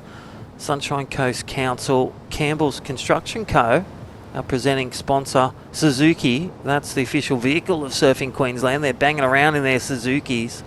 And we are Feel Good. Don't forget the sunscreen that feels good. Flow Nutrition and the Point Coolum, the official accommodation centre. And now active. Joel Parko's launched a new brand with his sister and nephew, Ty Richo and Bianca Richo. Discover the new way to nourish with minerals and focus. So again, good stuff in, good stuff out. Oh, absolutely. You got to look after your body's a temple, as they say. You got to look after it. And, putting good stuff in. That's the only way to do it. We had water and sushi today. So Absolutely. We took the healthy approach. Yeah. I love it. All right, so, currently dominating good stuff in under 18 girls. Our second last crowning champion here is your current leader, Alice Hodgson from Surfing New South Wales, south coast of Sydney, down in Gerringong, and come through the talent pathway of the progression in Surfing New South Wales from the events, the board riders, the regional state. The pathway is clear, and taking on and coming out with a 4.67 and another 4.67. She's growing strength to strength. So Ziggy McKenzie needs one wave, a 7, or really just to chip away with a 4 and then close it with another 5. I just think Alice may have improved her situation, though. That wave was really, really nice. It was really cupped out and bowlish. She capitalised on all the sections. Ziggy having a look out the back there, but that wave kind of had two faces in it. Unfortunately, she was on the back half of it. Oh, my There it is. 7.17. Now the heat's on. Pressure is back on Ziggy McKenzie. Let's look at it, Crispy. Yeah, great replay. Thank you, Campbell Construction. Big wave and a big wrapping cutback. And, yeah, sorry about the replay. It's coming through now, but look at that second one. We'll get back to it again. But I'll tell you what, a 7.17 in the final, combined with a 4.67. We'll try and get that replay back. But Ziggy McKenzie has more work to do now. Under 10 minutes. And again, that's how you've got to take down a world junior champ. You've got to go out there and surf out of your skin. Yeah, let's see her answer back here. She's up and riding. Set wave, slashes back to the pocket. Has to get over this lump of deep water. We get another one of those traditional Ziggy McKenzie carves, but that's all she wrote. So she's back to the drawing board. And she needs to almost regroup a little bit right now. Yeah, 9 minutes to do it. Get that replay wide if we can, but the last one I read, couple of carves, got that second connection. I just feel the wave selection's letting her down. She seems that she's got a spot that she's planned to go, whether with a coach or that's the spot. And this is where that adaptability, you just got to change. It's not working for you, so you got to have that plan B and C that come into play. Yeah, absolutely. So under 18 Girls Final, it's really starting to rev up. Let's take another look at this 7.17. So carves it back to the pocket. Look at this section, Crispy. Oh, bang. Boom. Right in, the hand in the honey jar, just snaps it right in that critical section. And just kept hitting that power pocket. So again, that is her best wave. She's got a pair of 4.67s. She is just grinding. And then look at this one, the reply from Ziggy. Yeah, a couple slashes here. Probably not exactly what she was looking for. Love that second carve. She held it out a bit longer. Ripple. But not. It's not. It'll definitely be her best wave. It'll improve on the twos. There it is. It's a 4.27. But she's going to need more to take the win here. Alice from deep. Thought that one might have bowled up a little bit, but just quite didn't. So we're getting down to the end of this heat. Just under 8 minutes to go. I love the way Alice took off on that and then just realised, oh, there's Ziggy. I've got to either get priority back or I'm exiting. Well, attacking and in the lead, Alice Hodgson. Last wave of 7.17 and a 4.67. 7.5 minutes. So Ziggy McKenzie gets back within reach. 4.27 makes it easier, but now needs roughly a mid-7. What does that look like to you? Two good turns from the calibre of Ziggy McKenzie's surfing. Two good turns. Does that score every day of the week. She needs a wave with at least one pretty big bowly section. Alice having a look on the inside. But Ziggy needs to try and find something, or does she break it down and try and get a 5 and a 6, which is her heat total that she had in the last heat? I feel she's gone with the patient game. She's Yeah, going to she wait has. for the wave. She's going to hold that priority till it comes. Alice will try and sell her a wave, try to paddle for a wave and get her to relinquish priority. So really the ocean's going to decide this one. Is it going to be the Queensland one where 20 seconds to go and Eliza Richardson steals the win? Potentially. Here we go. Ziggy up and riding. One turn there to start this one off. She looks left. Oh. Not the wave. No, it wasn't, was it? But just over 6 minutes. Did Alice go left on that one? Or is she back out the back with first priority? Oh, she's out the back. So this is what she is looking for. If you're Alice, you've got priority, you've got the lead. 6 minutes to go. Your competitor needs a big score, but what she needs to do is keep an eye on Ziggy. Make sure she doesn't get too far away from her, because Ziggy is a savvy competitor and she could easily take this heat if she got enough space between them. Yeah, I wonder if the Hodgson support crew are waving their hands trying to shut down this one. So time remaining 5.5 minutes. They'll see the yellow flag go up in about 30 seconds, and that will show the surfers in the water. If they can't hear the commentator, the beach commentator, Tapper and the crew, here we go. The attacking heat leader. Oh, Alice Wow. Hodgson. That's got to be the best feeling when you do that snap right near a competitor or someone's face. Pretty close, wasn't it? And you make it. That one big turn, though, I liked it. Is it going to better that 4.67? Is she going to apply more pressure? It was a set wave, big section, and she just went full attack mode on it. And I think Alice, she could be extending this lead and making it harder for our World Junior Champ. Take me through the replay, Crispy. Yeah, nice little layback slap. It was like a club sandwich. Had a bit of float, had a bit of snap, had a bit of flare. That's a bit of everything. Yeah, that's all you want. A little bit of everything. Bit of salt and pepper on that one. So Okay. Alice Hodgson, little creative snap turn. Look, bang, nice closeout finish. And that white spray, demonstration of power. Judges love that. Yeah, so let's see where that one locks in at. 4.5 minutes on the clock. Ziggy still not getting this heat too far underway for her. Not the type of heat that we were thinking we were going to see. Oh my gosh, something has popped up and she loves the right-hander and says no. She sees the priority is more important.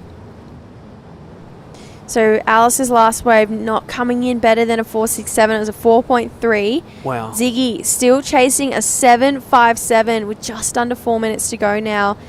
I feel like you're right, Crispy. She's going to leave it down to one wave. 2 of those turns that Alice did, and Ziggy's capable of doing that. Here we go. Pulls the trigger. Here we go. Big section. Snaps over it. Only one turn. It's the right approach. It's the right energy towards it. It has all the aggression and the technique. It's just the one turn. I don't know if it's a 7.57 for the one turn. Maybe there was a first section there and then a second one, but then she would have been rushing it. She did what she had to do, but unfortunately I just don't see that being the 7.57 she's looking for. Yeah, Ziggy McKenzie currently looking, and there it is, 4.97. So yeah, the one turn that paid dividends, needed the next section. Yeah, now she's looking for a 6.88, so requirement has dropped. She's got 3 minutes to do so, and a 6.88 does look different to a 7.97. It looks a lot different, actually. Yeah. That's a snap to a carve. A good snap to a good carve. That can be a 6.88 any day of the week.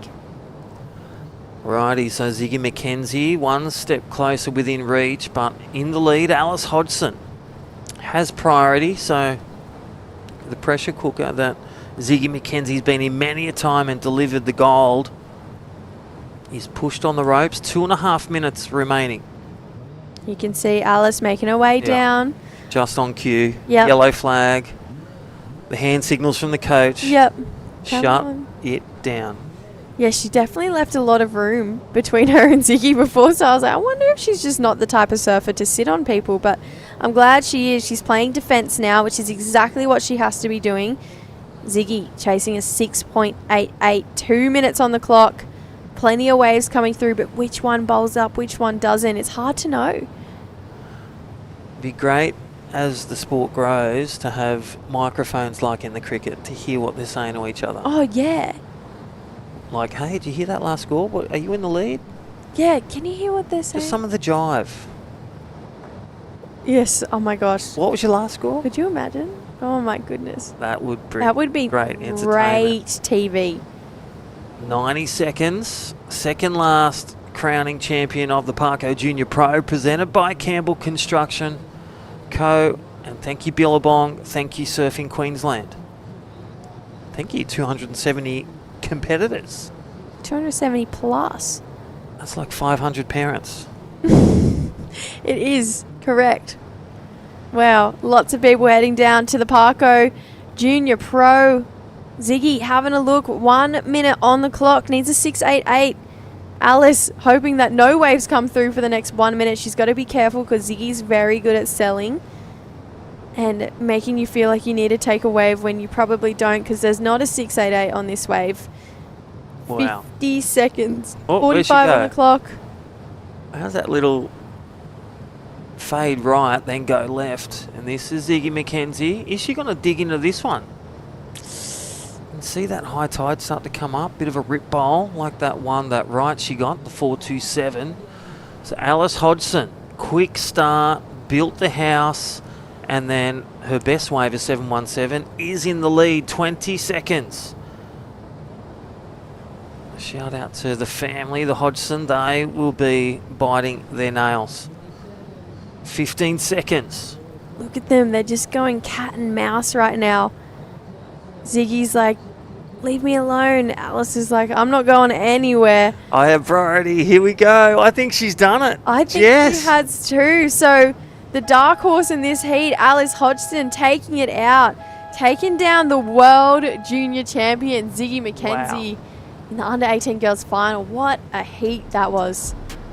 Really impressive stuff from both of our ladies. Coming up next, the final heat of the day, under-18 boys, Henry Dowling taking on Mitchell Peterson. Don't go anywhere. That's going to be an absolute blinder. See you guys soon.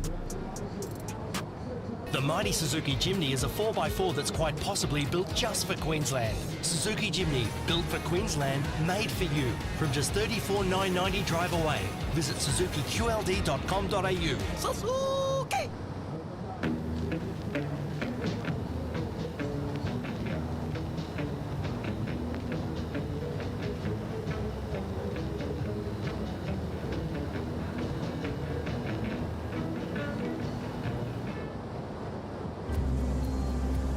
Here on the Sunshine Coast, you'll find the sunshines from above and from within.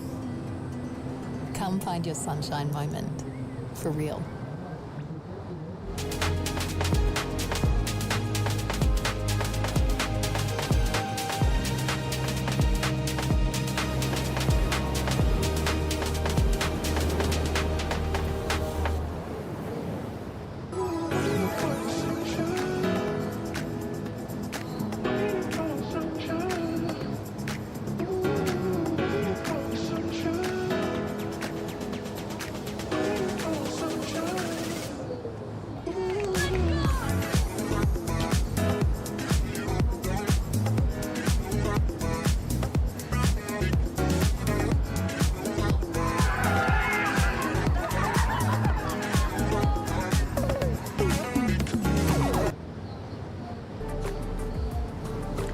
Righty, welcome back. Well, 6 days, 270 competitors. We have crowned 7 champions, 1 to go. The under-18s boys, welcome back. True Starling is Jess Starling. She finishes for the day. And what a finals day. You know, just next level. From under-12s, frothing boys and girls, to the under-18s, Alice Hodgson. And as you know, through Surfing New South Wales, the development, her biggest win to date. Well done, Alice Hodgson, the under-18 girls. Yeah, what an amazing win that was for Alice, taking out Ziggy McKenzie. It would have been an amazing under-18 girls final in this one. I'm expecting fireworks with Henry Dowling and Mitchell Peterson. This is going to be a really good matchup between these two boys. And I'm excited to see. You can see that it's not raining as much down there anymore. The sun's come out, so it looks like it's going to end on a pretty nice sunny afternoon. This happened during the break of Mitchell Peterson. Nice first snap, drives through, kind of gets a little caught on that one, but he recovers well for Mitchell Peterson as he kicks out. So He'll lock in his first score, and that is also Mitty P just driving through a series of good carves. So scores to lock in for these first few waves of Mitchell Peterson. Of course, 25-minute finals. This is the last final of the Parko's Junior Pro. Crispy, a little bit sad. Yeah, final on finals day. And this is it. We've crowned 7 champions, and here's a replay. We've got Henry Dowling, and again had a runner-up against Semi Low in the under-18s last year when the New South Welshman took the crown, and he'll be looking to take that man out. Mitchy P. He is frothdog.com. Yeah. That he is. So Mitchell Peterson just getting the momentum in out there for this final. He's such a momentum surfer, but I just feel like he's just got that X factor. He's had that in that semi-final that he had with Oki Fraser. It was huge. He was just absolutely on fire. But Henry Dowling, he is the underdog, I would think, in this heat as well. He's such an incredible surfer. He's made it this far to the final, so there's no doubt that he has a chance to win it. So I'm excited to see how this one plays out. And even there, just demonstration of the knowledge of what to do as an athlete. You get your wave. You know, if you don't know your score or you can't hear it, wave your hands. You know, wave them like you just don't care. But they're just so savvy, and a lot of contest experience, like he said in his interview. You know, he's learnt from losses. He had the Skull Candy last year where he got second to Fred Carmody, where he was winning most of the way, and he took down some big scalps like the Queensland champ and Landon Smales and Rico Haybiddle. So he's in that league. Yeah. And he's got another year in the under-18, so he wants to make that top 5 and then make that top 2 to go to the ISA World Junior Champs. Yeah, that's super exciting, and to see that from boys, that like those goals is pretty unreal, and that's Alice Hodgson getting cheered up. Lucy Dara, her mate, and South that's Coast. Poppy O'Reilly as well. They're just putting their clothes on the line to get in there for Alice Hodgson. What an incredible win for Alice. That is a huge win. On the DP boards as well. Dylan Parise, if you're watching and listening, she got one. Awesome. So unreal. Big congratulations to Alice. This is definitely, it's been in the works, this win, for sure. Yeah, just always been a podium surfer for Alice. Been in the team, made the state, you know, made the Aussies. But, you know, to date, that I've seen her surf the last 8 years through the junior series, this is her biggest win. And that's exciting. Well done, Hodgson family. Yeah, huge congratulations. She, she's definitely put in the hard work for this win. So I'm excited to see it for her, and to have everyone there supporting her is pretty great. You can see she's just over the moon. And if Sally Fitz is watching and listening, that's her little prodigy. Yeah. She's always supporting her, and well done. So awesome. South Coast surfers just banding together, really, right? Gerringong area, some beautiful waves down there. Oh, yeah. Giroa, Chips, some secret reefs. Oh my gosh. Really fun. Gerringong Beach. Just a little Dean cold. Bowen's little hidey hole. Yeah. Well, first scores are in, 5.83 for that first wave. Mitch Henry will open up his account in this final. He's flowing through this one. And this wave just gets a little bit fat. He's trying to milk it, but doesn't open up for him. So Mitch has a 5.83 and a 3.5. Henry will lock in his first wave. So we'll see what that comes in as. And it's funny that you go back to Mitch Peterson throwing his arms around. He wasn't bringing in planes. He was going, give me my 3 scores. He wanted to know what he's got, where he is, so he can really pack together the rest of his heat to take a win. And here is Henry Dowling's reply. Took it with priority. I love the way White still paddles, puts some pressure on. I'm still there. Do you want the wave? And there's the second turn as he gets a connection. You can see the high tide as it bowls up, starts to scoop up, and just offers one scoring opportunity for Henry Dowling. So that'll sit around, there it is, a 2-1-7. I was going to say a 2 to a 3. Whereas Mitch Peterson, a 5.83 and a 3.5 to improve on. Great start for him to take the crown. Yeah, really good start, that 5.83. It'll probably stay in the top 2. Hopefully not, though. I feel like there's 7s plus Well, I'm expecting 7s plus in this heat from both the boys. Henry Dowling, bang, gets a release, doesn't get a completion though. I was going to say, we've called for the airtime. Yep. Just before he did that, and Henry Dowling was incomplete, but that is the innovation that we haven't seen much of today. We've seen a few flares, and there is Alice Hodgson, talking to one of the heroes, one of many championship tour world champions, and she has just won the Parko under 18s. How stoked is she? She would be so stoked. She doesn't even need to go to Philippines at Cloud9. She's doing it at Sunshine Coast. Yeah, literally. She's having the best time ever. So great. Stoked for her, and here we go again. Thanks to all the parents and all the states. We've heard from Surfing Queensland, Flano, the new CEO, and all the crew doing a marvellous job. They're sponsored by Suzuki, the official vehicle of Surfing Queensland, Sunshine Coast Council, providing tourism major events, and 2032, the Olympics. Oh my gosh, that is going to be epic. Yeah, it's going to be awesome to watch. I'm ready for it. It feels like it's so far away, but also not. Do you reckon they're going to hold it at Moffat's? Maybe not. Who knows? I reckon they'll do like a 3-point. They'll have D-Bar, Snapper, Kira, Burley. Yeah, that'd be really cool. Would love that. All right, here we go. Henry Dowling, live action in and out of that one. Just a little bit out of sync with the good waves right now for Henry. Yeah, I feel it's got that late Arvo glass off. Yeah. Mitch Peterson out in the lead. 15 minutes, and I love the 25-minute format. Yeah. It's like a extended story. Yeah, I agree. Don't you it's reckon? Great. You know when you watch those Netflix series and they go too quick? Yeah. Just right. 25 minutes, get your quick start, get you back up, and then bring it home. Literally.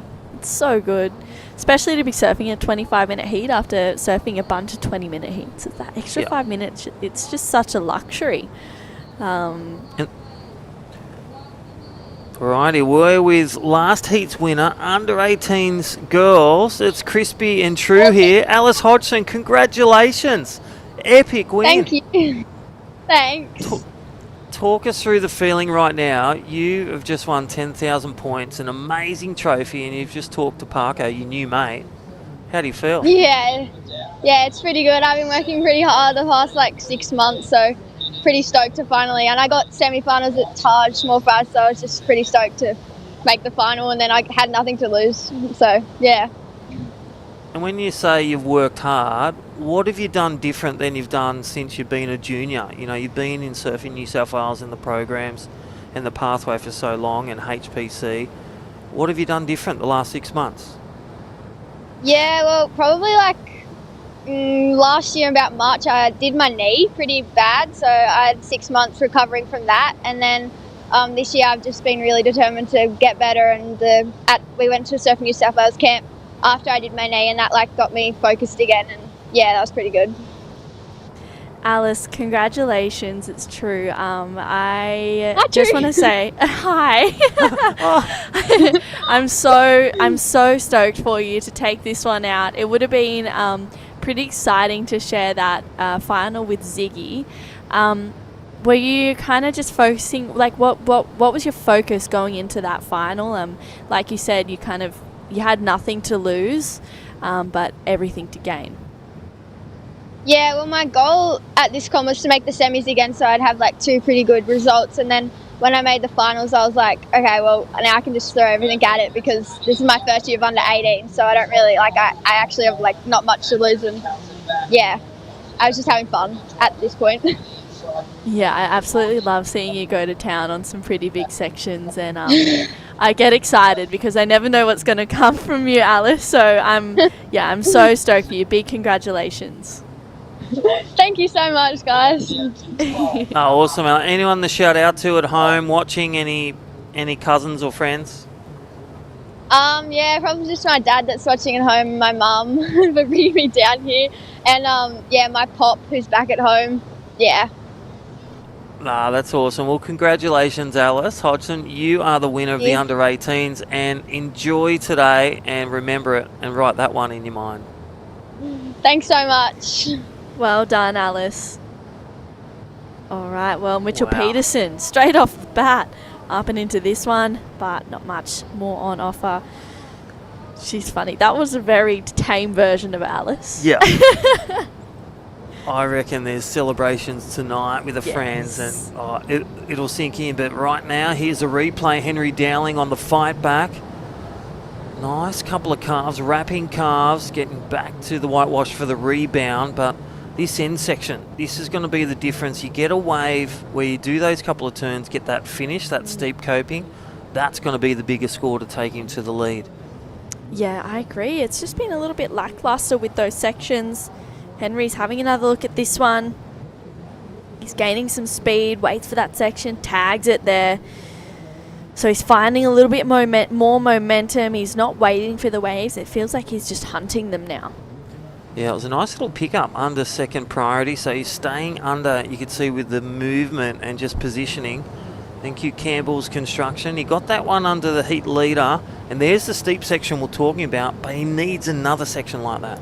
Yeah, he really does. I agree, Crispy, especially in this under-18 boys final. They need to have two good sections, or at least one good section where they either launch or get, something a bit different and add a bit of variety and a little bit of zazz. So I think, for Henry, he needs to find something like that where he can really load up into it.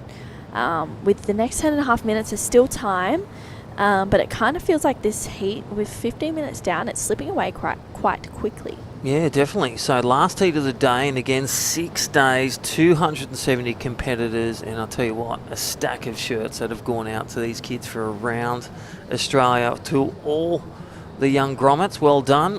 Whatever your position, hope you've enjoyed the Parko Junior Pro, and again, log into your state chapters, Surfing Queensland, Surfing New South Wales, and check it out. And a big shout out to our presenting sponsor, Campbell Construction, supporting grassroots clubs, board rider clubs and local businesses. Campbell's Construction Co. Support them back.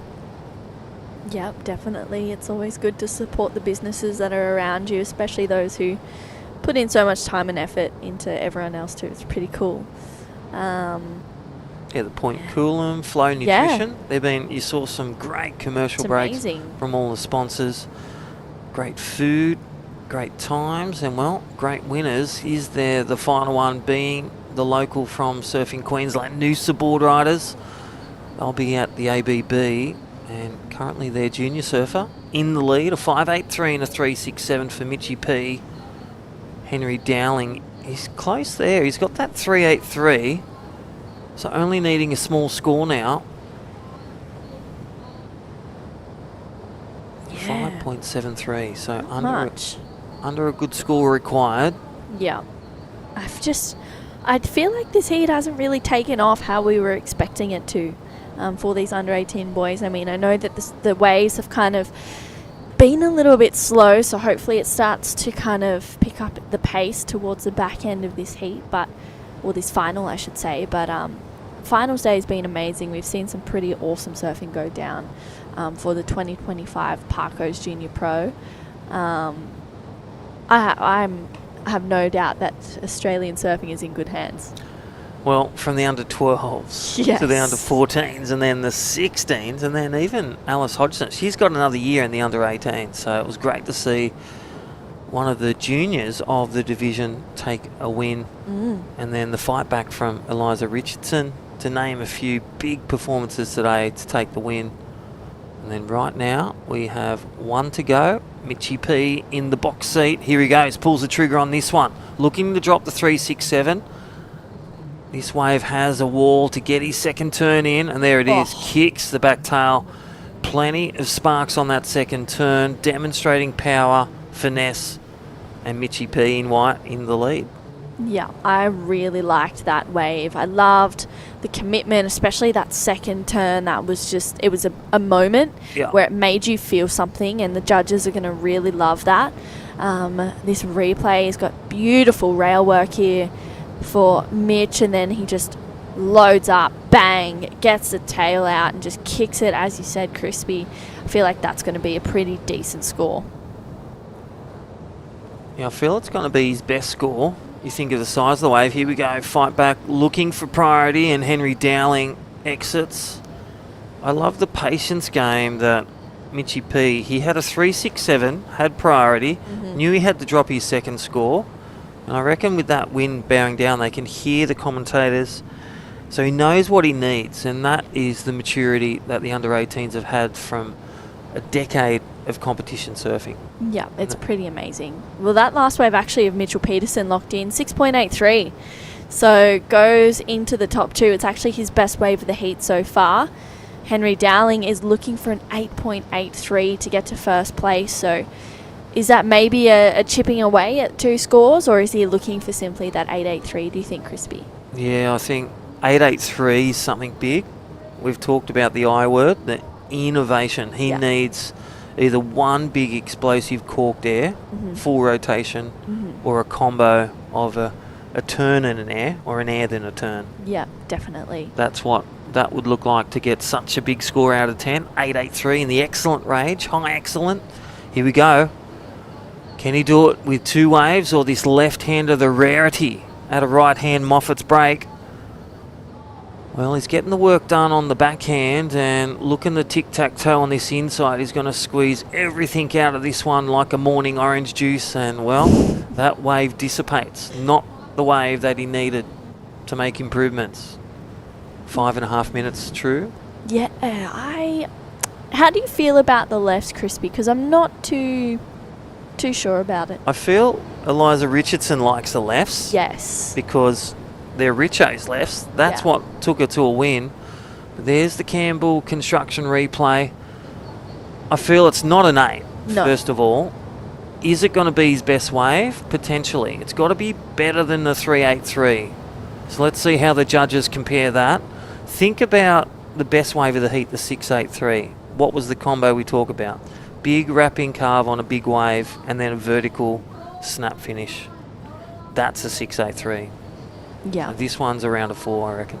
Yeah. Not I enough. agree. No, I don't think so either. It locks in at a 4.9.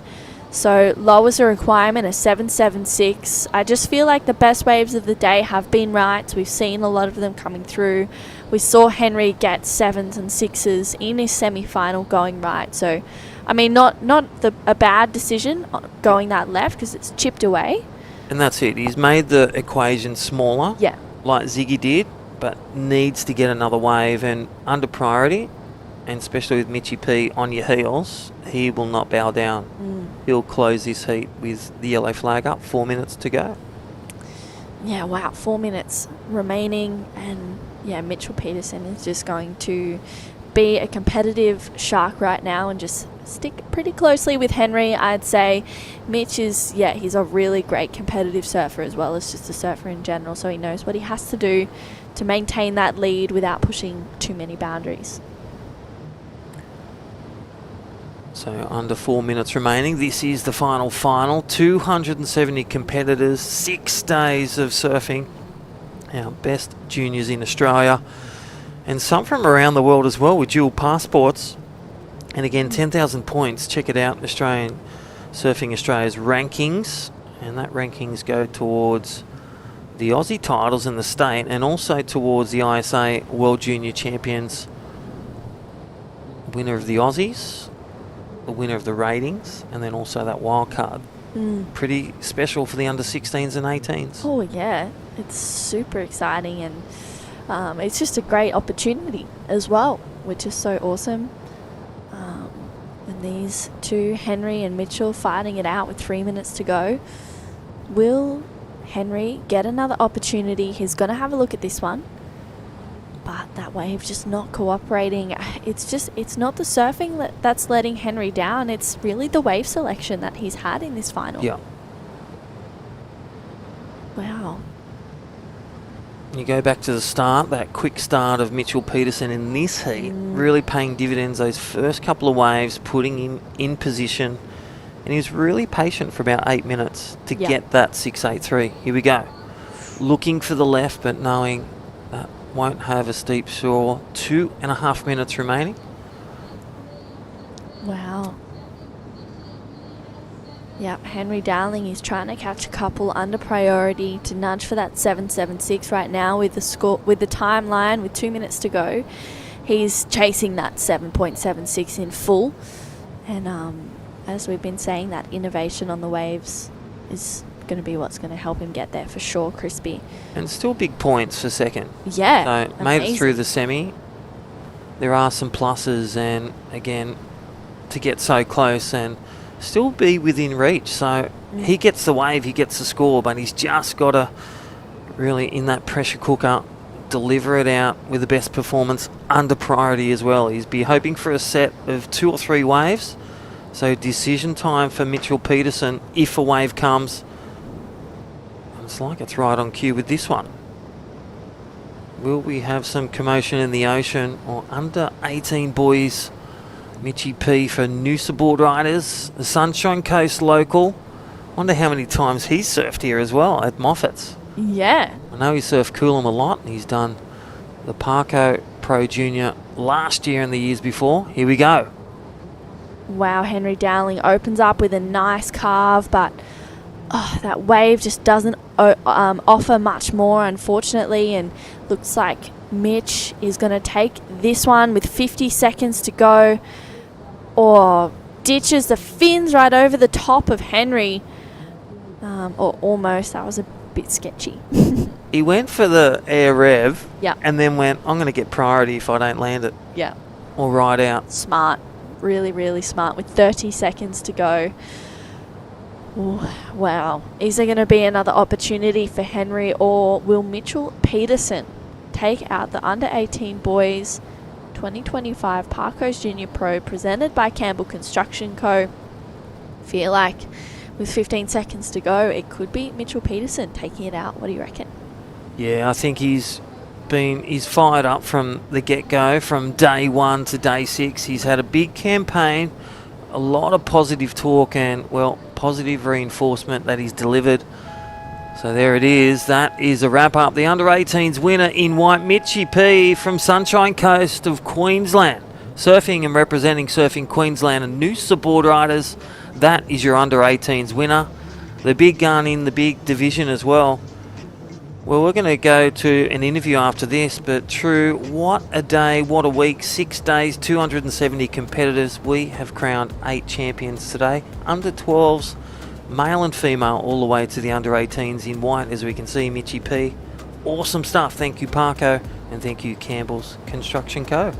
Yeah, it's been an amazing finals day, an amazing event at that. So big congratulations to all the winners here and everyone else that's competed in the event. Don't go anywhere. We'll be right back with Mitchell Peterson. We'll have a chat to the winner right after this quick break. Here on the Sunshine Coast, you'll find the sunshines from above and from within. Come find your sunshine moment. For real. The mighty Suzuki Jimny is a 4x4 that's quite possibly built just for Queensland. Suzuki Jimny, built for Queensland, made for you. From just $34,990 drive away. Visit suzukiqld.com.au. Suzuki! Looking good, eh? Cano. What do you think, Nonna? Giornamento de che? Hey boss, cannot sorted.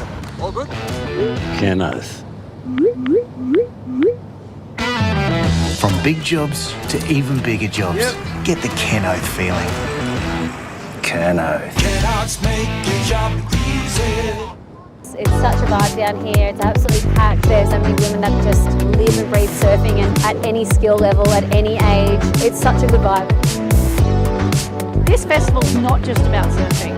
It's about celebration and recognition of all the things that women do both in the water and outside of the water. And it's a great opportunity for women to come and connect, to learn and get stoked about what surfing can do for our lives.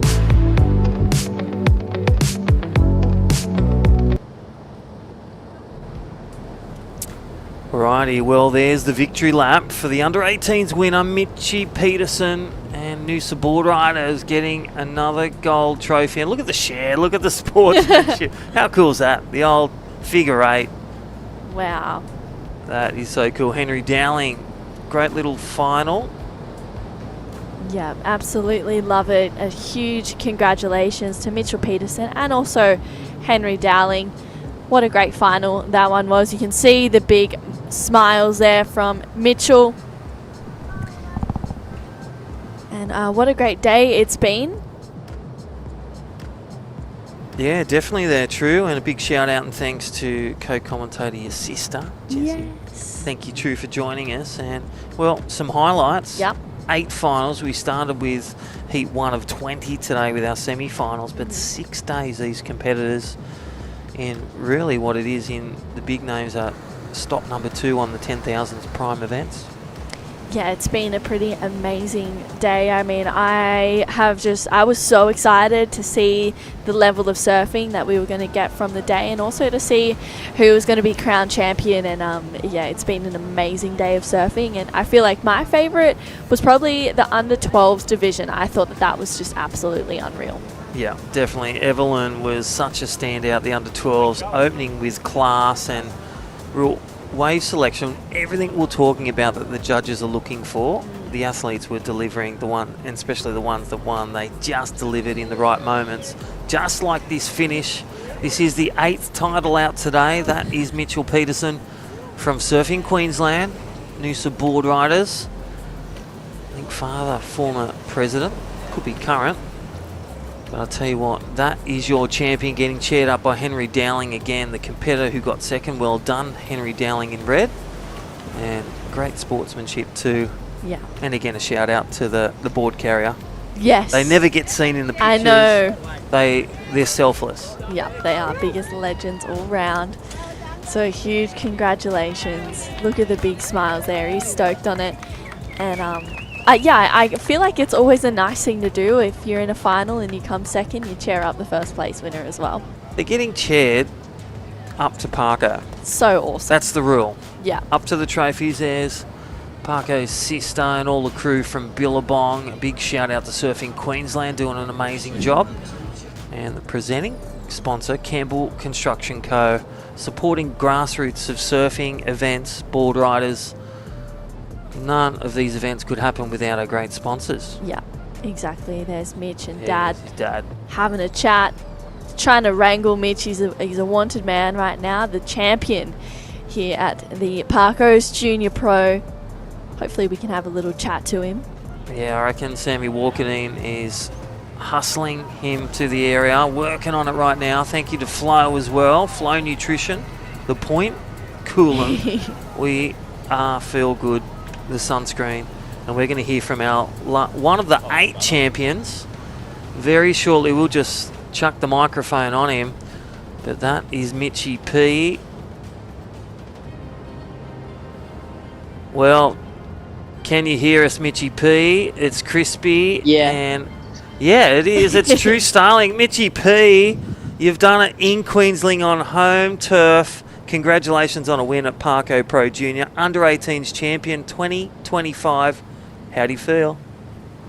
Yeah, pretty stoked. It was pretty cool to surf a final against my best mate, Henry. Like, we've been surfing together and growing up together our whole lives, so it was pretty cool. But it was a bummer the waves weren't too good in the final, but stoked to get the job done. Has it sunk in yet, or are you still kind of like, what's going on? Yeah, I'm still. It's kind of. I'm pretty pumped. It was a bit of a slow heat, so I know I was kind of getting a bit of nerves throughout the middle, but I'm so stoked to get the win. Yeah, we noticed you took about 8 minutes with priority. What was going through your head? Tell us. You had your 5.83 and your 3.67 to drop. What were you thinking, and what did you action there? Yeah, I was just looking for a wave of the critical section that I could just get a good snap in, and because it was pretty hard out there to really find one, so I was kind of got lucky and I did a nice carve and then jammed it with a good finish, and I was stoked with that. Yeah, that seemed as though that was your go-to, but you really identified the best waves, and that's what the judges have been rewarding. Do you find yourself throughout the day, do you listen to what the judges and watch, and, does that help you formulate your plans to execute each heat? Yeah, for sure. Especially when the tide got a bit higher and it got a little bit fatter, the conditions got a bit trickier. the judges were really liking it if you could get into the lip. So I was kind of just aiming to try get into the lip as many times as I could.